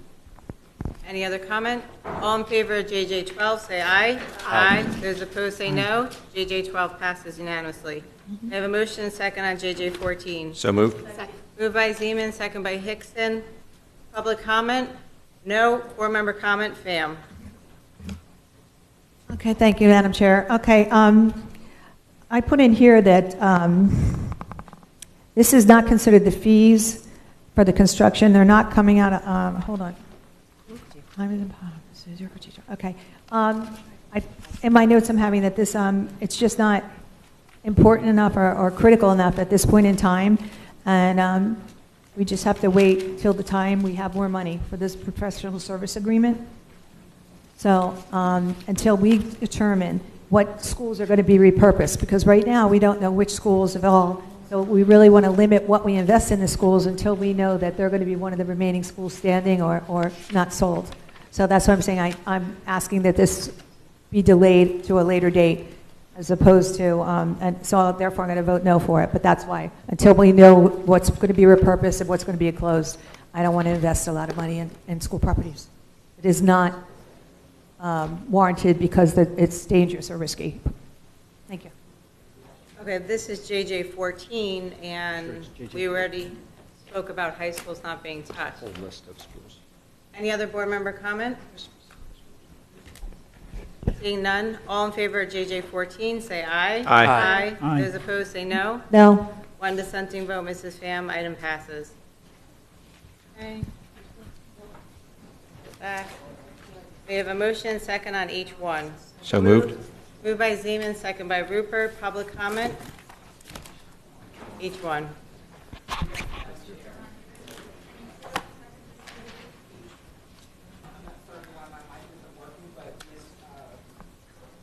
H1 is instructional appointments and leaves, 2023-24. Maeve, she signed up to speak. Tricia? Tricia's not here. Mrs. Pham. H1. H1. Hot dog 1.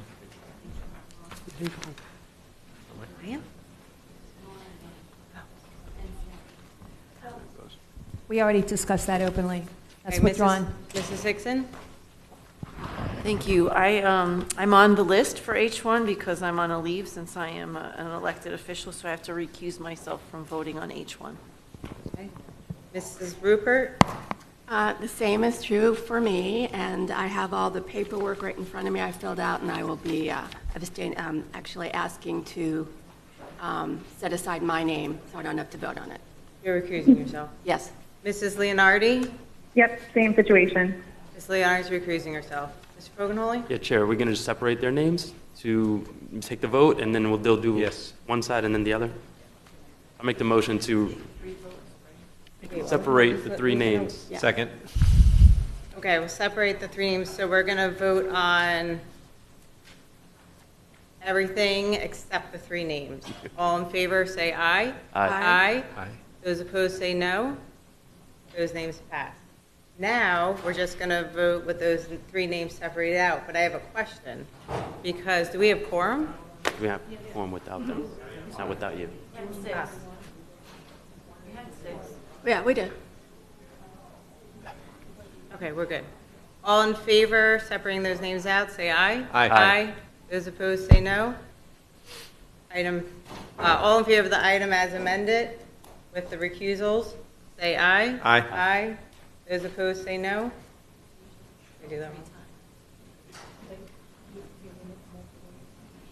Okay. We have a motion and second on H2. So moved. Moved by Zeman, second by Hickson. Public comment? H2, public comment. No. Board member comment, Hickson. Me too. Thank you. I just wanted to say congratulations to all the retirees. Thank you so much for your dedication to our students in the district. Ms. Rupert? Hold on. H2. Got it.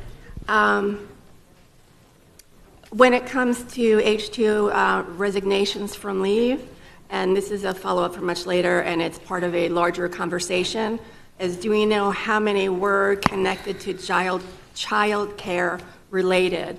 And where are we on that conversation about getting 0 to 3 child care for our employees? So we're seeing this looming ever closer to the end of the school year and the hiring for next year. So I would like an update. I don't know if Dr. Hepburn has the update on that, or like we've had the surveys, and where are we going? Dr. Hepburn? Yes, thank you. We put out 2 surveys, one for teachers, and then we extended that survey to school-based administrators. I think the survey window actually closes this week because we made it longer to add the additional groups, so we'll have that data hopefully by sometime next week. I don't know if Mr. Azarito, if you can speak to any surveys when we have employees that are resigning or leaving our district that speaks to that. To the chair?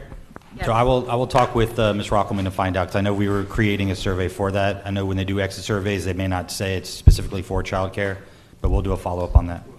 No, they were for childcare. Yeah. No, I've seen it before. You're correct. I want to make sure that they're being asked, and we're going to do a follow-up for you. Okay. Thank you so much. Thank you, Dr. Hepburn. All in favor of H2, instructional separation of employment or discipline 2023-2024, say aye. Aye. Aye. Those opposed say no. H2 passes unanimously. May I have a motion second on H3? H3, so moved. Moved by Zeman. Good. We've Oh, done I'm 3. sorry. Yep. May I have a motion second on H4? So moved. Second. Moved by Zeman, second by Rupert. Public comment? We have one registered speaker, but I do not see her in the auditorium. The registered speaker was Mary Coker, but I do not see her here. Board member comment, Alston? Sure, thank you, Madam Chair. Actually, it was a question connected to the prior H3.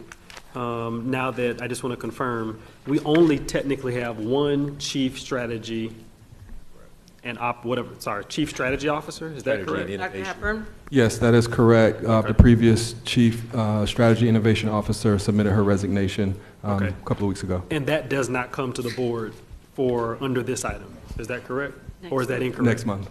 Next month, okay, got it. But there is no 2 at the same time? There's no overlap. I just want to got it, okay, thank you. Thank you. Mrs. Hickson? Thank you. On H4, I just, again, would like to congratulate all the non-instructional retirees. Thank you so much for your dedication and time to the service and to the district, and good luck on your next journey. Ms. Rupert? Half a second. Okay, I'll just go by my notes. The resignations, why, question mark, 11 out of 48 were campus monitors, 9 out of 48 were bus operators or attendants. This is concerning as we're heading to the end of the year and previewing next year. So I just wanted to call that out again and make sure that if it's something job related for them, or what that dissatisfaction is, or why they're leaving, if it's cost, whatever it may be. But we certainly can't afford to lose our campus monitors or bus operators or attendants or any of our employees right now. So thank you. All in favor of H4, say aye. Aye. Those opposed say no. H4 passes unanimously. May I have a motion and second on H5? Second. Moved by Zeman, second by Rupert. Public comment? H5 passed on consent, Madam Chair. Passed? Thank you. May I have a motion and second on A2? So Oh, wait, they're all, that pass? No. A2, B1, C1, C2, F1, and F2 pass? No. You are on item B1, B1, C1, C2. Bravo 1. Right. Mr. Fogle. Pass. No. Did not. Gotcha. We have a motion and second on C1. So moved. B1. C1? C1? Bravo. B1. So moved. Second. Moved by Zeman, second by Fogenholly. Public comment? No, Madam Chair. Board member comment? Hogan-Holy. Yes, thank you very much, Chair. And I know these are the proclamations that came before the board. We had two, and mine was celebrating Collins Elementary School. Just wanted to give a shout out for celebrating 65 wonderful years there, and shout out to our Tigers. Thank you very much, Chair. Thank you. All in favor of B1, say aye. Aye. Those opposed, say no. Aye. B1 passes unanimously. We have a motion and second on C1 and C2 I'm going to take together. So moved. Second. Moved by Zeman, second by Rupert. Public comment? Yes, Madam Chair. For item C1, we have Ashley Rodriguez. Ms. Luscombe asked for her name to be removed. And we also have Ms. Kim Mohorn. That's item C1. You can come to the podium.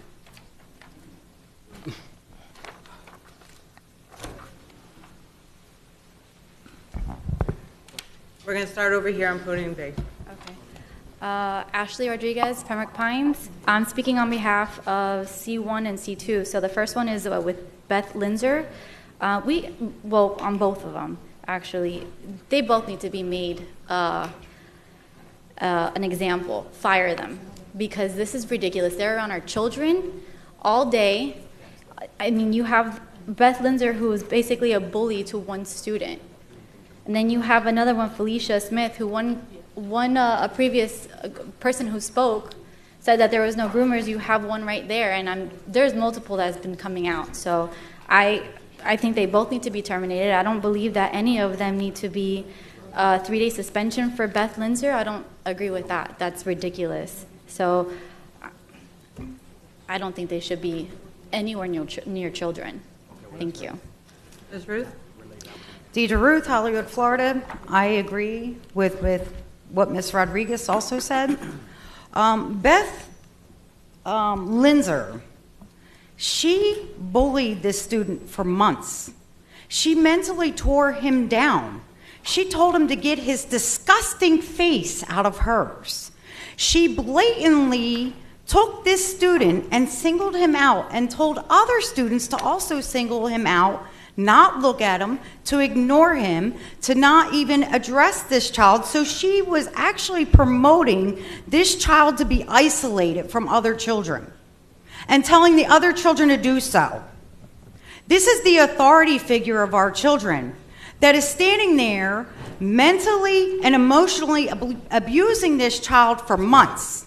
Months.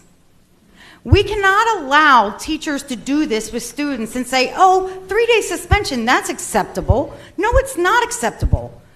That abuse that child mentally endured is probably going to stay with him for years that he's going to have to come out of. Because this teacher emotionally tore him down, emotionally took away any confidence that he had to sit in that classroom and be a part of a classroom. What kind of education do you think this child got when this teacher placed them in the back of the classroom purposely to say, he's not a part of the class, don't look at him? This is not the kind of thing that parents want to send their children to Broward County schools for. We expect you to protect our children.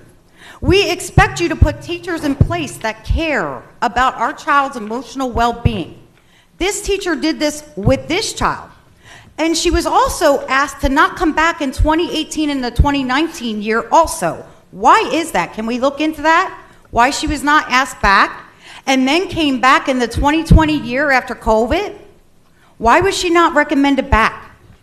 I would like to ask that because I've been told by Weston parents that this teacher has been bullying for years. And she's gotten away with it. How far do we let our teachers go with abusing our children? And I'm sorry, but mental abuse is just as bad as physical abuse of our children. That boy may never be the same. And that teacher promoted bullying of this one student. We can't allow that. As a board, you should not allow that. I would rather have no teacher than a bad teacher. Because a bad teacher is not encouraging and bringing our children up. You need a teacher that's going to encourage and bring our children to where they need to be, to have the confidence, to be good citizens, to be better. And that is not teaching our kids to be better. We need to do better. Both of these teachers should be fired. Thank you. Any other public speaker? No, Madam Chair. Spam? Yes, ma'am. Thank you, Madam Chair. I agree that this conduct was way out of line. I think it is criminal. I think there was intentional infliction of emotional distress on an ongoing period with this student. And I want to know if Child Protective Services were contacted. I want to know if a complaint was filed at the state attorney's office. I did see some criminal charges, but I want to, it's my opinion that we can't let this person near children again, period. Just based on the testimony contained in the documents that were presented to us by other students crying, other students being impacted by what was going on, and also just the fact that this little boy's life is probably destroyed, his confidence. And if we let her near children again, it's more likely to happen again. And you don't get a second chance at this. If this was a parent, we would have called Child Protective Services immediately, period. So we can't make exceptions for our teachers. We can't do that. And they have no right to treat our children like this. Thank you. Dr. Hepburn? Yes, thank you, Chair. Right now, I'm going to actually ask Mr. Azarito to provide any detail that he can on just the consistency of the process for the number of days of suspension for C1. Okay, through the chair? Yes. So according to 4.9, this is how this was going through the system. There were no prior corrective actions on the teacher. That's not true. According to 4.9, when they go through that system, the principal, I'm reading through it, the principal in conjunction with employee labor relations determined a 3-day suspension. I believe once the teacher was served with that, she filed the DOA, and that's where, Ms. Batiste, I believe that's what we're doing now. She's already appealed the administrative complaint. Madam Chair. Yes. Are you asking me if there was an appeal? Yes, that's where. I believe there has been an appeal on this item. That's why we're on C.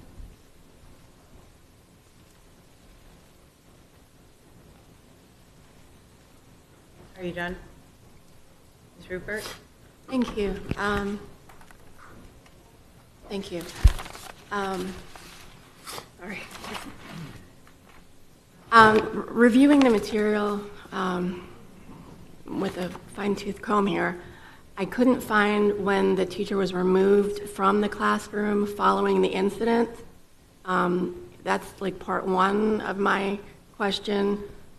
2 would be, how did she get back in a school for this year?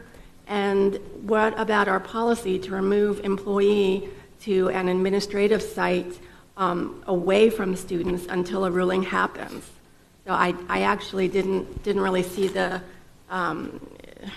timeline work out very well, and there already was a corrective action on November 2023. Was a recommendation for a 3-day. So wouldn't this be the second 3-day, or that is this 3-day that we're discussing? This 3-day that we're discussing. Okay, was this teacher removed immediately from that classroom and put in an admin site, which is normally done? Dr. Hepburn? For the regional superintendent for this specific school. Alan Strauss, South Regional Superintendent. In this instance, this, as Mr. Azarito was mentioning with 4.9, this went through the ELR process. This did not go through the SIU process. The principal at the school was handling it, so therefore, typically speaking, when you go through the SIU determines whether or not individual is reassigned from the work location. In this case, it was not done through that manner. It was a site-based discipline. Right. Well, I'm going to say this, and I know it's not I'm going to say it as Nora, not as a school board member. That was wrong. You know, staff members complained. Staff members came forward. Staff members made reports. And that the staff, the instructional teacher, was not removed from that classroom for their own safe being and their due process. Every teacher I know, we go to administrative site somewhere else. It's for the employee's benefit, and most importantly, it's for the student's benefit. So it's a two-pronged event, and for that not to have happened really makes my stomach hurt. Because reading, I mean, my hands are shaking right now, and I'm an adult. And if somebody did the things and said these things, which were recorded by other professionals at that school, so it wasn't a he said, she said. It was he said, she said, they all said, and that's what makes me incredibly nauseous. So we can't afford to have this ever happen again. And like I'll repeat, it's for the teacher's benefit as well as the student's benefit. And just because they removed a child from her room, Right in the audience. the teacher should have been removed for her due process and for the child's safety, and or in this case, children's safety. This one kept me up last night, way too late. And Dr. like to make a Hepburn, I know motion? you, I'm sorry? Would you like to make a motion? I would. But can I do that under the process where it's at? I believe we can refer back to the superintendent to reevaluate these and maybe come up with a different recommendation to the board. I move to take this item back to Superintendent Hepburn, C1, for Ms. Linzer. And I don't know if it needs to go to the professional. Did it not even go to the professional? Yeah. We're sending it back to you to be able to spearhead this and to do the right thing. Second. Been moved by Rupert, second by Zeman. Public comment on the motion. I support the motion that Ms. Rupert is putting forth. I do believe it needs to be reevaluated. I believe that it should have never come to the student having to be removed from the classroom as opposed to the teacher being removed from the class. So I 100% support what Ms. Rupert is saying. This needs to be evaluated further. 3 days is not enough for this. Thank you. Board member comment? Dr. Holness?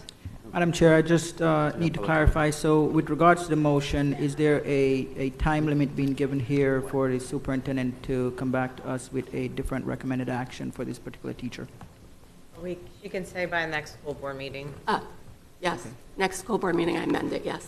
Okay. Any other board member comment? All in favor of the motion, say aye. Aye. Those opposed, say no. Motion carries. Now we're back to the item as a whole. So I pulled C1 and C2 together. So we're going to vote. Any board comment? C1, C2? Ms. Rupert? I agree with that. It's terminating it, and I agree with the item on C2. All in favor of C1 as amended and C2, say aye. Aye. Those opposed, say no. Items pass unanimously. May I have a motion second on F2? No clapping. So moved. Chair, can we do F2 and F3 together, please? Yes. May I have a motion second on F2 and F3 together? So moved. Moved by Zeman. Second. Second by Holness. Public comment? No. Board member comment? Mr. Alston? Me first? Okay. Or no? Zeman first. Oh, Go ahead, Zeman. You got it. You sure? Yes, sir. So, very easy question. So clearly, the fund balance has, gone down to 3.8%, Mr. Superintendent. I know there was prior conversation on a policy coming forward in this area. Just wondering if we're still on track for that, and if there are any other pending that we can talk about. Let me add that. Items slated to hit general fund or fund balance reserve, that number, between February 29 and yesterday. Dr. Hepburn? The policy is still on track, and I'll defer the rest of that question to Ms. Marte. Thank you, Superintendent Hepburn, through the chair. The short answer to your question is there are no scheduled items, to use your words, that are going to hit fund balance. But what happens And the reason that fund balance continues to decline is as the finance staff continues to do monthly projections, some areas of expenditures are coming in higher than budgeted, and some areas are coming, and some areas of revenue are coming in shorter. So as we get to the end of the year, we look at what's actually posted, and my CPAs on staff project out the rest of the year. And I've told the board that health insurance continues to escalate. We also have concerns about year-end collection shortfalls of our tax revenue. So those continue to be built into the projections. And we're not seeing any improvement in the trends that would change the trajectory to be somewhat of a continued decline. Got it. Thank you. Dr. Zeman? Thank you very much, Chair.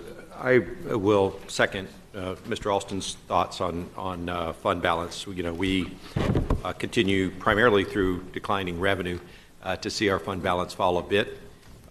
This is going to be a challenging budget year as we roll through. We're going to get another workshop on budget. We're going to get several more workshops on budgets as we go from here to the end of June to approve our final budget for next year. I just want to kind of comment again, this is my third time, that there are critical reasons for our fund balance to be equivalent to other counties in Florida's fund balance. And I'm looking forward to a correction in some sense to align with the other counties so that our fund balance is like theirs. We still have a $54 million item that was put aside 11 years ago that would be most appropriately, according to the Gatsby accounting standards, be included in this fund balance. I've talked about it. I'm hoping, Mr. Superintendent, that we can bring that back to the next school board meeting, either as part of an update of our budget amendment or otherwise. But that's going to be critical. We really want to be able to say Broward is this, Miami-Dade, Palm Beach, Hillsborough, Duval, Orange is the like. And Gatsby tells us to be honest with our financials. We will be honest as soon as we move the 54 out of the committed into the unassigned. So I look forward to seeing that when it makes sense. Thank you, Superintendent. Mr. Fogelnoy? Thank you very much, Chair. And I agree with my colleagues, you know, the concern of fund balance. I did want to ask a question, I think for the public, for Ms. Marte, through the Chair. Looking at fund balance, can we explain the restrictions or different restrictions on us of what can be put into fund balance? With the money, property, what is the restrictions that we have on that? Dr. Hepburn? Ms. Marte? I got to pull out GASB 54. I want to make sure I'm quoted correctly. Give me 1 second. I can do it pretty good off the top of my head, but not perfect. And this is government accounting, so for the public that works in corporation, this is going to be a foreign language, but government accounting has 4 categories in fund balance: restricted, committed, assigned, unassigned. The state calculates the 3% based on assigned, unassigned balance net of FES and charter school revenue. That's the state calculation. Restricted fund balance is limitation imposed by creditors, grantors, contributors, or laws that regulate the use of these funds. Limitations imposed by law through constitutional provisions or enabling legislation. These funds, in simple terms, things like inventory, are in this type of portion of the fund balance. Committed fund balance is a self-imposed limitation set in place prior to the end of a period. Limitations imposed at highest level of decision-making that require a formal action to undo or to remove, but an action can remove these. Assigned is limiting, but it's intended to establish by highest level of decision-making, intended to use established by body designated for that purpose. So typically in a school district, assigned fund balance would be set-asides for self-insurance, state categoricals that have balances rolled forward that are for a specific use that you can't put into just general unassigned funds. And in the simplest terms, unassigned fund balance is what you all love to refer to as the rainy day fund. It doesn't have any type of constraint on it, except to say, in total, assigned and unassigned must, by state law, remain above 3%, by board current policy, 3.5, and yes, Superintendent, it is on track and in fact coming to the board next week. And the rating agencies will tell you, and I think if you read the recent Fitch rating, it should be above 5%. I apologize for the long question, but I wanted to be thorough. The long answer. I I appreciate the answer. Yes, and I'm glad you brought that up also, talking about the Fitch rating, because I did have a question about that as well. The chair, through the superintendent, what actions do you see this board taking to improve that, to get us back on track? What do you see us having to do? Let's get there. Dr. Hepburn? Ms. Martin? Thank you, Superintendent. A significant change in fiscal practices. So negative watch is not an uncommon situation for rating agencies to put districts on. Declining enrollment was a big factor. The board's response and the superintendent's recommendation as it relates to how to manage declining enrollment will be a key factor in how the rating agencies look at the district going forward. In the ratings update, it was mentioned they're looking very much forward to what the superintendent will recommend and what the board will do in their redefining initiative. That's critical to them to see if the board will take the actions that they believe necessary to change the direction that the board is going in financially. Okay, and I know you have mentioned enrollment declining, and it is projected to keep declining. Do we still, and I know we were talking projected 4,300 student loss next year, if I'm not mistaken, is that still the case? Dr. Hepburn? Ms. Martin? Yes, Dr. Hepburn, that is still the case, and the birth rate projections over the next 5 years, a continued decline. Okay. I also want to make sure it's clear, because there's a couple of things here. So deficit, $6 million next year. Is that correct? Am I off? 60 million, I'm sorry. Ms. Martin? Yes, sir, it's 60 million is closer and growing. So this week, Dr. Hepburn and I were made aware of a state law that passed that requires all employees to be re-fingerprinted regardless of whether it's the 5-year period or not. And the requirement is to actually roll your fingerprints. That's about $1 million cost that, again, it's going to be added to next week's presentation, but it's 60 million and growing. I know you just voted on an item that will continue to grow that number as we move forward. So it is definitely not narrowing. Is that the transportation for aviation, or? No, no. The GG3 item. He was joking. It was a joke. Oh, I know. I'm sorry. It's $30,000. I know. Too soon. It's too soon. I'm sorry. Now, and I know that. Can you talk about for this board? How much does it hurt this board when we create recurring funds to come out of one-time funds like we did? I need you to explain that very clearly for the public. What we did, we talked about raises in this district, and we did it with recurring funds, with one-time funds and funds that are not there. Can you talk about how that hurts this district? Dr. Hepburn? Ms. Martin? Thank you, Superintendent. So it's always the recommendation of finance staff never to embark on recurring expenditures from non-recurring funds.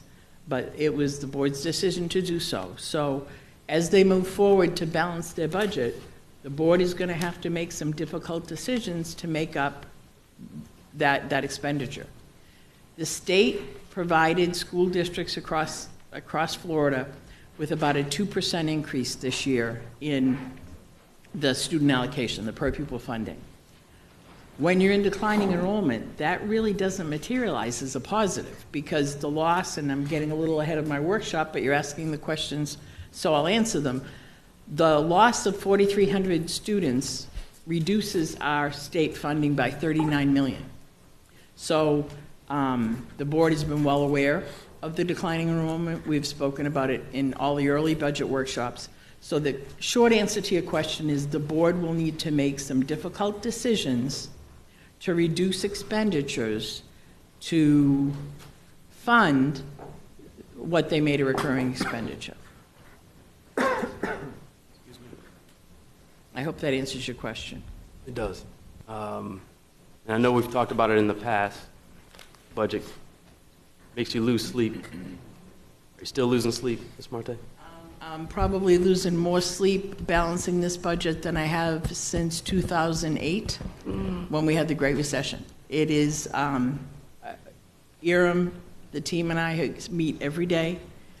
Dr. Hepburn has been intimately involved with working through the budget with me in a partnership level that academics historically, in my experience, hasn't been involved. He's been a tremendous thought partner, and he's helped craft some of what we would present as possibly difficult decisions, but decisions that have to be made.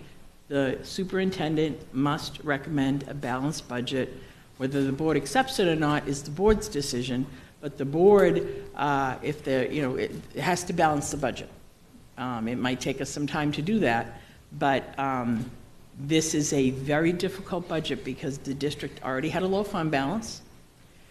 We are in rapidly declining enrollment. We have lost 20,000 students in 6 years.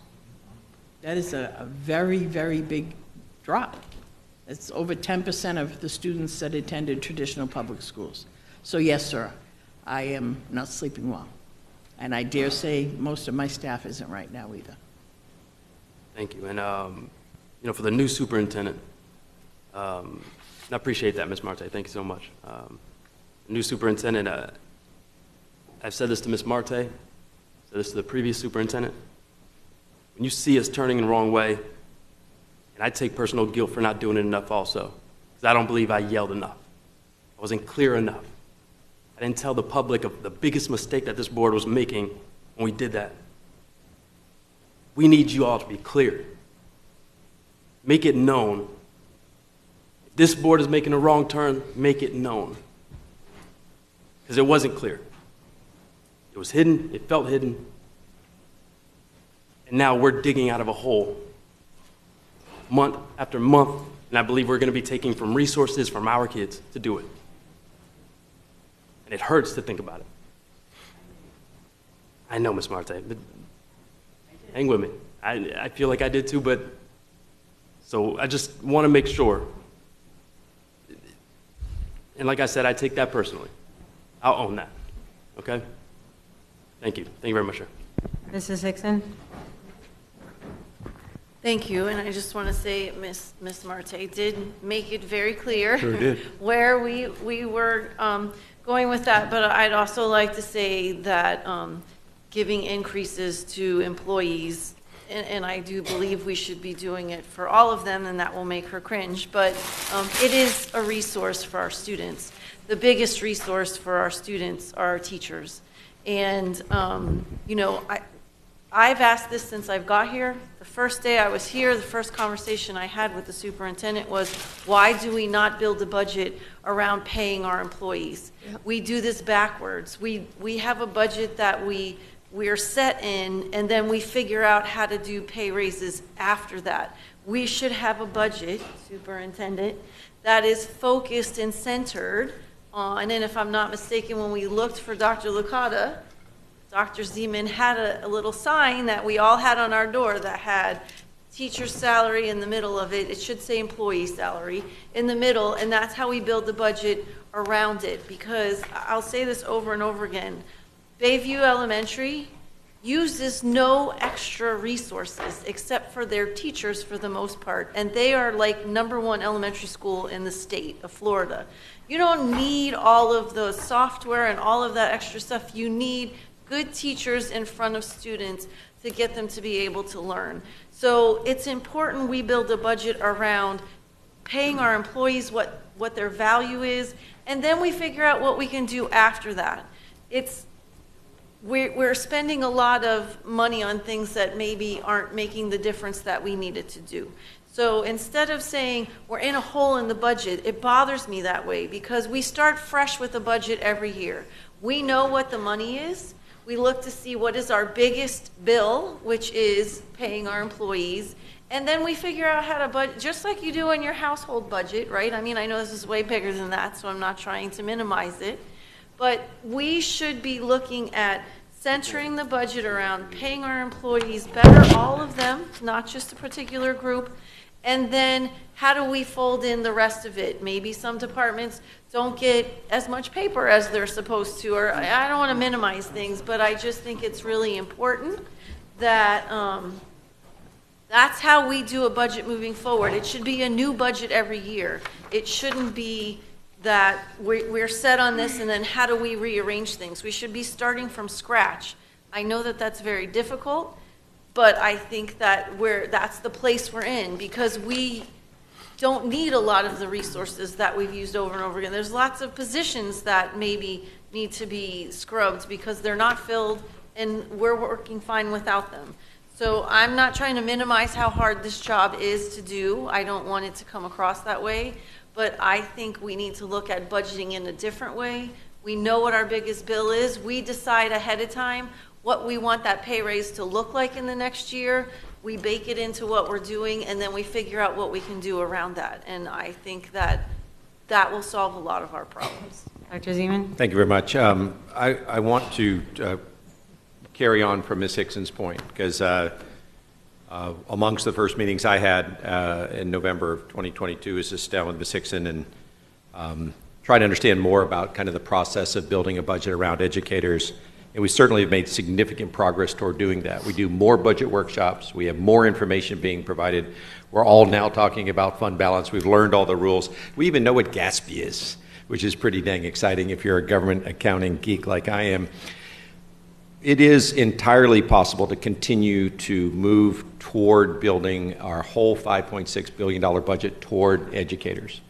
We're going to be able to ask more questions about that. In next year's budget, there's a 1.8% raise for teachers' salary incentive allocations, TSIA. So we're not starting with zero. I think the point that we have to think hard about is that we're $61 million in the hole from the get-go. And so if the people in Tallahassee give us $100 million of additional money, we're only starting with $39 million minus all the other little, FP&L cuts, bus, gas cuts, things that have kind of traditional inflation. I took Ms. Hickson's challenge very literally, and I continue to present ideas to this board about ways in which we can do it. But this year, the ideas are going to be radically different. We have 4 layers of management between Superintendent Hepburn and a principal out in our schools. Do you think we need 4 layers of management between our CEO and the people that are leading our schools? Well, that's dozens and dozens of millions of dollars in that layer. To Ms. Hickson's point about paper and supplies and travel and conferences and software and all that, why don't we think differently about this? We'll continue to ask those questions. It's really up to the board as a group to decide to go down that path. But I think it's a path that imbues a philosophy that our educators do our work. And if you were running a business, you would put all your money in those that are doing your work, those that are making you the money, those that are doing what your clients are asking you to do, and everything else gets second, third, and fourth level priority. And so we will continue to ask those questions. We'll continue to come up with ideas about it. I know we did not do anything fraudulent or nefarious last year. We went into that use of ARP money for a recurring fund eyes wide open. We had a public meeting about it. Several times we talked about it. But yes, when you use temporary money for a recurring bill, you're going to have to figure out how to pay for that recurring bill going forward. But we're in a financial difficulty. It is not a financial crisis. We still have $5.6 billion plus whatever the legislature gives us for next year in the final budget. And we will continue to make good, strong decisions about selling property, about repurposing, about spending money based on real priorities. And so I'm looking forward to the conversations that we have over the next couple months. I'm also very heartened by the fact that our chief people officer is starting negotiations now. I hate coming in second to Palm Beach and Miami-Dade. It's a real competitive thing for me. Thank you, Dr. Hepburn, for helping us keep balance what they're doing just north of us. But they settle with their unions before the start of the year, which means the people, Ms. Hickson, don't miss a paycheck. What we do historically is take last year's raise away, and they start the year with a lower paycheck, and then around February or March, we're paying them. That's inhuman, and there's no reason for us to do that. We can settle with them now. We just have to go through the process, and I'm tickled that our Chief People Officer is moving out to the board's direction on trying to get an offer to them and an accepted offer to us, acceptable offer to us, so we can move through ratification and make sure that our precious workforce doesn't miss a paycheck. Thank you very much, Chair. Mrs. Pham? Thank you, Chair. One of the things I spoke to the CFO when I got here and elected on the board was setting up money in an unevadable trust for the teachers' salaries, and I was told that we couldn't do that. So in light of that, I want to know what we can do, because it's my understanding for the last 3 years, zero has been budgeted for teachers' raises, and that's just not acceptable, not at all. So I want to know, how can we protect funds so we know they're going to be there for the teachers and for the rest of the staff? And the other question I have is, I know we said that we had money budgeted for raises. I want to know, did we take all the money that was budgeted for all the employees and only use that towards the teachers' raises, or was that budget just worked up on teachers? Through the chair. Dr. Hepburn? Ms. Marte. Thank you, Dr. Hepburn. The funds for TSIA were budgeted last year. That is a teacher salary allocation. That was only for teachers. The increased health insurance costs that the board absorbed was to the benefit of all employees. No employees contributed to their health insurance last year. And the additional money for the teachers, the 2.26, was not budgeted. And the board opted, as has previously been stated, to use funds from ARP that are non-recurring to provide teachers that raise. Just a point of clarification. So what we're saying is we didn't budget any funds away.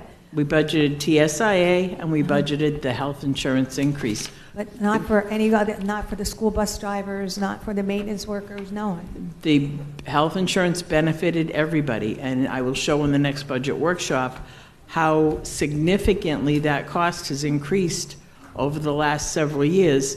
That has been absorbed by this board. So compensation is a total pot of dollars. If we can work to share the responsibility for health insurance, then that money would go into dollars in people's pockets, because compensation is considered one bucket.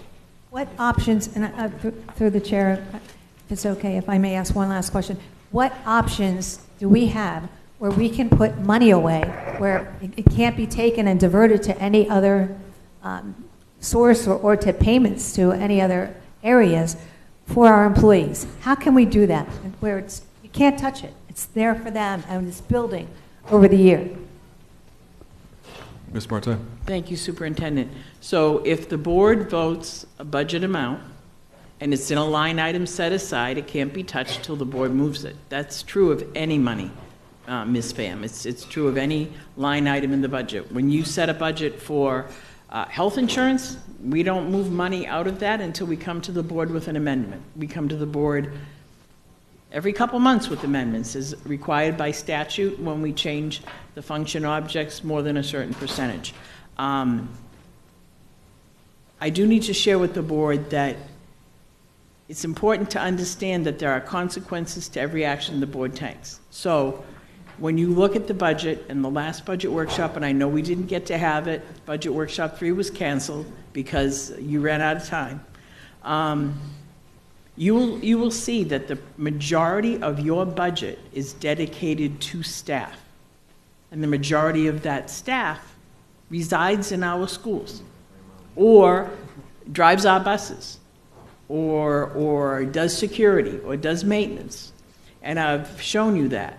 So, respectfully, and this is not directed at you, Ms. Pham, it's at the board in total. It's fairly easy to say, well, we're going to do this. We're going to put aside 5% or 4%. but then the reductions you have to make to achieve that, you're going to be very, very challenged to make. It is not as simple as shutting off the lights and not using paper. That is not going to make up what you need to make up to put aside that kind of money. And we can say, let's start at zero. And I can assure you, we're going to build peg by peg, and you're going to get to the point where you're going to have pressure from your constituents, be it principals or teachers or custodians or neighbors that say, oh, not that. Oh, wait a minute, we're not going to cut that, or we can't cut that. And that's the situation you'll be in. That's why you have people like me who try to bring you a responsible, balanced budget that doesn't make you make those difficult decisions, that we try to get it done for you. So we have many vacancies this year, many custodial, many clerical, many bus drivers, many bus aides. We have teacher vacancies. We're going to reduce 600 teaching positions in this budget. The board's already been told that. 154 positions that were ESSER support positions that are gone. 285 class size positions that are no longer funded because of ESSER. That's a $40 million cut right there in teachers, $40 million. And then we have 195 teaching positions we're going to lose because of 4,300 less students coming to our district. So it is going to be a difficult decision. And Dr. Hepburn, Dr. Wanza, and the leadership team stand ready to give you a budget recommendation. But and we've already told our principals, it is not going to be a good year. There are going to be reductions in the schools.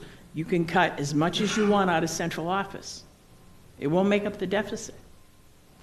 So in addition to that, to then say, well, let's put aside all this money for raises, I think you're asking a lot of yourselves in a very difficult year. I want to also remind the board, last year you gave a 4% recurring raise. Neither one of our neighboring districts did that. I don't care what you're being told, that's the truth. You absorbed the cost of health insurance last year and this year. No one else is doing that. And nobody, except for maybe 15 people, most of who you are looking at, got nothing this year. That's not true. Everybody got significantly more money from the referendum than they did last year. Everybody. Except maybe 15 people, and I think we could raise our hands and tell you who we are. And we're okay with that, at least I am. But I think we have to just be realistic about what we expect of ourselves and what you expect of yourselves. It is going to be a difficult year. Thank you. Thank you for allowing me a few minutes. Thank you for your response. Appreciate that. Mrs. Hickson? Thank you. Through the chair, I have a question for Ms. Marte because you brought it up and someone mentioned it later. Can you explain the TIA and who we are able to give that money to? Did I say it right, TIA? So I'm going to defer, if the superintendent allows me, to Mr. Azzarito, because I think it is more than teachers, and I think that's your point, but I am not positive, ma'am. Mr. Azzarito?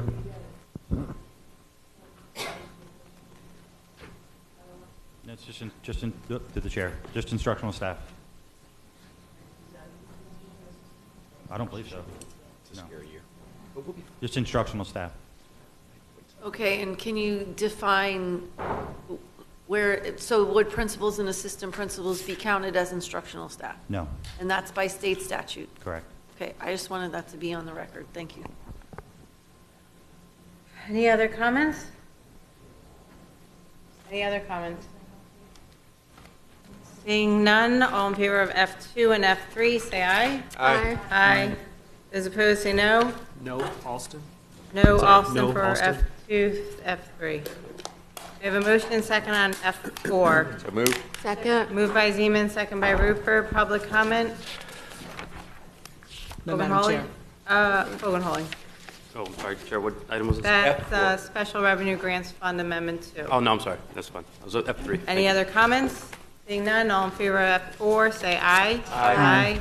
Those opposed, say no. F4 passes unanimously. May I have a motion and second on F5? So moved. Second. Moved by Zeman, second by Hickson. Public comment? We had one registered speaker, but I no longer see her here, Dr. Natalie Lynch Walsh. Okay.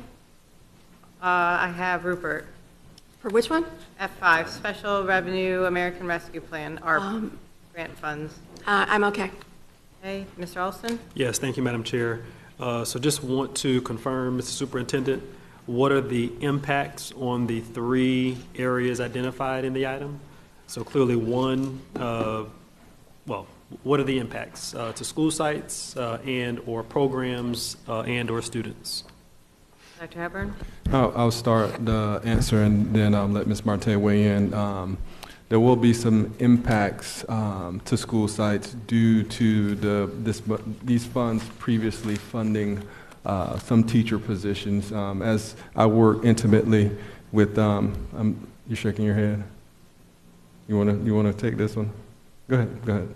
Just to make sure we're accurate. If I may, so you're talking about what we just spoke about. So yes, as they sunset, it impacts teachers' funds. Absolutely, Superintendent.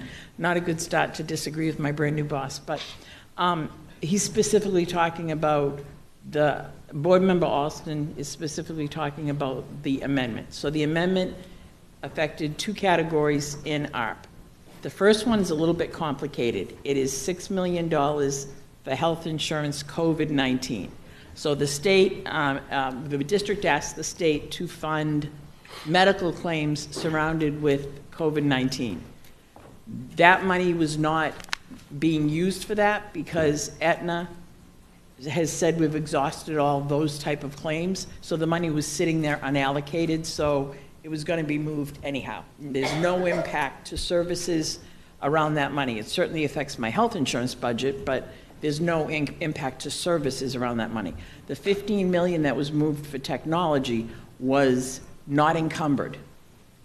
I know Dr. Phillips had some improvements and enhancements he intended to do with that, but it was not encumbered, so nothing was taken away from schools to make that happen.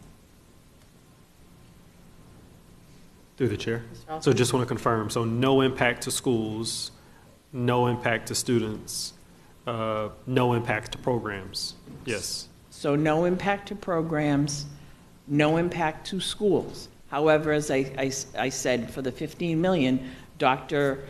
Phillips was going to make technology improvements, mostly hardware, replacing servers and things like that. That will not happen, but it didn't directly impact schools. No, sir, it did not. Was that IT for central office or headquarters, or was that district-wide improvements?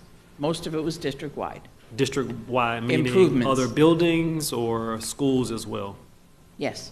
Yes, schools. Yes. So got it. So It was district-wide improvements, including schools. Got it. So there is a school site impact, and the impact here is only related to technology improvements. Yes, sir. Okay. Thank you for answering that, Mr. Superintendent. So the other part of my question is the $19.6 million to retain teachers. If we decided on this item to retain employees, is that proper? Dr. Hepburn? Ms. Martin? This is to accept and approve a budget amendment, so I'm not sure I'm the right person to answer that question, if this is a proper place to do that. This is an act that's already been approved by the state. This is board affirmation of that. I don't know the answer to that question, I'm sorry. Are there any, sorry, I'll just do a follow-up, because I know that it's my understanding that teachers have already received their funds from prior board action that was taken on the 27th. Is that correct? Dr. Hepburn? That's correct. So of what teachers have already received, teachers only have already received, what is the dollar impact that has already hit our budget?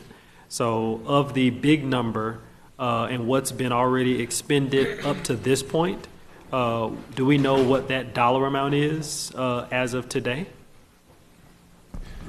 Ms. Martin? So this isn't the totality of what the teachers I understand, received. yes. So there's TSIA. Yep. I'm doing back of the envelope math. Yep. I want to make that clear for the record, back of the envelope math, so that is 17 million. They've got about 75% of that, so that's about 13.5 million.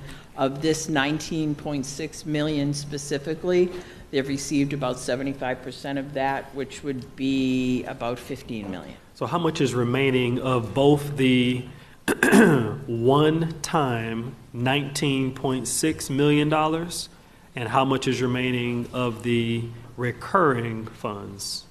May I? In total, about 7 million, and again, I'm doing this on the fly, so. And 7 million, how much of the 7 million is one-time funding that remains? 4.6.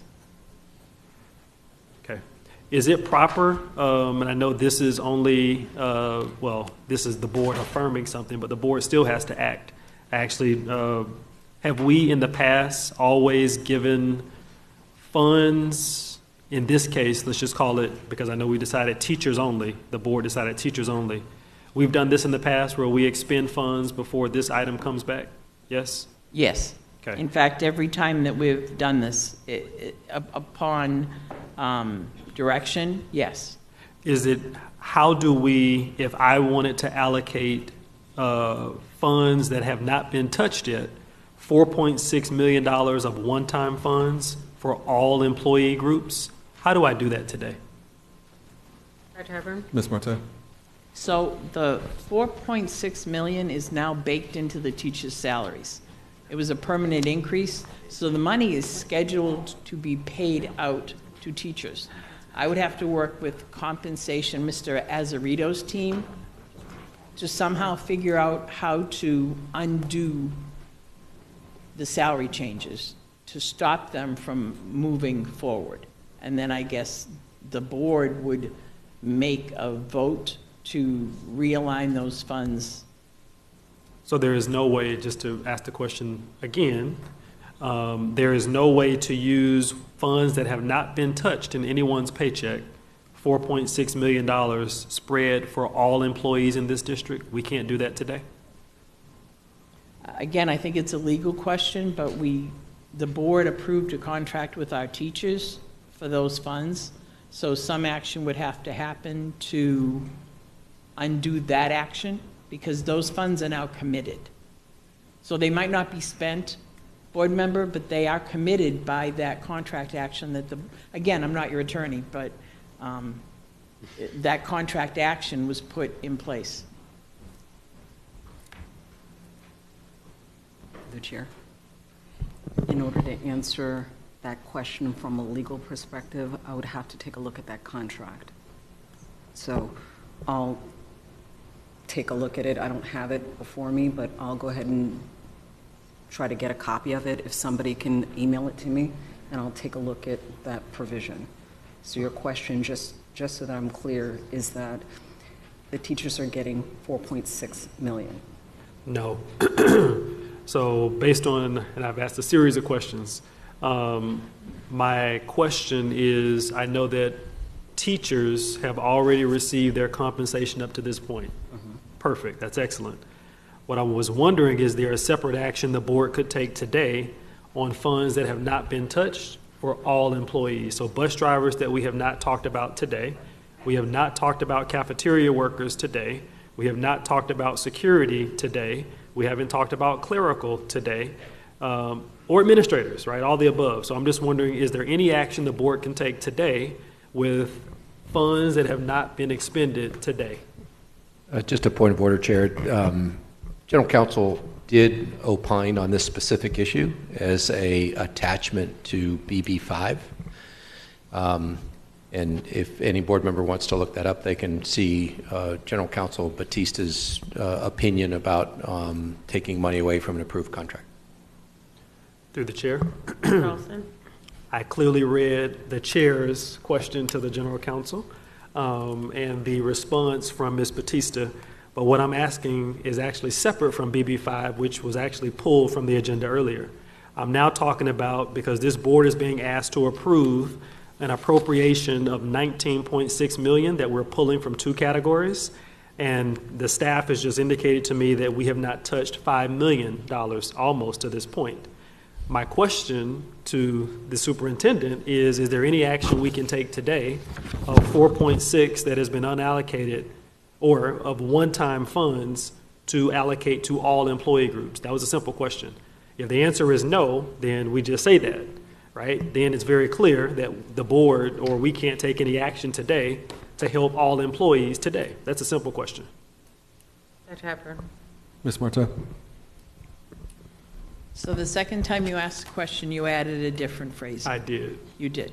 So the 4.6 is allocated and committed, and again, not an attorney, but the board ratified a contract agreement with BTU. Your second part that you added the second time was other non-recurring funds. Right. There are funds left in ARP. I am hoping, and I'm getting ahead of myself again, that the board is going to support using non-recurring funds for non-recurring expenditures and using some of those funds to pay for the textbook adoption. They would not, as we balance next year's budget. Void of being able to make that transfer, the hole is just impossible to, well, it is not impossible to fill, but it feels darn near impossible to fill. So I am going to answer your question that yes, there are funds available, but it makes a much more difficult budget balancing for next year, because logic would dictate a really appropriate use of those funds would be to pay for non-recurring expenses. A one-time textbook adoption is perfect for that. So final question. Is there any mechanism available to the board, because the board corporate decided only to use one-time funds for teachers only? My interest is teachers, but also the non-instructional that we have not touched. So is there any mechanism of either one-time funds or other funds available that this board can take action on to provide compensation increases to all other groups that have not received it? That's a general question. Dr. Hepburn. Because we haven't addressed any of that today. Okay. Ms. Martin? So the answer is I cannot answer you today, but depending on the work the team and I do with Dr. Hepburn and the GG3 item that I am not sure I know all the moving pieces of, depending on what happened in closed door, there may be a possibility, because one thing in the capital budget is coming in better than we expected. And it might open a window to do something, but I don't think we want to talk about what should be talked about in closed doors as it relates to our collective bargaining groups here. Sure. But there is a small window of hope. I want to say it again, very small window of hope. I need to talk about it with my superintendent. I only found out about some good news yesterday that could potentially do something. I don't know it'll be as much as y'all want, but there is some possibility, sir. Well, let me be clear, because there is a silent majority. And many of them are not silent, Mr. Superintendent, because there are 14,000 employees that have been left behind. And many of them have reached out, I think, to everyone up here, but let me speak for myself. And they want to see movement by the district and by the board. So I don't know what mechanisms are in place now, but if there is something that can be done, and I'm not going to put a timing, right? I have an idea. Excellent, excellent, perfect. I welcome ideas, right? Because I'm an idea bringer, whether it happens or not. So I just want to make that clear. That is my position, that all employees clearly deserve an increase. Many have been left behind. So the same document that you referred to, Dr. Zeman, there was another document you didn't refer to, which actually showed the 12,500 employees that were left behind. If you look at those percentages, there are more blacks left behind than were included in who we provided compensation increases to. There have been more women left behind, more Asian Americans left. I mean, we can go down, you've seen the demographics and the numbers, okay? So there's a whole nother conversation that I have not had publicly, because I would love for the district and our new superintendent to hopefully, figure this out. But it is actually drastically against many who've been left behind. Actually, that number, if you look at those demographics, it's actually higher for those who've been left behind than those that have actually received some compensation increase. I won't say the two terms that are non-legal, but more HR related, but just know we have a big issue on our hands. So that's my desire, and I defer to the chair with any ideas that she has.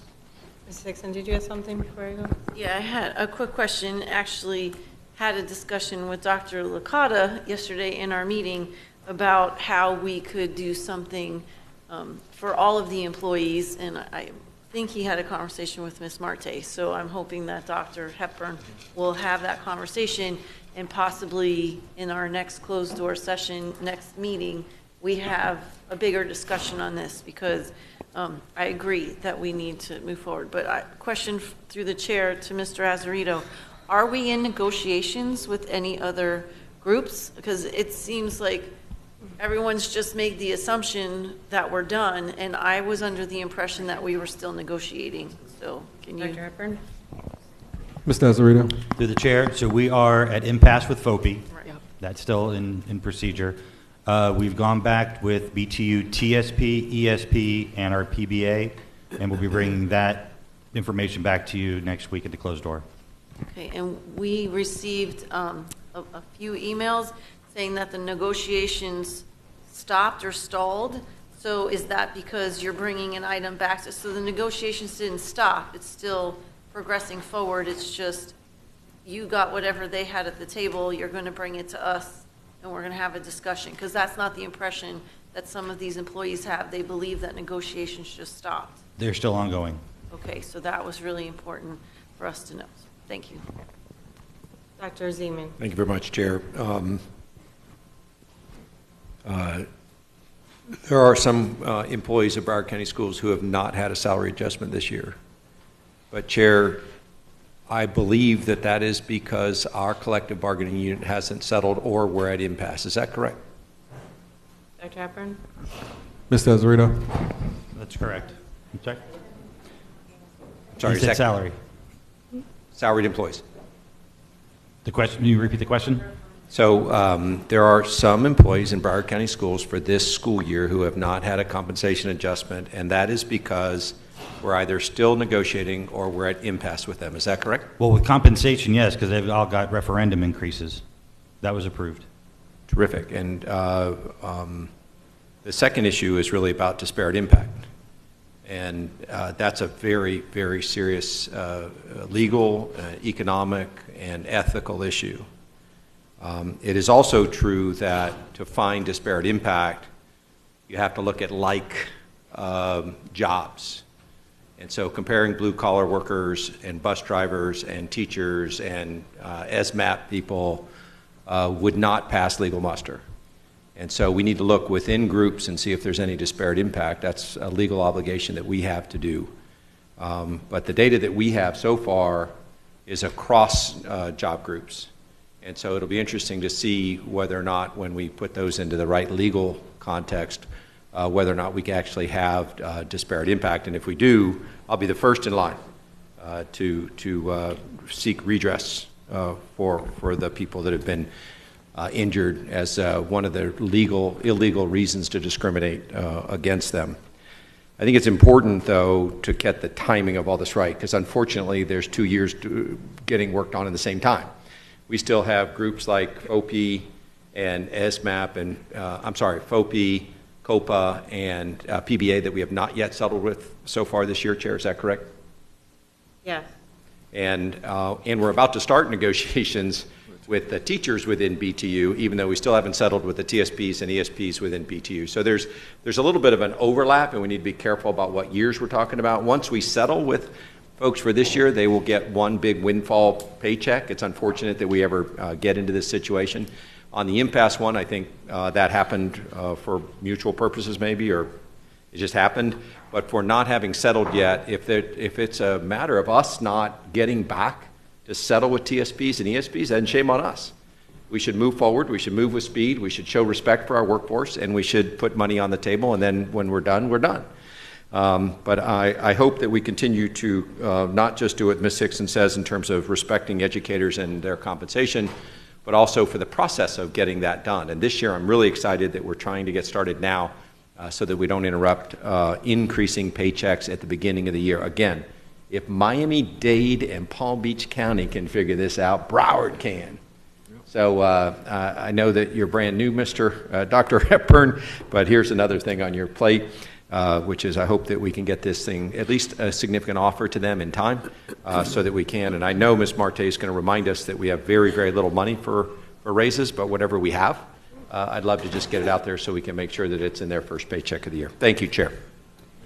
So I think the problem that becomes for the board is that we get these things in piecemeal. And we're like, approve this, and then approve this over here. And so I think if we can get a more robust kind of, not schedule, but everything and looking at all at once, we can make a more collective decision. But we're at the point now, and there's all these semantics, but from what I just heard is that Ms. Marte is saying possibly there could be some money for raises. She didn't really say that. Well, I don't know. Possibly. So what my thought process is that we direct the superintendent to have those conversations with staff and then come back to us at the next school board meeting with some options. And then also to advise the board if there is any disparate impact. Because, Madam Chair, disparate impact is when the board actually takes a policy and there is a negative impact on any of those protected groups. And on its face, there already have been. Dr. Hepburn? Ms. Marte? I'm sorry, Superintendent. I just want to be very clear. Did not happen. I did not suggest raises. To suggest recurring is completely out of the question. I won't suggest that. What the board does, the board does. But I want to be very clear. If I can work with Dr. Hepburn and the finance team and we can propose anything, it would be a one-time payment. And that's if we can propose anything. Again, what the board does is the board does. Last time I proposed non-recurring, and thank you, Mrs. Hickson, for standing up and saying she did say that, because I did. Very clearly, and the board did what the board wanted to do. It's always the board's decision. All I can do is advise based on my experience. Okay. Vote? Would like to make a motion? Well, you made it was your motion, right? You can I was just kind of talking about it. I didn't really make the Makes motion sense, yet. so I think it would solve everything if we got better answers and options, don't you? Yeah. So I move, I move that we direct the superintendent to bring back a series of recommendations at the next regular school board meeting on how we provide compensation increases to all employee groups or those who have not received them thus far. Did I get that right? Do you mean for this year or for next year, though? Well, and provide the matrix that shows all the groups who's received what, right? Along with what years, because I think that's what we're talking about, right? Two things at once. Second. Been moved by Austin, second by Fogelholy. Public comment on the motion? Board member comment on the motion? Madam Chair, Ms. Batista? if I just may, just remind the board that if there is going to be conversations related to negotiation of salaries and compensation for employees, to the extent that those items can be brought in a closed-door meeting, that would be more appropriate, depending on who is the group that we're talking about. So just didn't want to lose that, didn't want to have the superintendent have to come to an open meeting to discuss those issues when it may be more appropriate to discuss them in a closed-door setting. Right, but there are certain groups we cannot discuss in closed door. Correct? That is correct, yes. Yeah, so that has to come, superintendent has to bring it in an open setting for us to discuss it. But sometimes to be able to have that discussion, you need to have some closed-door discussions first to figure out what we're doing with the groups that can be discussed in closed door. Okay, well, he will figure out the best cadence to do that. Okay, so any other discussion?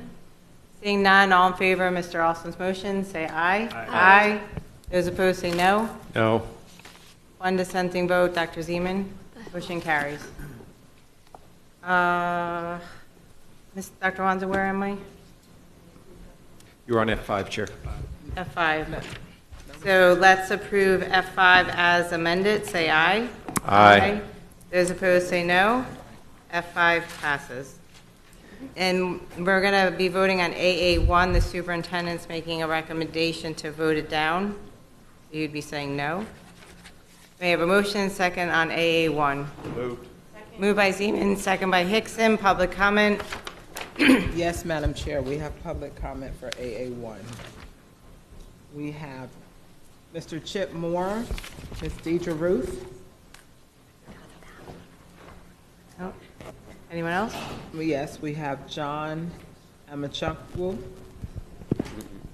and we have Ms. Deborah Cusick. Anybody here? Nope. Ms. Pham? Thank you so much, Madam Chair.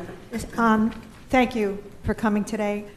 I brought this motion. This is addressing metal detectors, which we had on the hearing on March 20th. AA1. Oh, I'm on AA. No, the science about Apple, apple. Sorry. I have two. Apple, apple.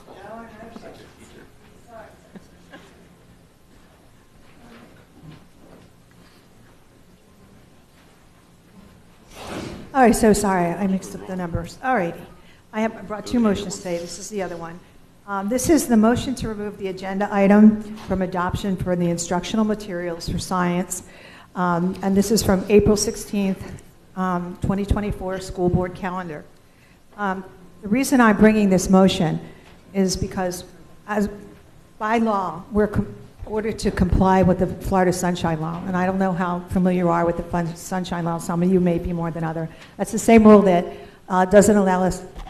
Mrs. Pham, just a reminder, we're voting this down. The superintendent's making a recommendation, so we vote no. Hold on. Chair, I'm sorry.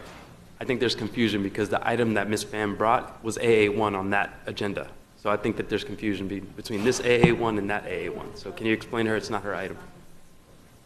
Yeah, that's what I have, AA1. Mm-hmm. Yeah. This agenda. Yeah, if you look at her item that came, it was AA1 The metal also. detectors? Yes, so she's Right. thinking it's that one. So we're making that BB6, right, Dr. Wanza? That is correct. That is item BB6. To vote it down? Yes. Oh, okay, Different so you item, don't but need to yes, hear my you- motion then. Right, we're voting it down. I'm sorry. Thank you. Any other board member comment on AA1? Okay. All in favor of AA1, say aye. Aye. All No, I'm opposed, sorry. say Wait a no. minute, confused. No. No. Let's try it again. All in favor of AAI, say aye. All opposed, say no. No. Item fails.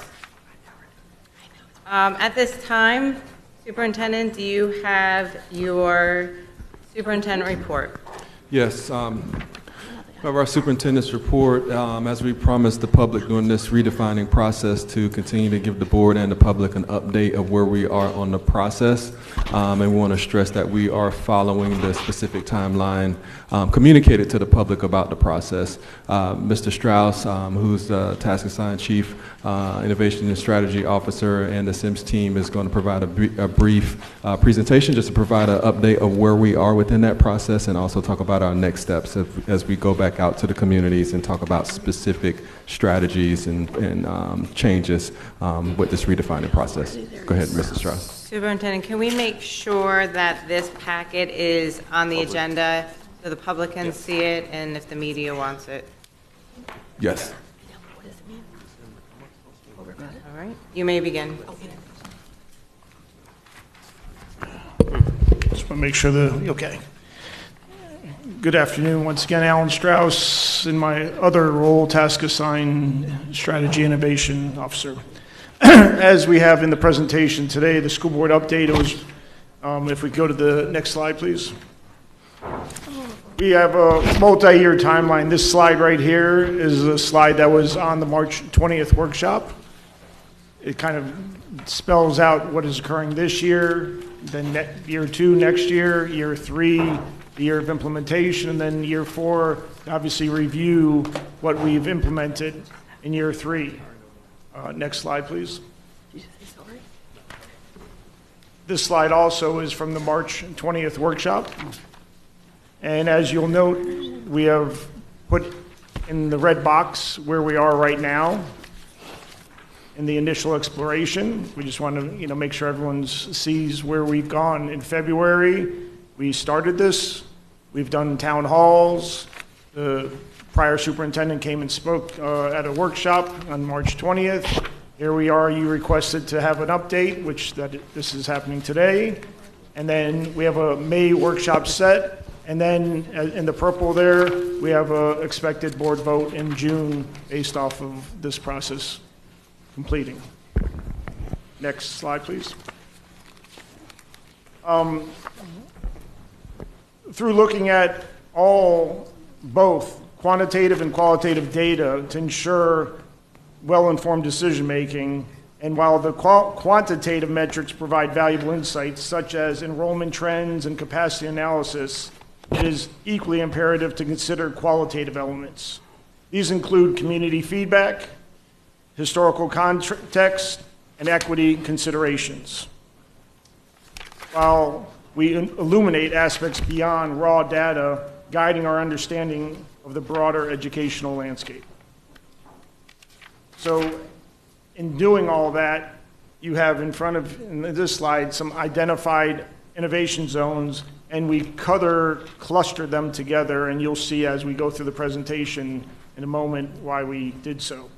And once again, just for the public's view, when we talk about an innovation zone is typically led by the high school, and then it's pretty much the feeder pattern that goes to that high school, starting with elementary to the middle school and up to the high school. So I just wanted to clear that. And for everyone's edification, number-wise, we have 28 total innovation zones in this district. On this slide that's color-coded, 12 of those 28 are identified here. And like I said, there's 5 different clusters and 5 different colors, and as I said, as we go through the next slides, you'll see why. Next slide, please. The first cluster of innovation zones, and this is in no particular order, I want to be clear on this, is Everglades, Flanagan, and West Broward zones. And as you see in the slide, it identifies elementary schools in the red, middle schools in the green, and high schools in the blue, and you can see the locations of those schools. In the box on the bottom right, and you'll notice this will be consistent pretty much in every one of the next few slides, are potential considerations. And those are looking at changing grade level configuration, lease or sell schools or properties, change school boundary, enter into a public-private partnership, merge combined schools, full choice school, repurpose schools, and close schools. Those are all different things that will be under considerations in any of the schools that are within these 3 cluster zones. On the next slide, please. Similarly, we have Hallandale, Hollywood Hills, and South Broward zones. And once again, the only difference here you'll notice kind of like in an olive green are some of our K-8s listed, in addition to the other color-coded schools mentioned prior.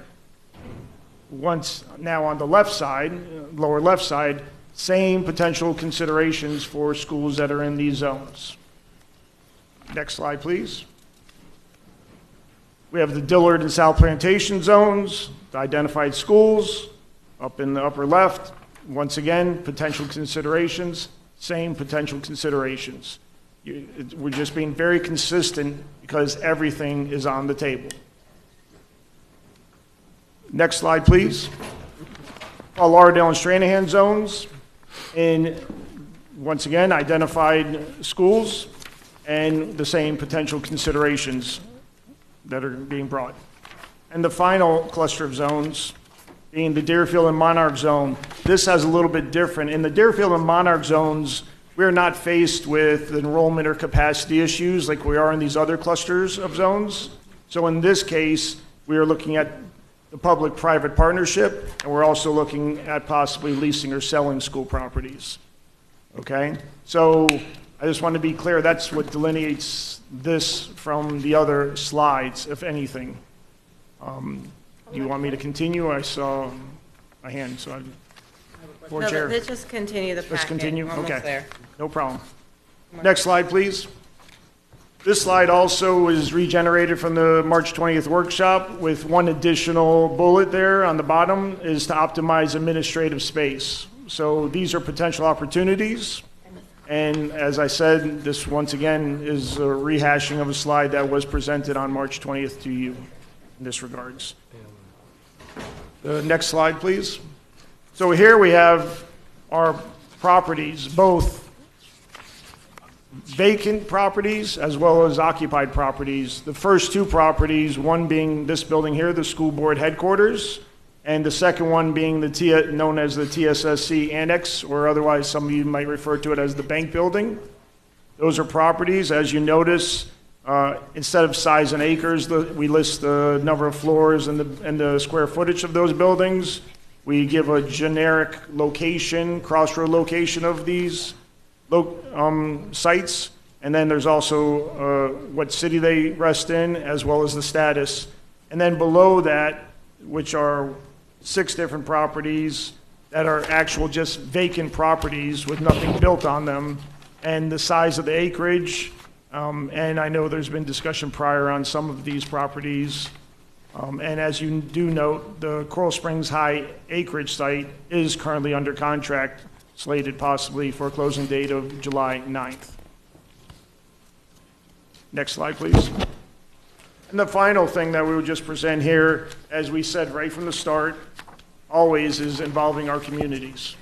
To bring more specific information directly to our communities and engage with those stakeholders to get their feedback in regards to any possible considerations that may exist that will get presented at the May 14th workshop and subsequently at the June, I believe it's 18th, school board meeting for any finalized vote. So once again, as you see, the color coding, the cluster of zones, we would meet with those cluster of zones in a in one of the locations, typically I would say at a high school with an auditorium setting.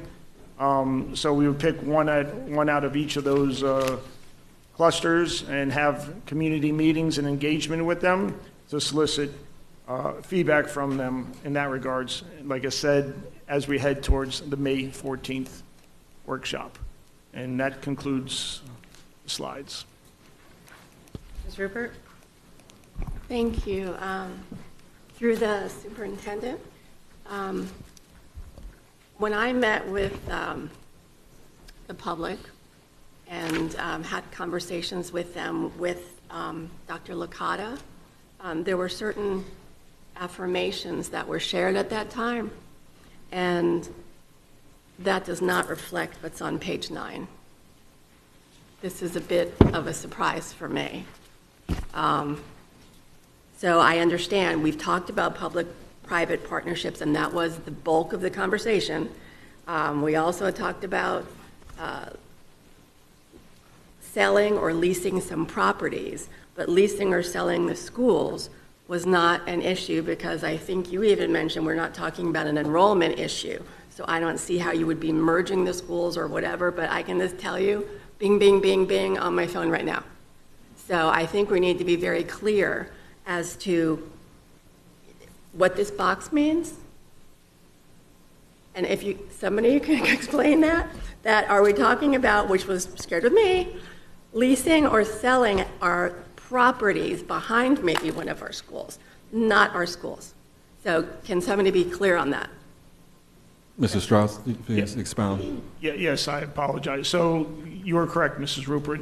It should just be properties and not schools in this particular cluster of zones. Please, can that reflect and be immediately changed so the public can stop calling me? Not that I'd ever get upset to hear from the public. I love you all, but I don't want a panic to happen. I would appreciate that it was fixed. We will work with the SIM team to correct right the away. presentation. Yeah, thank you. Because Our word is our bond. So thank you so much. Mr. Olson? Thank you, Madam Chair. Great presentation, sir. You've been given a tough task on a task-assigned basis. I'm not sure for how much longer. So let me just jump straight to where I think I landed the last time we had the conversation. So I don't think that you're going to hear a lot of pushback on grade change configuration, changing school boundaries, maybe, right? Public-private partnerships, merging, combining schools, full choice, new academics, teaching and learning. This board is all there 100%. That's not what we're talking about. So I want to drive into the hard conversation. So I'm going to prepare you, Mr. Superintendent, in advance. The real hard conversation is the one bullet at the bottom, closing schools, okay? So let's get ready to go straight to closing schools in these innovation zones. So get ready, because that's going to be the last part. So let me go back to the beginning of the book. How many innovation zones were identified as under-enrolled?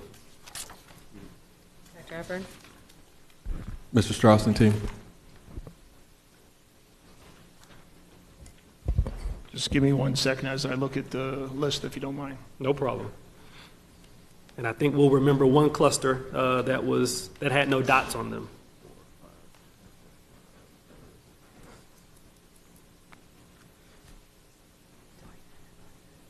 Yeah. So what I would say, and when I'm looking at the list and defining under-enrolled, typically they've been saying anything under 70%, I believe. Whatever your definition is. I'm just based off of that number and Yeah. what's sitting in front of me, I'm showing 3 overall zones that are under 70% utilization of capacity. Which are? Obviously, there's schools within them that are vary, but I'm saying for the entire zone, 3 that are under 70%. So you look at the entire zone or schools within the zone? The question at hand and the data that I have is in the entire zone. All right, so now let me ask a different question. Of the schools that were under-enrolled that the public saw weeks ago, how many schools sit in innovation zones? Are all of the innovation zones touched? Yes or no? And how many of those innovation zones have those under-enrolled schools in them? So I just want to make sure I'm answering your question, sir. So do all the schools that are listed as being under-enrolled or under capacity sit in all 28 innovation zones? And the answer is no. That's going to be my next question. Keep going. Yep. Okay, so the answer is no. Yep. And then I believe when it got to, I want to say, and I haven't looked back to see if Joe Beck is sitting back here. It's right there. If Joe can step over to the Come mic, on, because Joe. he's Yeah, going to there be you able to go. give you a more I'm good. precise. I got you. So I'm going to phone a friend and ask Joe, who's Perfect. Phone a all friend. over this, to respond to that question, if you don't Madam mind. Chair, so essentially where I'm going as you get ready, Mr. Beck, how many innovation zones of the 27, if I count it right, so 28. somebody else will check the math. 28. 28, there we go, I missed one, I'm one off. Of the 28 zones, how many had schools that were under-enrolled, under capacity, I'm using your terms? And how many were left out? Dr. Hepburn? Mr. Strauss and team.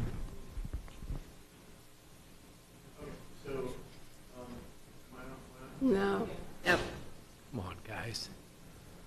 Am I on now? Okay, yes, Yeah. okay, good. Okay, Joe Beck, demographer, demographics and enrollment planning department. Okay, so we're going to start high and go low. There's overall, the policy definition of an under-enrolled school is anything having permanent capacity utilization under 70%. District-wide, we have 66 schools that meet that policy definition. Right. Once we remove some planned demolition capacity from 2 of our schools, Tedder Elementary and Northeast High School, which that shouldn't be counted against them because the capacity is already not in use. So 66 schools are, it's a lot of schools, right? So we wanted to look at a stricter definition or a stricter interpretation of under-enrollment. A severe under-enrollment, we would consider anything below 50% utilization. Yeah, so wait, before you go to your severe, so there is you have a scattergram diagram somewhere that shows 66 schools scattered across the county in these 28 innovation zones. Of those 66 schools, how many innovation zones are touched? Let me get back to you on that one. I want to say almost all of them. Okay, got it. So wait, let's stay right there. So we have gone from touching, I'll just say 25.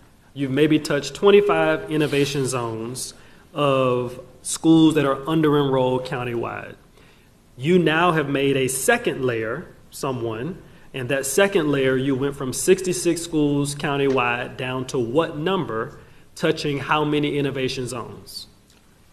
So let me answer your first question first, sir, through the chair. Every zone in Broward County has a school, at least one school, enrolled below 70% of utilization. So that's. I know. I'm getting there. So the next part of your question, could you restate it, sir? All right. So, and you're gonna get to another part and you're driving my point already. Okay. So there are 66 initial schools that we've identified across all innovation zones that are under-enrolled, right? Mm-hmm. Let's assume it's 25 innovation zones. You now have lowered the threshold from one percentage down to another. So that 66 schools has gone down to X number of schools in how many innovation zones? Okay, thank you, sir, for that question. So the stricter look at it under-enrollment as below 50%. That identifies only 15 schools across the district. Got it. So we went from 66 to 15, and those 15 are in how many innovation zones? Are these the 5 zones that you've identified? So it does a good job the of 5 colors. My apologies. Through the chair. So of those 15 schools, 10 of them are located in the southern part of the county. Yep. They are yes. So they are in the Everglades zone. Yep. They are in the South Broward zone. Yep. They're in the Miramar zone, which is not highlighted. That's correct, sir. Okay. They are in the Hollywood Hills zone. Yep. They are in the Flanagan zone. Okay. They are in the Dillard and Fort Lauderdale zones. Okay. They are in the JP Taravella.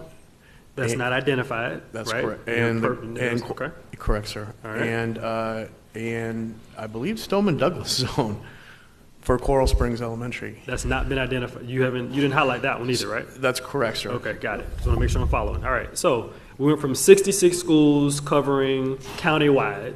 We've now gone to 15 schools covering, looks like 5 clusters, which cover about 15 different innovation zones, if I got that right. So how do we get down to these 12? How do we get down to the 1, 2, 3? How do we get down to these 12, if I count it right? How do we get there? 12 or 13, plus or minus?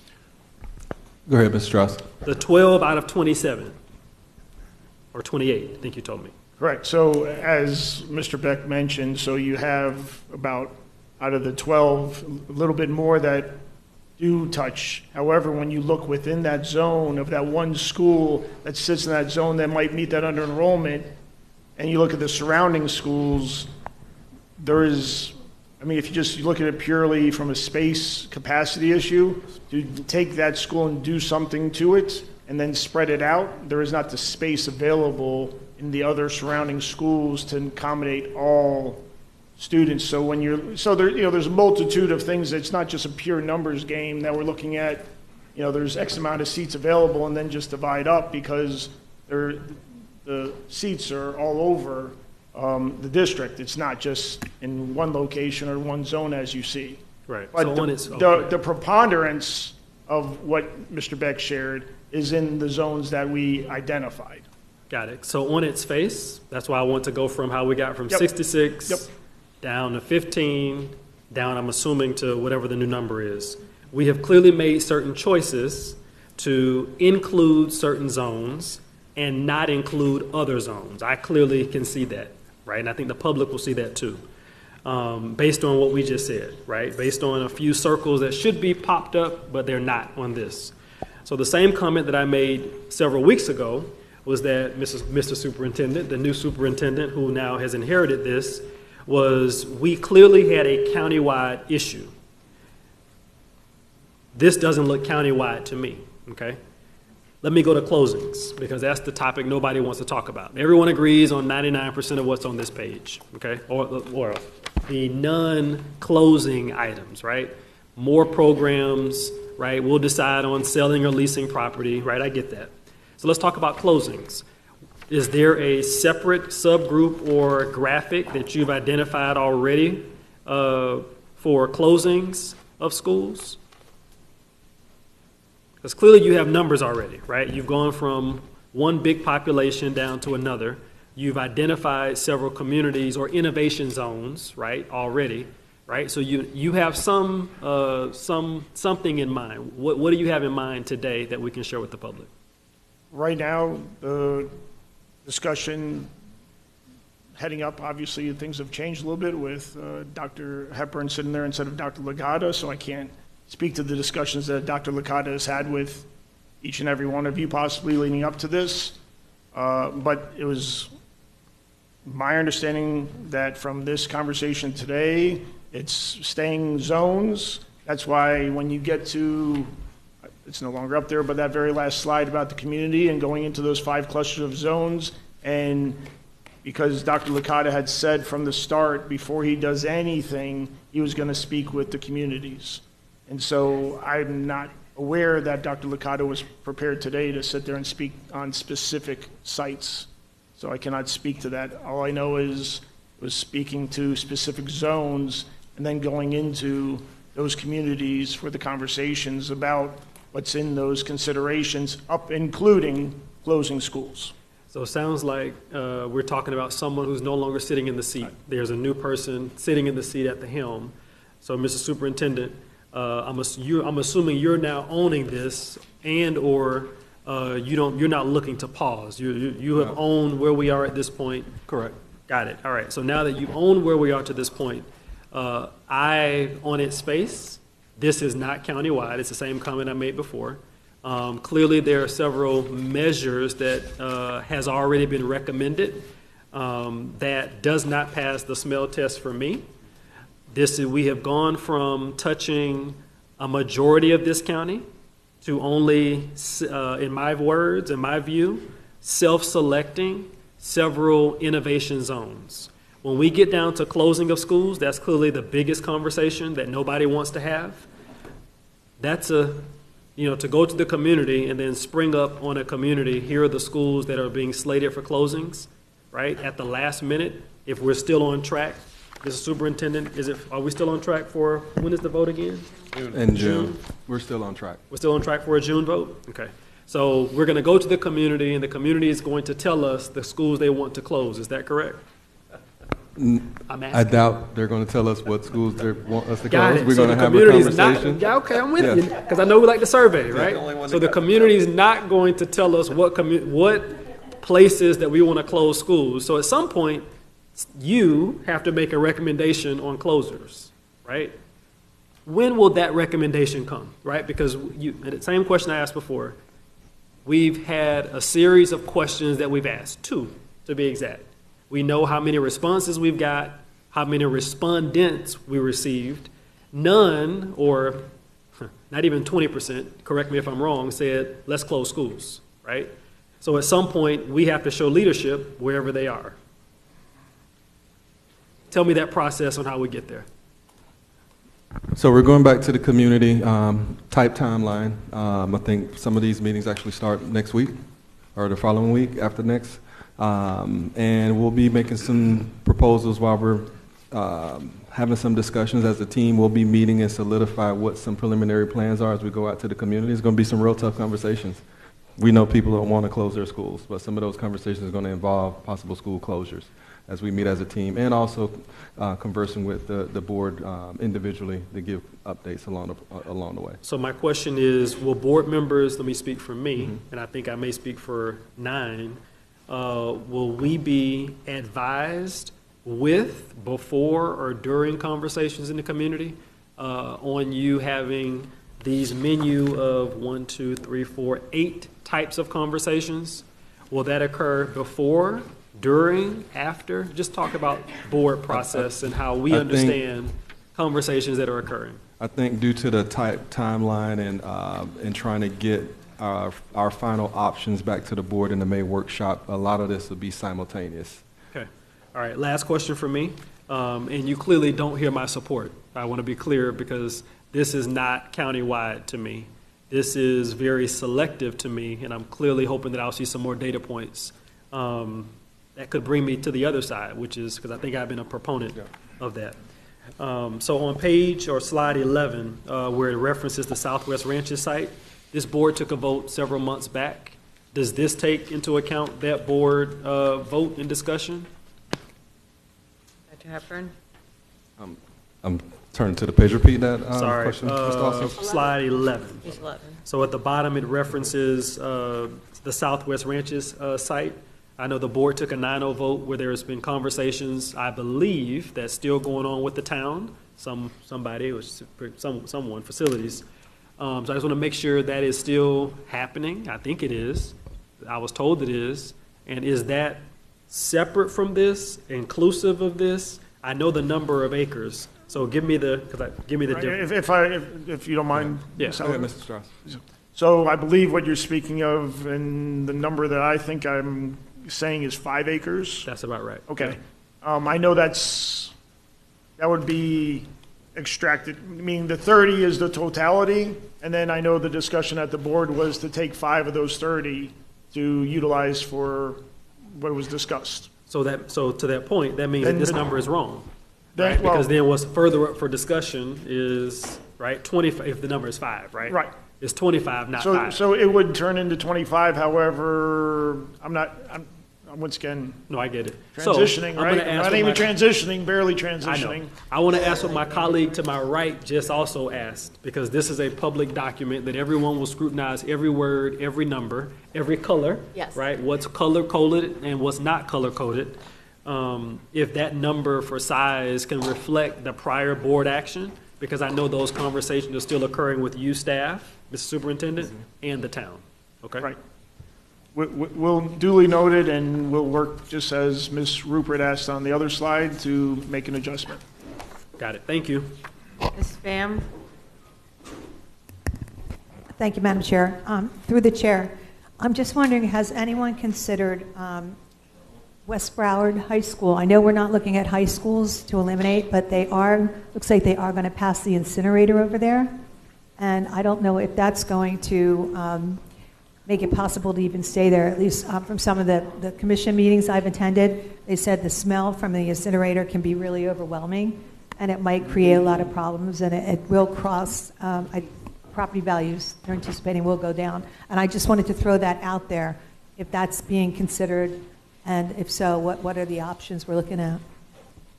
Dr. Hepburn? We'll have to provide a follow-up on that. I've heard some discussions around that incinerator, so we'll have to provide a follow-up later on that situation with, I think it's across the border, correct? Yes. And also, Dr. Hepburn, if I might add into that, you mentioned West Broward, Ms. Pham. In actuality, Everglades High School is closer to that situation than West Broward is. Everglades. Dr. Holness? Thank you, Madam Chair. So, Superintendent Hepburn, and it feels good to say that. Thank you so much. I wanted to ensure that as we look at the different options as far as potential considerations, and I know that there are many different sources presenting what they believe to be options for particular schools and whatever it may be, and we don't have any school named at this time. So I just want to reiterate that community input through collaboration and so on, that those kind of efforts will help to drive the process in terms of options or potential considerations. So I just want you to reassure me, especially as the board member for District 5, that we're seeking to get significant community input and that the community will help to drive the process. And we're not doing this in sort of a unilateral direction. I am hoping that their input is valued and we're not just going to them and say, this is what we're going to do. I hope that they can help to influence what we're going to do and not just give them directives. So can you speak to that, because that is absolutely important as we move forward with this process, that the community drives the options or whatever we do to particular schools. Dr. Hepburn? Yes, thank you. Yes, I can provide a full commitment that the community will be an integral part of this process. They will help to inform next steps. And oftentimes the community members sometimes come up with things that we didn't think about.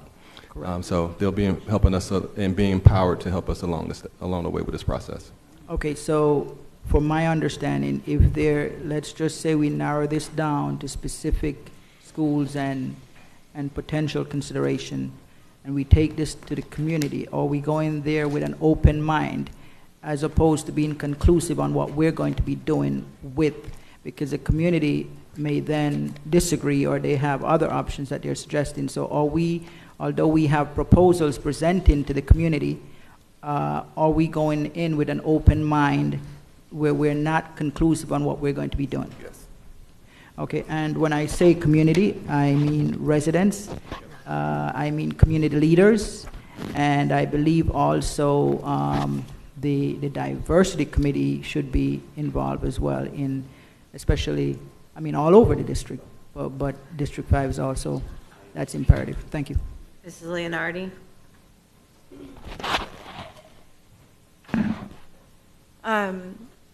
I know we've kind of talked about this a little bit, but help me understand how these zones were chosen. You know, a comment was made that it doesn't pass the smell test, so I just want to give staff the opportunity to speak to their process. Dr. Hepburn? Mr. Strauss. Yes, thank you.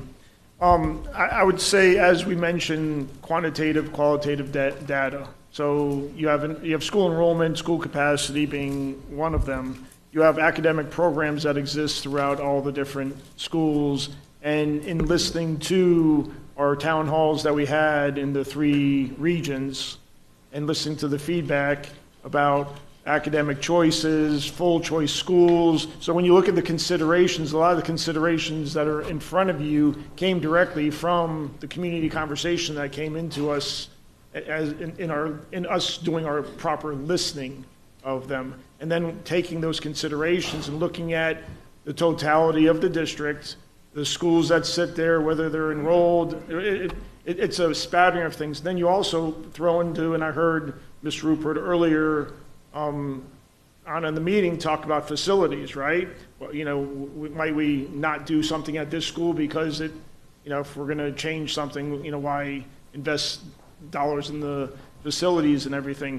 So then you're also looking at the facilities as well. So it's a combination of things. There's not any one thing that just says this is it and this is why we're going to look into a school, or which then when you applied that broad picture and looked at the totality of all the schools within zones, although a zone might be named, it doesn't mean that every single school in that zone is under every single one of these considerations. It might mean a school's under multiple considerations based off of everything that we're looking at and listening to, and then there's some that might not apply at all. Because within a zone, I mean, you've heard us speak to, for instance, we list the high schools, and it's pretty much been mentioned that we're not touching high schools. Okay? So although the schools listed there, they're already kind of been deemed as not being touched. So therefore, not every single school is going to be automatically up for every consideration or that, if that makes sense. All right, so I don't know if you're prepared to do this, but I think it's important that, you know, we're transparent about the conversations that were had about the selection of these zones, right? So could you walk me through, for instance, why the Everglades zone was chosen, but Miramar High zone wasn't? Or the Monarch zone was chosen versus MSD zone? Or the Dillard zone was chosen versus the BA zone? I think that the reason that people don't trust this process, or people have questions about this process, is because we're getting some like vague answers. And I know that, you know, it's like you said, a spattering of different things that went into it. But if we could just like walk through one of those conversations, because otherwise then people just think we chose these zones for not good reasons. So I'm going to apologize up front because the answer is, yeah, I could possibly walk you through, but I think based off of this, once again, I said the conversation that has been had leading up to today, not knowing everything that was going to occur today, that occurred. So the conversation with Dr. Licata, who I can't explain to you what he might have been thinking on every single item. I'm not here to speak on his behalf, nor can I anymore. But in regards to site-specific, the determination for today was to bring it in the broader term of the zones and not, so to walk through, it's almost like walking through a specific school of why it might come up for further consideration. And unless Dr. Hepburn wants to walk down that path or not, at this time, I'm not prepared to.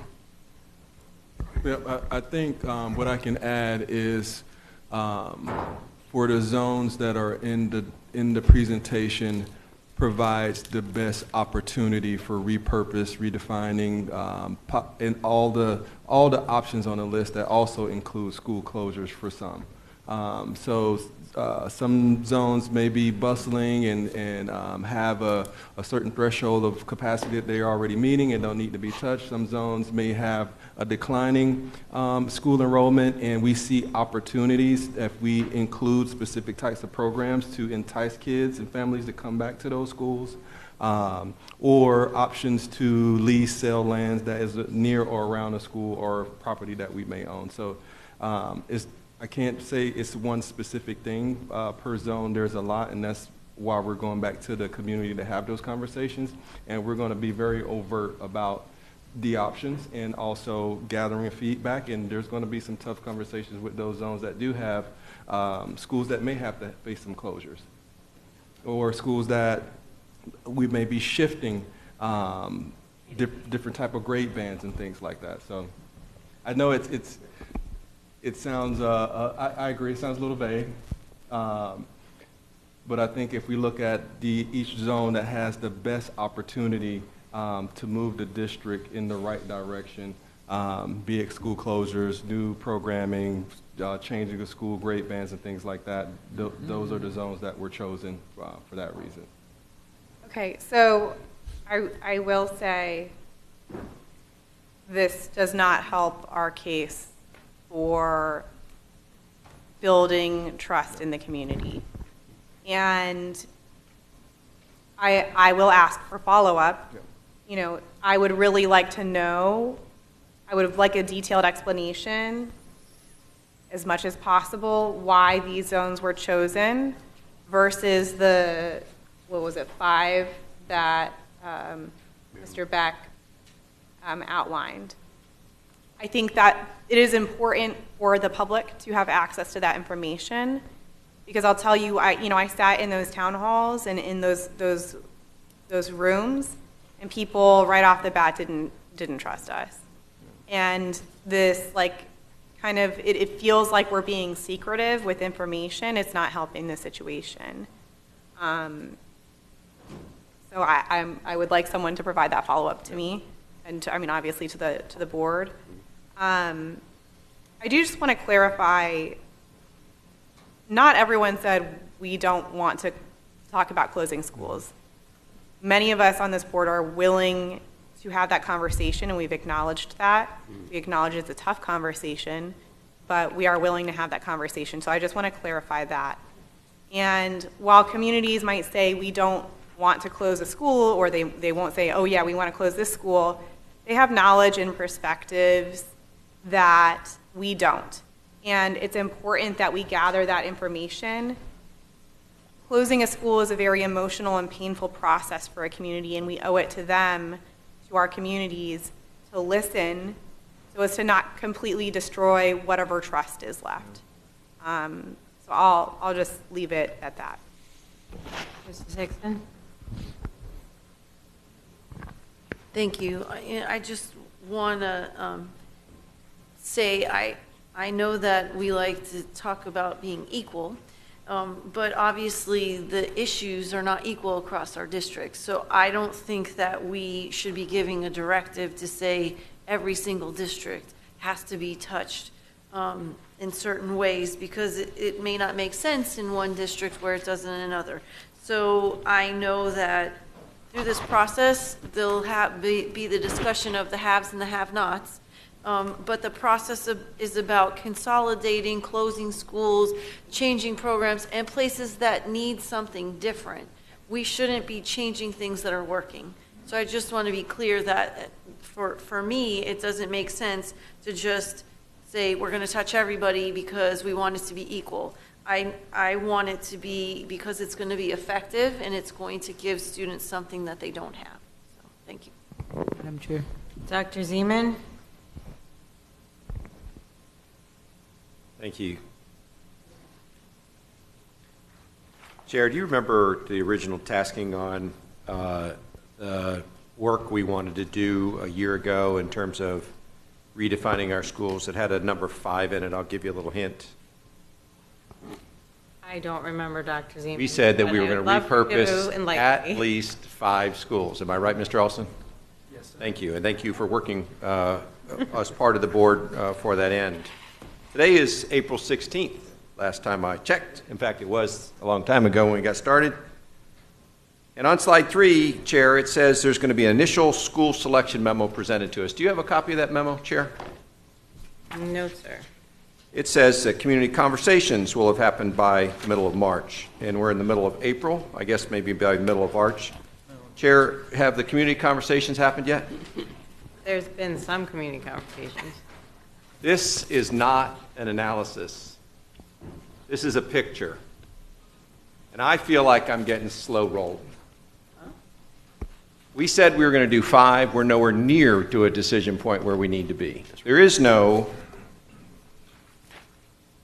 initial school selection memo, and we're 60 days from decision point. We're making decisions on June 18th. Today is April 16th. That's in 63 days. We don't have spreadsheets. We don't have an analytic reason to select these particular innovation zones. We don't have a story to tell to the public. I want to be an A district. And when we're done with that, I want to make sure every kid in Broward County is at grade proficiency. Those are 2 reasonable goals. Those are both feasible goals. To do that, we can't keep paying for buildings and building maintenance. We have to pay for instructional capital, instruction, teaching, learning in the amount of buildings we need to do that. We are not in the facility business, last I checked. We don't rent out spaces for long-term storage. But we don't have the data for which we can make decisions. And we're 60 days out from making really, really difficult decisions. We're going to hurt people so that we can help everybody. That's the whole thing. We have at least 60 more schools than we need for the student loads. And as Dr. Marte, Mrs. Marte, excuse me, continues to point to us, we have declining enrollment and projections for a long term for declining enrollment. To anybody's questions about who's going to get hurt on this, it's places where they're not having children. Do you think that's the school board's fault? Did we pick that problem? No, people chose to live in places and they didn't have kids. So we built a big infrastructure for 250,000 kids. We're under 200,000 and continuing to decline. I'm sorry that they didn't have children in those zip codes or those cities or those zones. But I want to build an A-rated district. This whole exercise was to achieve our strategic goals. And we forgot about that. We're not talking about achieving strategic goals. We're talking about what colors on the pins on the map. We need data. We need ideas. We need to get out to the community immediately. We need to get some urgency on this. And in 60 days, we got to do what we promised the community, which is repurpose at least 5 schools. What I fear is we won't have the data in time. And so we'll be forced to scare the hell out of the community for absolutely no gain. And that's not why I joined this board. I want to do some good. I want to be an A district, and then I want every kid to be a grade level proficiency as fast as we can get them there. And we're not working on that anymore. I feel like I'm getting slow rolled, Mr. Superintendent, because I don't have the data. I don't have a story, as Ms. Leonardi and others have pointed out, to tell people why these zones were picked. And I'm not interested in your qualitative data. I want to be an A district. I want to borrow some of the business mentality that charter schools use. What does a charter school do if it gets below 90% enrollment? They get threatened with closure. If the leadership of that school doesn't figure out how to pick up enrollment, they get threatened with closure. they lose positions, they lose bonuses. And we're going to redefine severe enrollment at 50%? Why don't we define what we need to be our strategic goals? How much facilities do we need to be an A district? Because the money we save, we get to spend on things that we know that matters. Instructional capital, more instructional time, better instructional material, better training for our teachers, all those things that we know that are on the causal chain to getting us to our goal. Are there any buildings on our causal chain to get to an A district? No. We only need the sufficient buildings to do the job. And so why do we keep fussing around with this? Why have we spent 10 months talking about it, and then we get a color-coded picture map? This is insufficient. We are not going to get slow-rolled. If we have to, we'll convene our own study team, and we'll go get the own data, and we'll talk about it ourselves. But that's not how we're supposed to do stuff.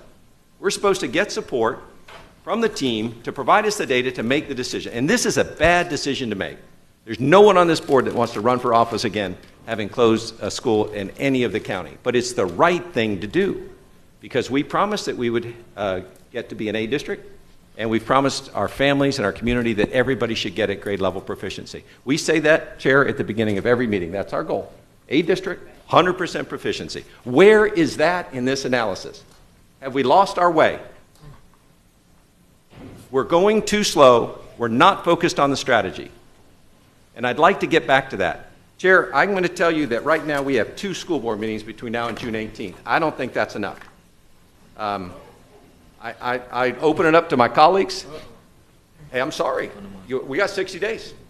How are we going to get to the data and give them the decisions we want to make, the neck down to the number of schools we're really going to consider? Or on June 18th, are we all just going to come in with 9 ideas and say, I'm thinking about closing this many. Oh, I'm going to repurpose these. I'm going to public-private partner over here. We have to have a process that gets us to a feasible set of solutions in 63 days. And I don't see how we're going to do it. And I have tremendous respect for you, but you've just been handed a new job. You got a lot of things you got to get used to. And in the middle of that, we got 63 days left to make a really, really tough decision. Soon, I want to see how we're going to get to this decision so that we become an A district and so that all of our kids are performing at their highest level of potential, which I believe is at grade level or above. So I don't know how we do it. I'm just really, really frustrated with these charts. I'm frustrated that it says we're going to have a memo. Initial school selection memo. I don't see any schools. I don't see any memo. I see color-coded maps. And when I hear qualitative analysis, it scares me. Because someone's qualitative and someone else's qualitative and someone else's qualitative is all subjective. But the data don't lie. Facts are stubborn things. People are not having children, and when they have children, they're having them later. We need a smaller footprint to achieve our goal. How are we going to do that? That's what I'd like to know. And I'd like to know how we're going to do it in 63 Ds, Chair. I'm just telling you, I'm out of ideas other than having more school board meetings so that we can hash this out or make our workshops completely exclusive to repurposing because we need time to get into the data and make sequential decisions until we're down to a small set of things that we think are okay, not great, but the best we can do, and then figure out which one we want to do on June 18th. But this is very frustrating to me today. I was hoping we were going to get more detailed analysis and something that we could bring back to our community and talk to them about and explain why we're going through this pain, which is to do the right thing by our whole community. Mr. Roganelli? Thank you very much, Chair. And I guess I'm going to be blunt. I'm not very optimistic about this whole thing, as much as I was. At least where we started out as. I think we started out pretty optimistic, and I think that though we're looking at maps now, we're looking at colors, I think it's not about places, but about process. The process is the way we're losing trust. The process is what's not going to get us. Forget an election, it's just a board member representing a district, representing a community that we have to go back to and present this. I've been very clear that I believe we know what the problem is. We know the solution. If anything that's going to be slow-walked is going to be the whole process. We know the solution. And that's, Mr. Beck, how many innovation zones are being touched? 12. 12, but I mean, all of us are affected here. Not here. We're all dealing with the same problem. If the solution is all of us looking at this big, and now, granted, Mr. Strauss, you're thrown in there also, right? Just redefining schools has already seen 2 superintendents and seeing a 3rd person in charge of strategy. Think about that. How do you expect anything to be planned out right? But for me, I would prefer to have somebody say, hey, this is the list, this is the map, these are the schools that are combining, these are the ones closing, this is what we're doing, these kids will be going to this school, these kids will be going here, this is the plan. Board, discuss, and vote. I'm about that. That's a plan. Tell me. But this almost feels like this is anticipating. Like this is just like right when you're watching the show, and then right when it's getting to it, commercial, gotcha. You're going to wait, next board meeting. So to me, I'm not really optimistic, and I have to ask my colleagues, are we going to continue to talk about it? Can we talk about it now and just say, hey, this had no chance? Because I really don't want to spend more board meetings. I don't think people should be tuning in to see if my school is going to close if it's not going to pass. And I've said that since the beginning. I feel like all this talk, and I've talked to Superintendent Licata at the time, I said, Zoe, thank you for sitting down with me. I think you're going to be wasting your time today. You're going to be wasting your time these next couple months. I hope that's not the case, that you've wasted time of the people in the community, staff, us, everyone. Principals, teachers, community members, nervous. The process and the plan needs to be right, and I don't think it's happening. So, like I said, I like to be the optimistic one. I like to be happy-go-lucky. I'm not feeling it right now. So, I know, Superintendent, you got a lot on your hands right now. So, we got to really focus on this. Thank you. Ms. Rupert? Thank you. I was remembering a while back during a workshop, I believe we had to give our perspective of, they want us to look at schools that are 70%, 60%, and various board members did have opinions, directives, whatever you want to call it. Was there a consensus at that point to get to a number? I don't know. I thought one was like under 60 or something. So that's why I'm. No, I don't think there was a consensus to get to a number. What'd you say? You talk about percentage of capacity, yes, correct? I'm not sorry. I am sorry. It's too late. Under 60%. You know, and then somebody sells it under 50%. But I know that there was conversations for that. So you know, it's not like this is coming out of the air and they just decided to do something. I didn't really want staff to be, you know, put in a position where they have to say that they did this all by themselves, and they did not. If we're going to move forward on this, we have to schedule those meetings now.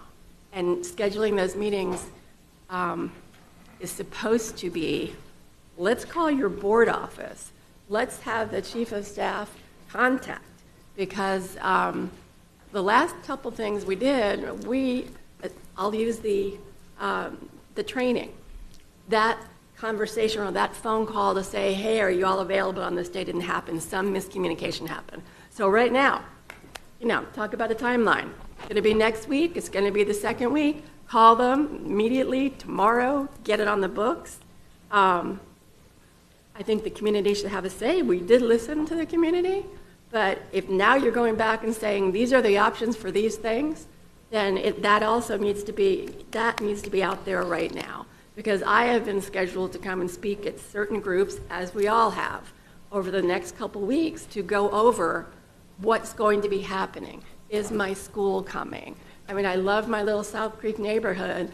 Knock, knock, knock. Miss Rupert, we got talk. I love this school. I'm like, I know, I do. Nothing's happening yet. We're still out there. So we need to put it on a fast pass and start immediately with the schedule and let's just go. Because 60 days, 65 days, whatever it is, and let the information honestly reflect what the reality is.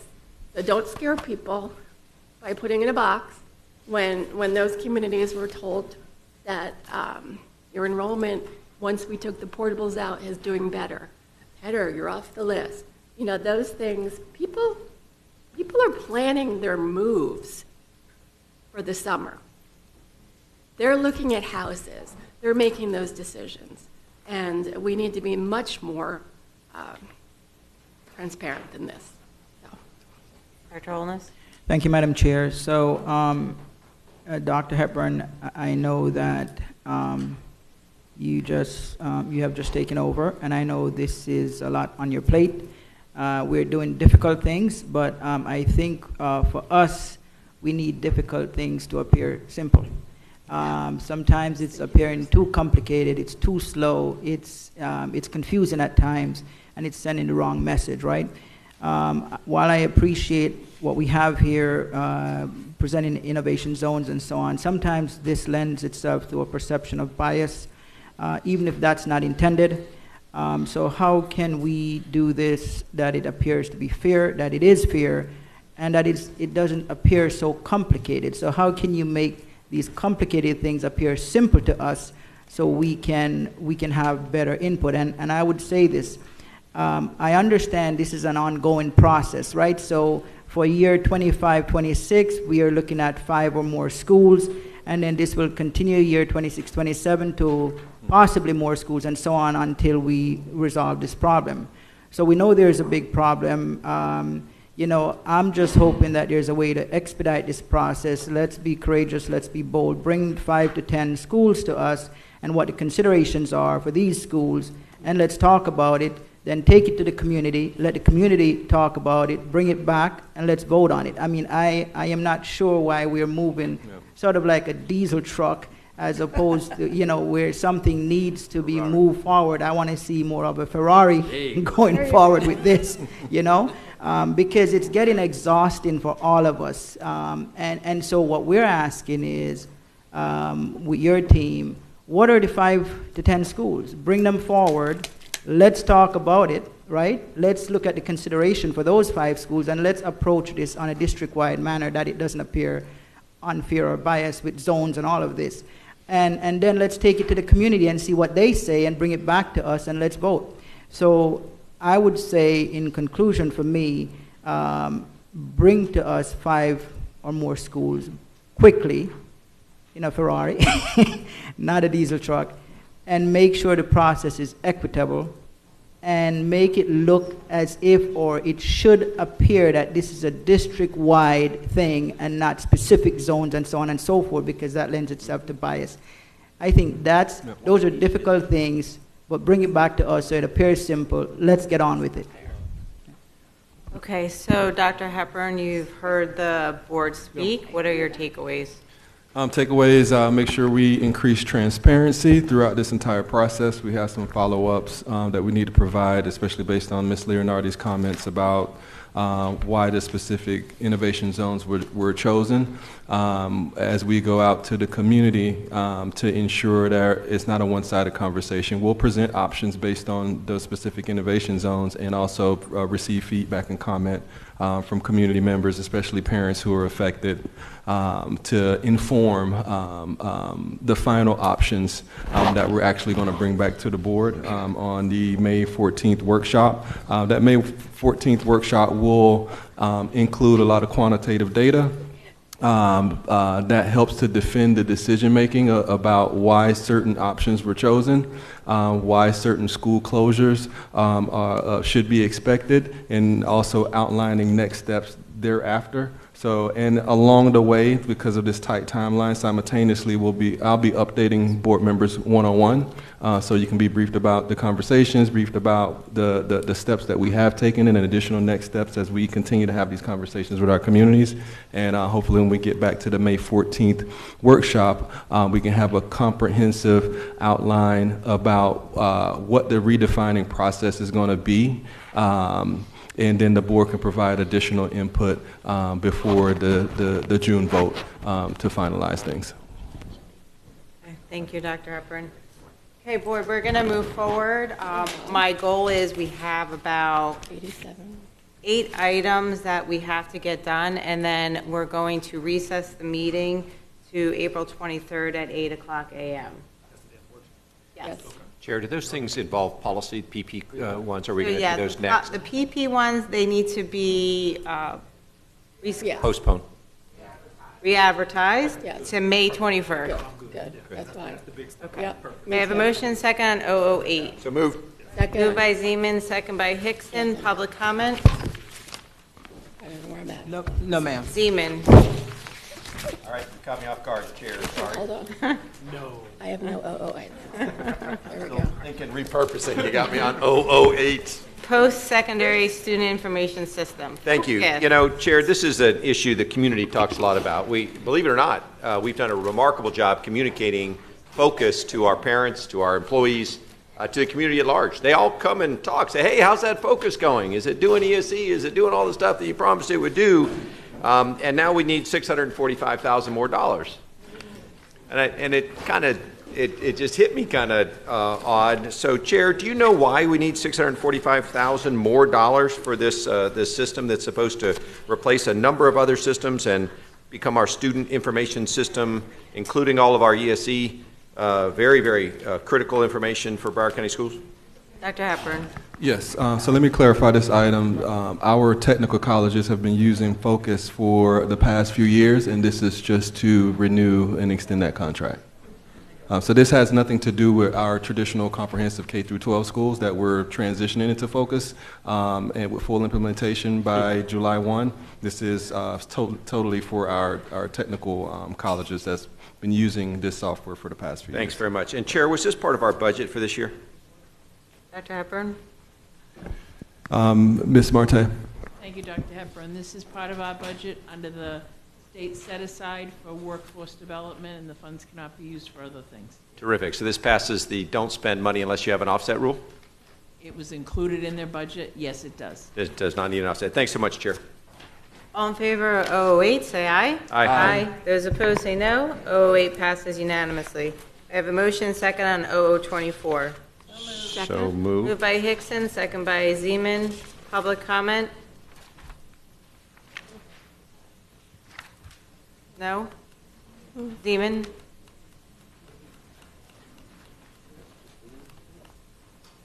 Oh, 24. Thanks so much, Chair. And just point of order, you skipped some, is that, you're aware? Yes. Thank you very much. Okay. I just want my colleagues to think about this a little bit. Piggyback contracts are wonderful.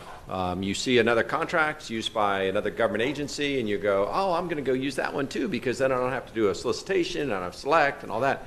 But what you do is you lock in their prices, and you use up some of the ceiling that they have on their contract. This is $72 million. Mm-hmm. And we're using a piggyback contract. So, Chair, my question is this the best way to contract for these services? Or might there be a better way that just takes a little bit more effort? Dr. Hepburn? Ms. Marte? Thank you, Dr. Hepburn. Thank you, Dr. Zeman, for the question. Food service under my leadership has worked the entire year. U.S. Foods, our current vendor, will not be participating in K-12 next year. They're eliminating all their contracts. We have gone to every other major provider. This is not only the best way, locking into this piggyback gives us the best prices.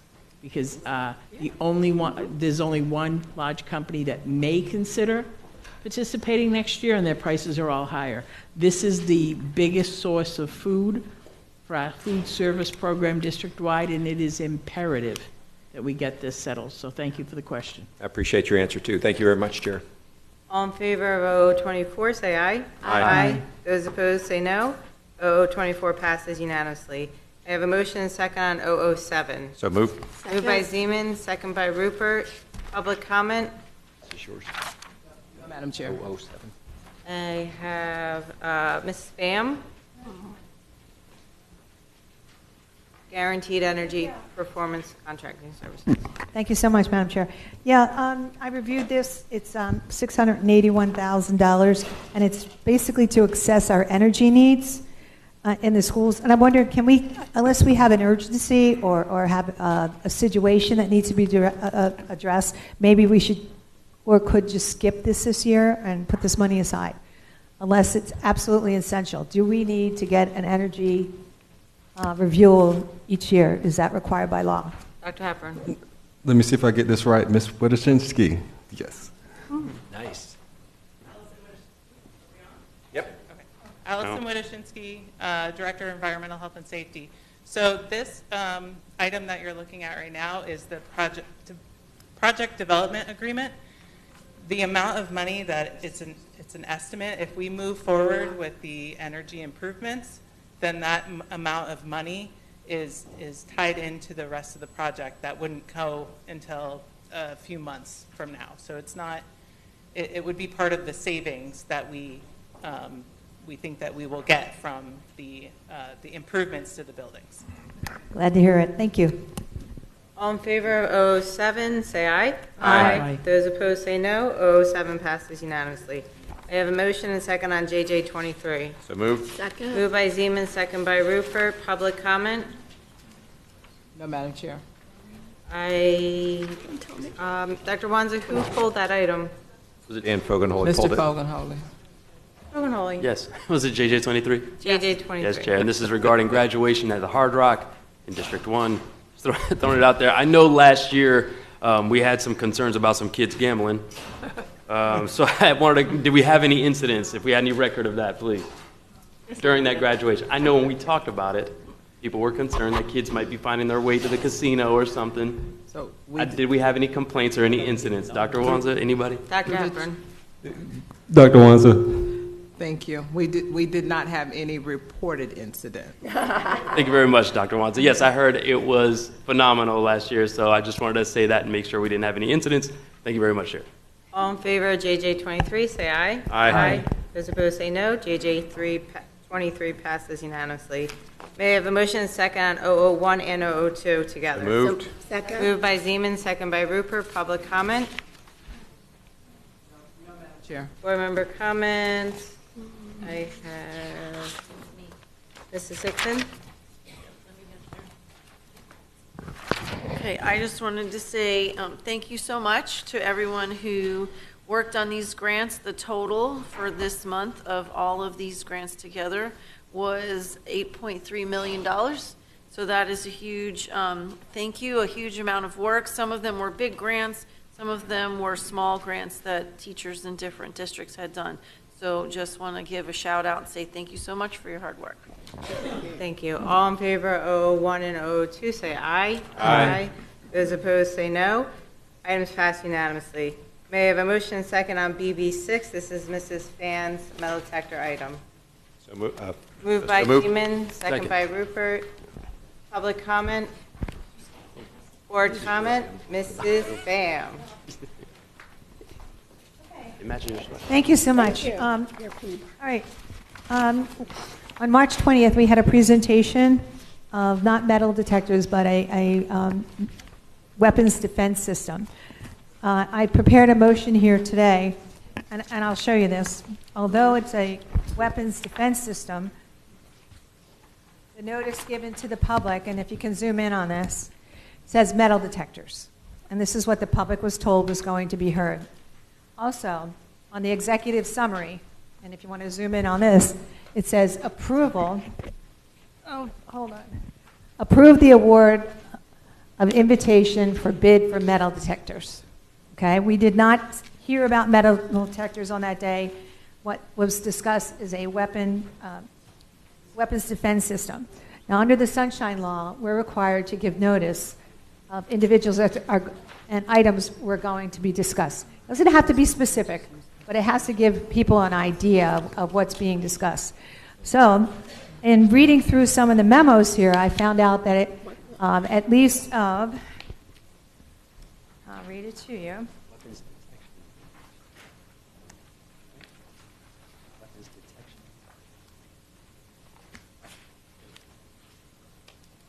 As of March 11, it was known that metal detectors were not going to be discussed because Board Member Zeman received an email which stated, it's important to acknowledge that BCPSIS is not implementing a metal detector system, but rather a weapons detection system.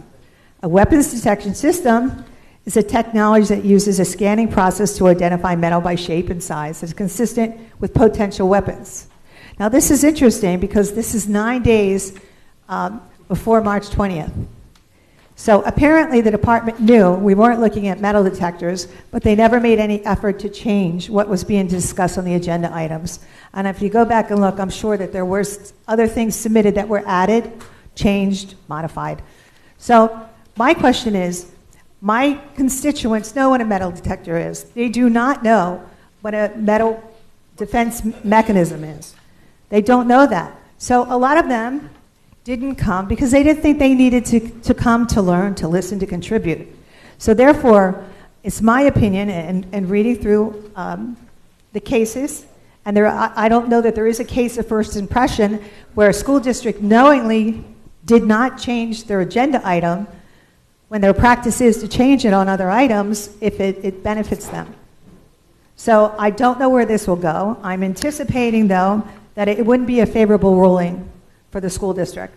So what I'm recommending is that you bring this item back, you reconsider it, you advertise it properly so people are on notice and they know, hey, we need to investigate. They'll do their due diligence, they'll pull research, they'll get on the internet, so they know what they're looking at.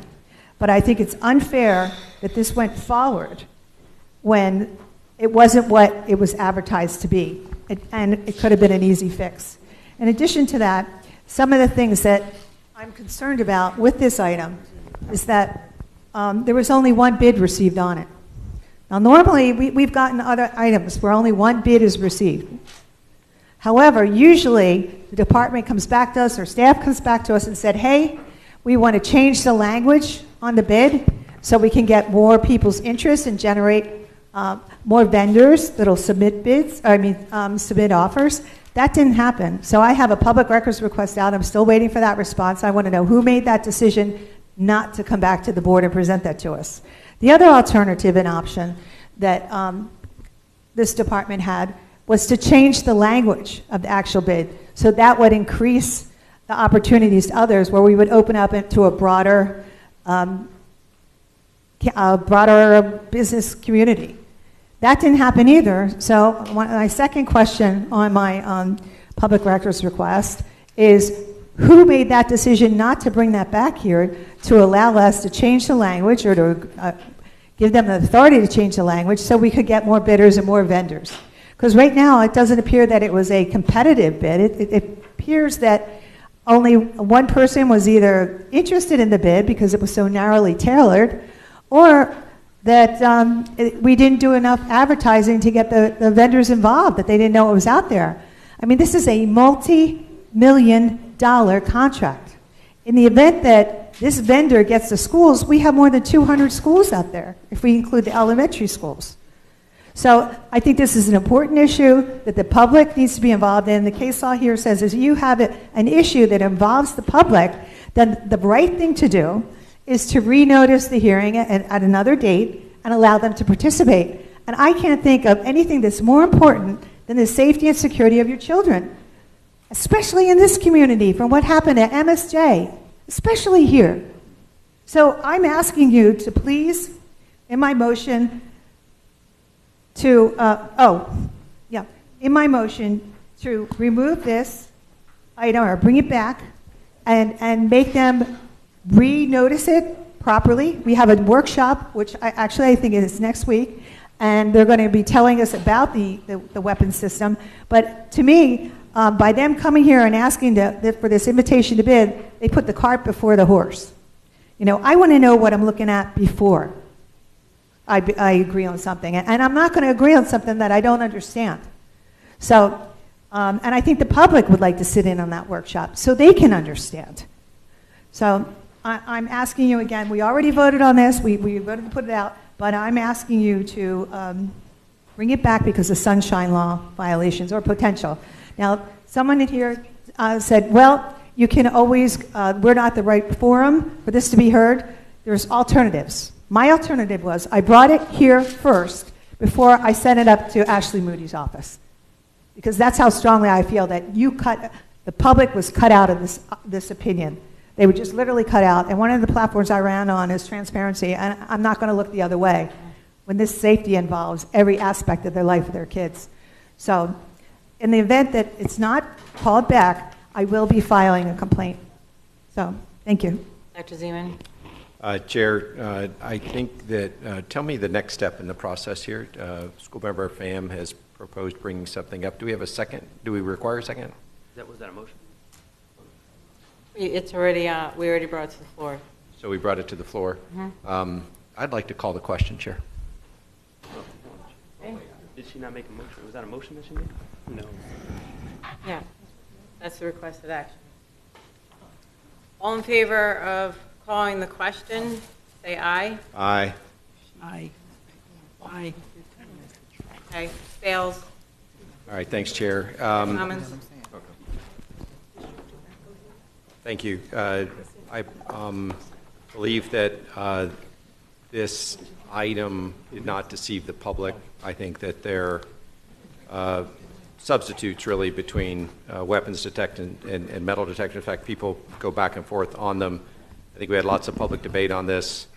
There was a contract vehicle available from the team that did the successful pilot up in Palm Beach, and we went through the solicitation process, and we checked even at that school board meeting to make sure we did it well. So I'm confident that this item was done correctly, and I'm looking forward to improving the safety and security of the schools for which this is used. Thank you, Chair. Thank you. Ms. Batista, is this a violation of the Sunshine Law? Thank you, Madam Chair.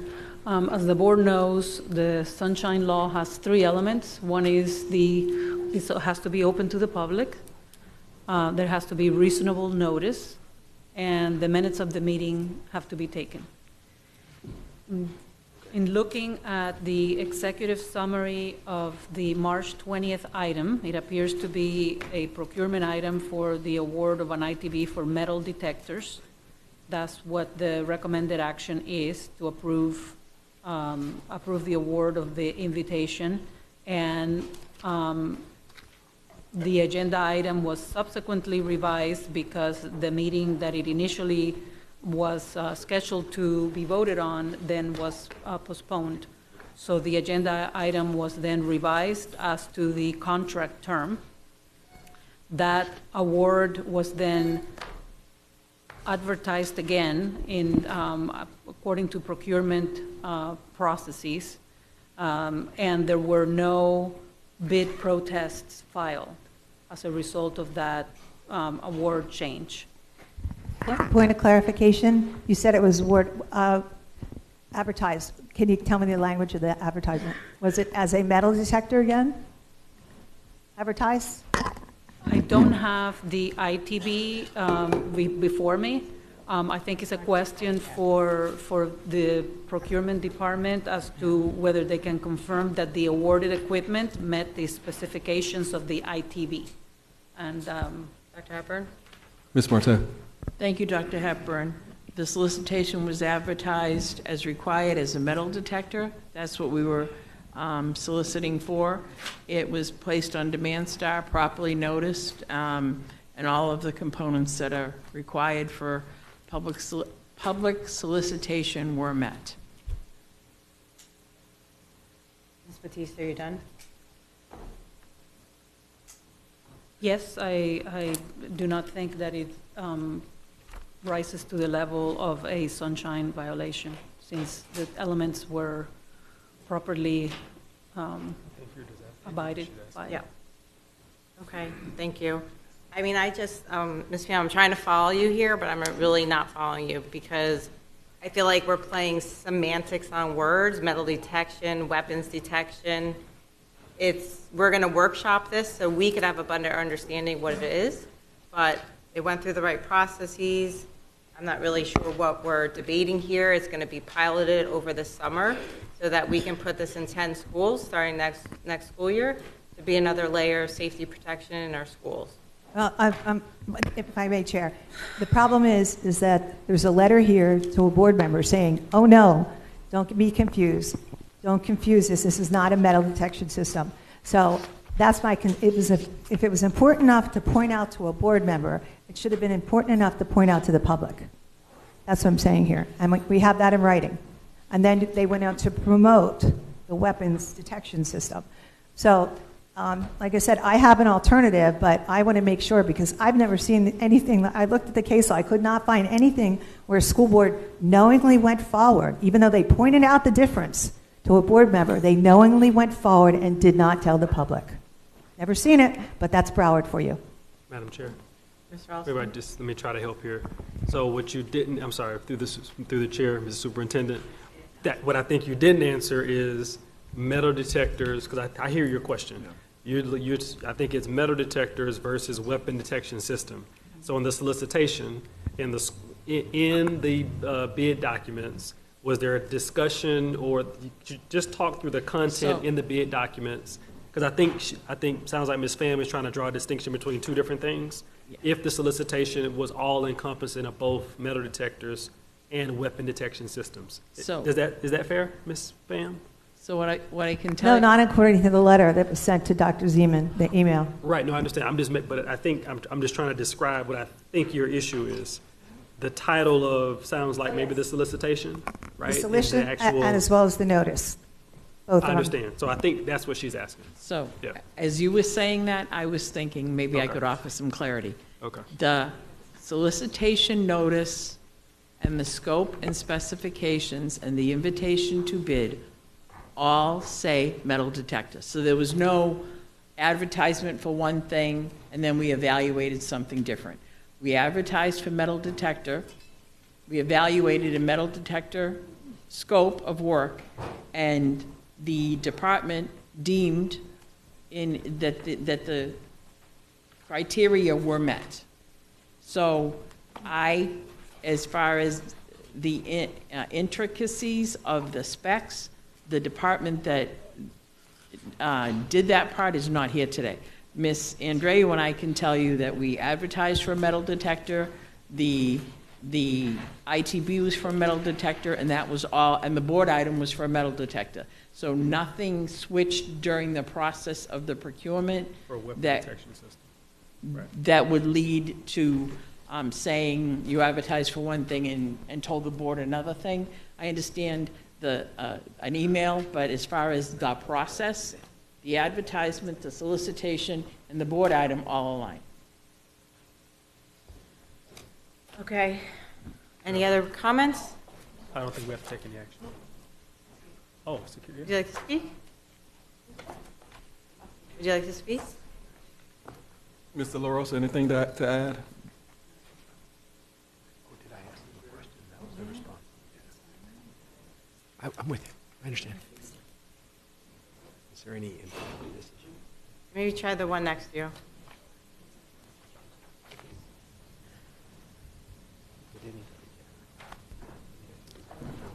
Through the chair. Yes. Jim LaRosa, Director of Safety and Security, so I can provide some clarity on this, specifically regarding the answer to Dr. Zeman's questions last board meeting. So there is an important word in those statements, and it's not so much metal or weapons, it's implementation, right? So these are all, to my professional knowledge and my research, and to my, the same with my colleagues, these are all metal detectors across the board. It's just different capabilities of metal detectors, right? There is no specific weapons detection. There isn't a machine out there that's going to, magically find every weapon that comes through it, right? They all zero in on metal of some type, right? They're all metal detection. Implementing these systems as weapons detection means you have a system that you are able to tune, right, to your needs, right? And I'm not sure we should get into specific capabilities in a public meeting, but that's really the difference, right? So when it says that we plan to implement weapons detection, you know, the fact of the matter is getting 3,000 students through an arrival and pulling out every set of keys and all of that is not really feasible, right? So that's the primary difference. This was, and hopefully that could shed some light on this. Ms. Batista? So I don't know if this will help at all, but so from what the discussion that I'm hearing, and the only piece that I was asking for is whether, you know, the procurement staff could confirm that the awarded equipment met the specifications of the ITB. So they have confirmed that. Language went out to say that it was metal detectors. It was awarded by the district at the board meeting with the words metal detectors. So it sounds like the only disconnect was a response from staff to a board member. So it did not affect the sunshine notice issues. It did not affect the process of procurement. It unfortunately was a language that was used in a memo as a response to a question. May I respond, Chair? Ms. Pham? I don't know if that helps, but No, that's... no, I understand. You're saying there was no misunderstanding. People didn't show up because they thought it was metal detectors. They're familiar with metal detectors. They walk through at the airport, they go to banks, but they're not familiar with these weapons systems. Had they known that, they would have done their own independent research. They would have showed up and we didn't really have anyone speak that day. Did you notice? Because they were comfortable. Oh, I know what that is. We've been asking for metal detectors. So yeah, it was misleading. And not only was it misleading, but it was curable. And how do we know it was misleading? Because a memo went out to Dr. Zeman saying, it's important you note. So therefore, at that point in time, the school district was on notice that it was important enough to get to a board member to not be confused with this. Don't confuse this. So they should not have allowed the public to be confused. They should have changed the name and put out some notice of what was really going to be discussed that day. Now, like I said, to me, it's a case of first impression. I've never seen where there's actual evidence that the school district had knowledge and that they warned or they felt it was imperative that they make the distinction to a board member but not to the public. And I think we had a duty to do that. So, and really it's up to this board what they want to do. To me, I think we should always do the right thing. Always do. Always err on the side of, you know what, you're right. That public has the right to know we're not buying metal detectors. We're buying something else. These are their kids. But like I said, I have an alternative because I don't feel comfortable with that because they were cut out of the equation. And that's one of the reasons I got elected, is because parents were tired of being cut out of the equation. And this is just a sign showing that now we have proof that it was knowingly done. Because why didn't they change it when they had 9 days? But why did they feel it was important enough to warn a board member? So proceed as you must. Mrs. Hickson? Thank you, Dr. Hepburn, or through the chair, Dr. Hepburn. Are we purchasing metal detectors? Dr. Hepburn? So hopefully I can bring some clarity based on the conversation and discussion that we're having. From what I hear, we have purchased metal detectors, and adjusting the capabilities of those metal detectors determines if they're going to be metal detectors, catching a paper clip or keys in your pocket, versus changing the capability to be specific to detect weapons. So that's the conversation I'm hearing, versus the difference in the name is that the capabilities is what's determining what the system is going to be called, is what I'm hearing. So. Thank you. Because if I'm not mistaken, most of the people that did have a part of the conversation were, the expectation was metal detectors would detect weapons. And when it said we had a discussion about vaping mechanisms, they were upset because we weren't supposed to be able, that wasn't what it was for, it was only to detect weapons. So I think the public expectation is the metal detectors will detect weapons. So I'm not sure why this seems to be a problem, but I do believe we said it was metal detectors. They are metal detectors. They just have a different capability. And the concern I heard when we were discussing this was the fact that we were happy that it could detect vaping mechanisms, and people felt that that was an invasion of privacy. But I don't think anyone's going to be upset that our metal detectors will detect weapons. So, thank you.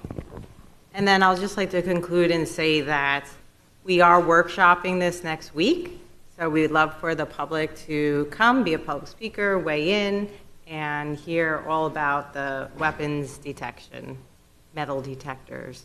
So the requested action is to reconsider agenda item 4, ITB 24-247.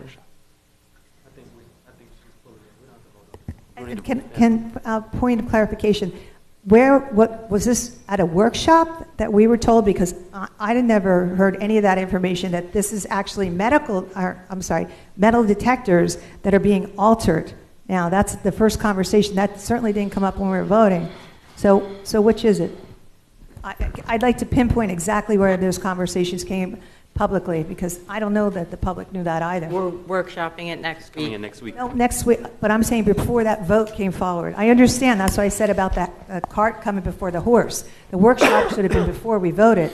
So this is all new to me, that what we're getting are altered metal detectors. I've never heard that before, and I'd like to know if that was ever discussed open in public. Dr. Hepburn? Mr. LaRosa, can you provide a point of clarification for past meeting around this topic? Yes, sir. So these devices have not been altered in any way. They're metal detectors with an additional capability. And I cannot speak to the exact time this was discussed. I know, I believe Chief went through this before, but I'd have to get back to you on the specific time and date. Okay. Any other board member comment? Chair, I was gonna say, sounds like Ms. Pham wants, Mr. Superintendent, if you would just provide the board a memo, just kind of outlining chief or just procurement. This was the steps. This was the procurement that went out. Here are the dates. And then to your point, when was it communicated at different points in advance of the workshop? So it sounds like, I think that's the happy medium that we don't think we have to vote on it if that meets your needs, Ms. Pham. Okay? Are you pulling BB6, Ms. Pham? Or do you want us to vote on it? I'll pull it at this time, yeah. Okay, BB6 is pulled. So we're now going to go to any public comment. This is Dr. Wanza? We had one registered public speaker, and his name is...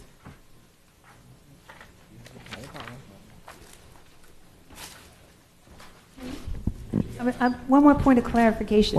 Why does the memo, the email that Dr. Licata state, it's important you note that this is not a metal detector? That's what I don't understand. That's very confusing. You're saying it's a metal detector that's not altered. Someone else is saying, it is a metal detector. Right, Mrs. Pham, I'm sorry, we've moved on to public comment. I think if you can talk with Dr. Hepburn after the meeting. The public speaker is Kevin Flynn. Okay. Yes, good evening. My name is Kevin Flynn. I'm an employee. I'm a safe school guardian, and I work for Metro One Loss Prevention. We're in a capacity of kind of a floating guardian. In my previous life, I was an NYPD police officer. I joined the force in 1982, and I retired in the year 2002, shortly after the World Trade Center attacks.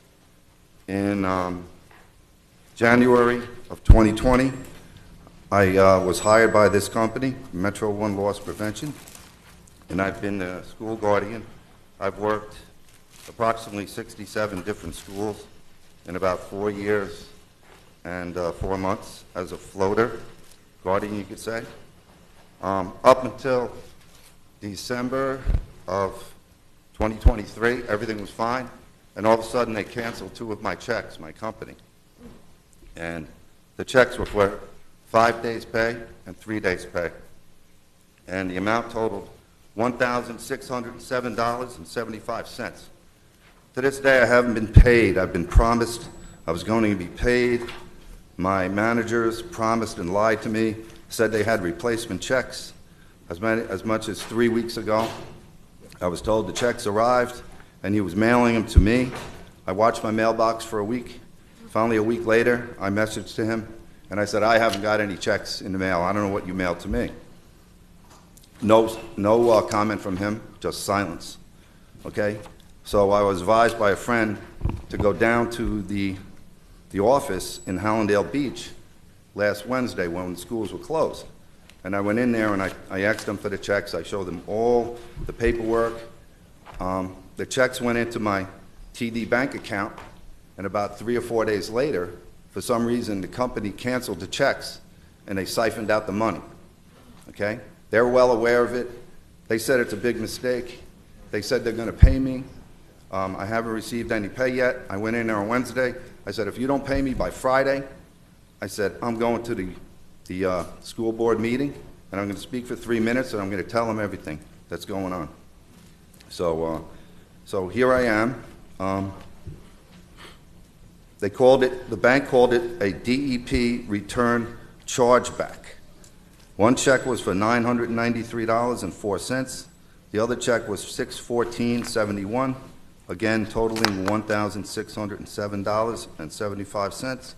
I just came to this meeting. Hopefully, I could get somebody to help me here. You know, these are tough times. Everybody's having tough times paying the bills, and this is going on for like 5 months now. So I don't know, you know, who's running this company down there. I have all the names, all the paperwork, if anybody wants to take this information. Thank you so much, sir. Dr. Hepburn? Yes, Mr. Azarito, if you can assist him, see if you can get some information. Any other public comment? Dr. Wanza? No other public comment? Do any of my colleagues have a discussion or student successes to bring forth to the superintendent for consideration? I almost called you Dr. Fogenhally. It's okay. It's okay. No, Doctor, really, sorry, Chair. Just to make sure, we're tabling the rest of the items. Is that what we're doing? Yes, I'm going to recess the meeting to April 23rd at 8 a.m. And then we'll. Thank you so much. Mm-hmm. Anybody else? Oh, Mrs. Hickson?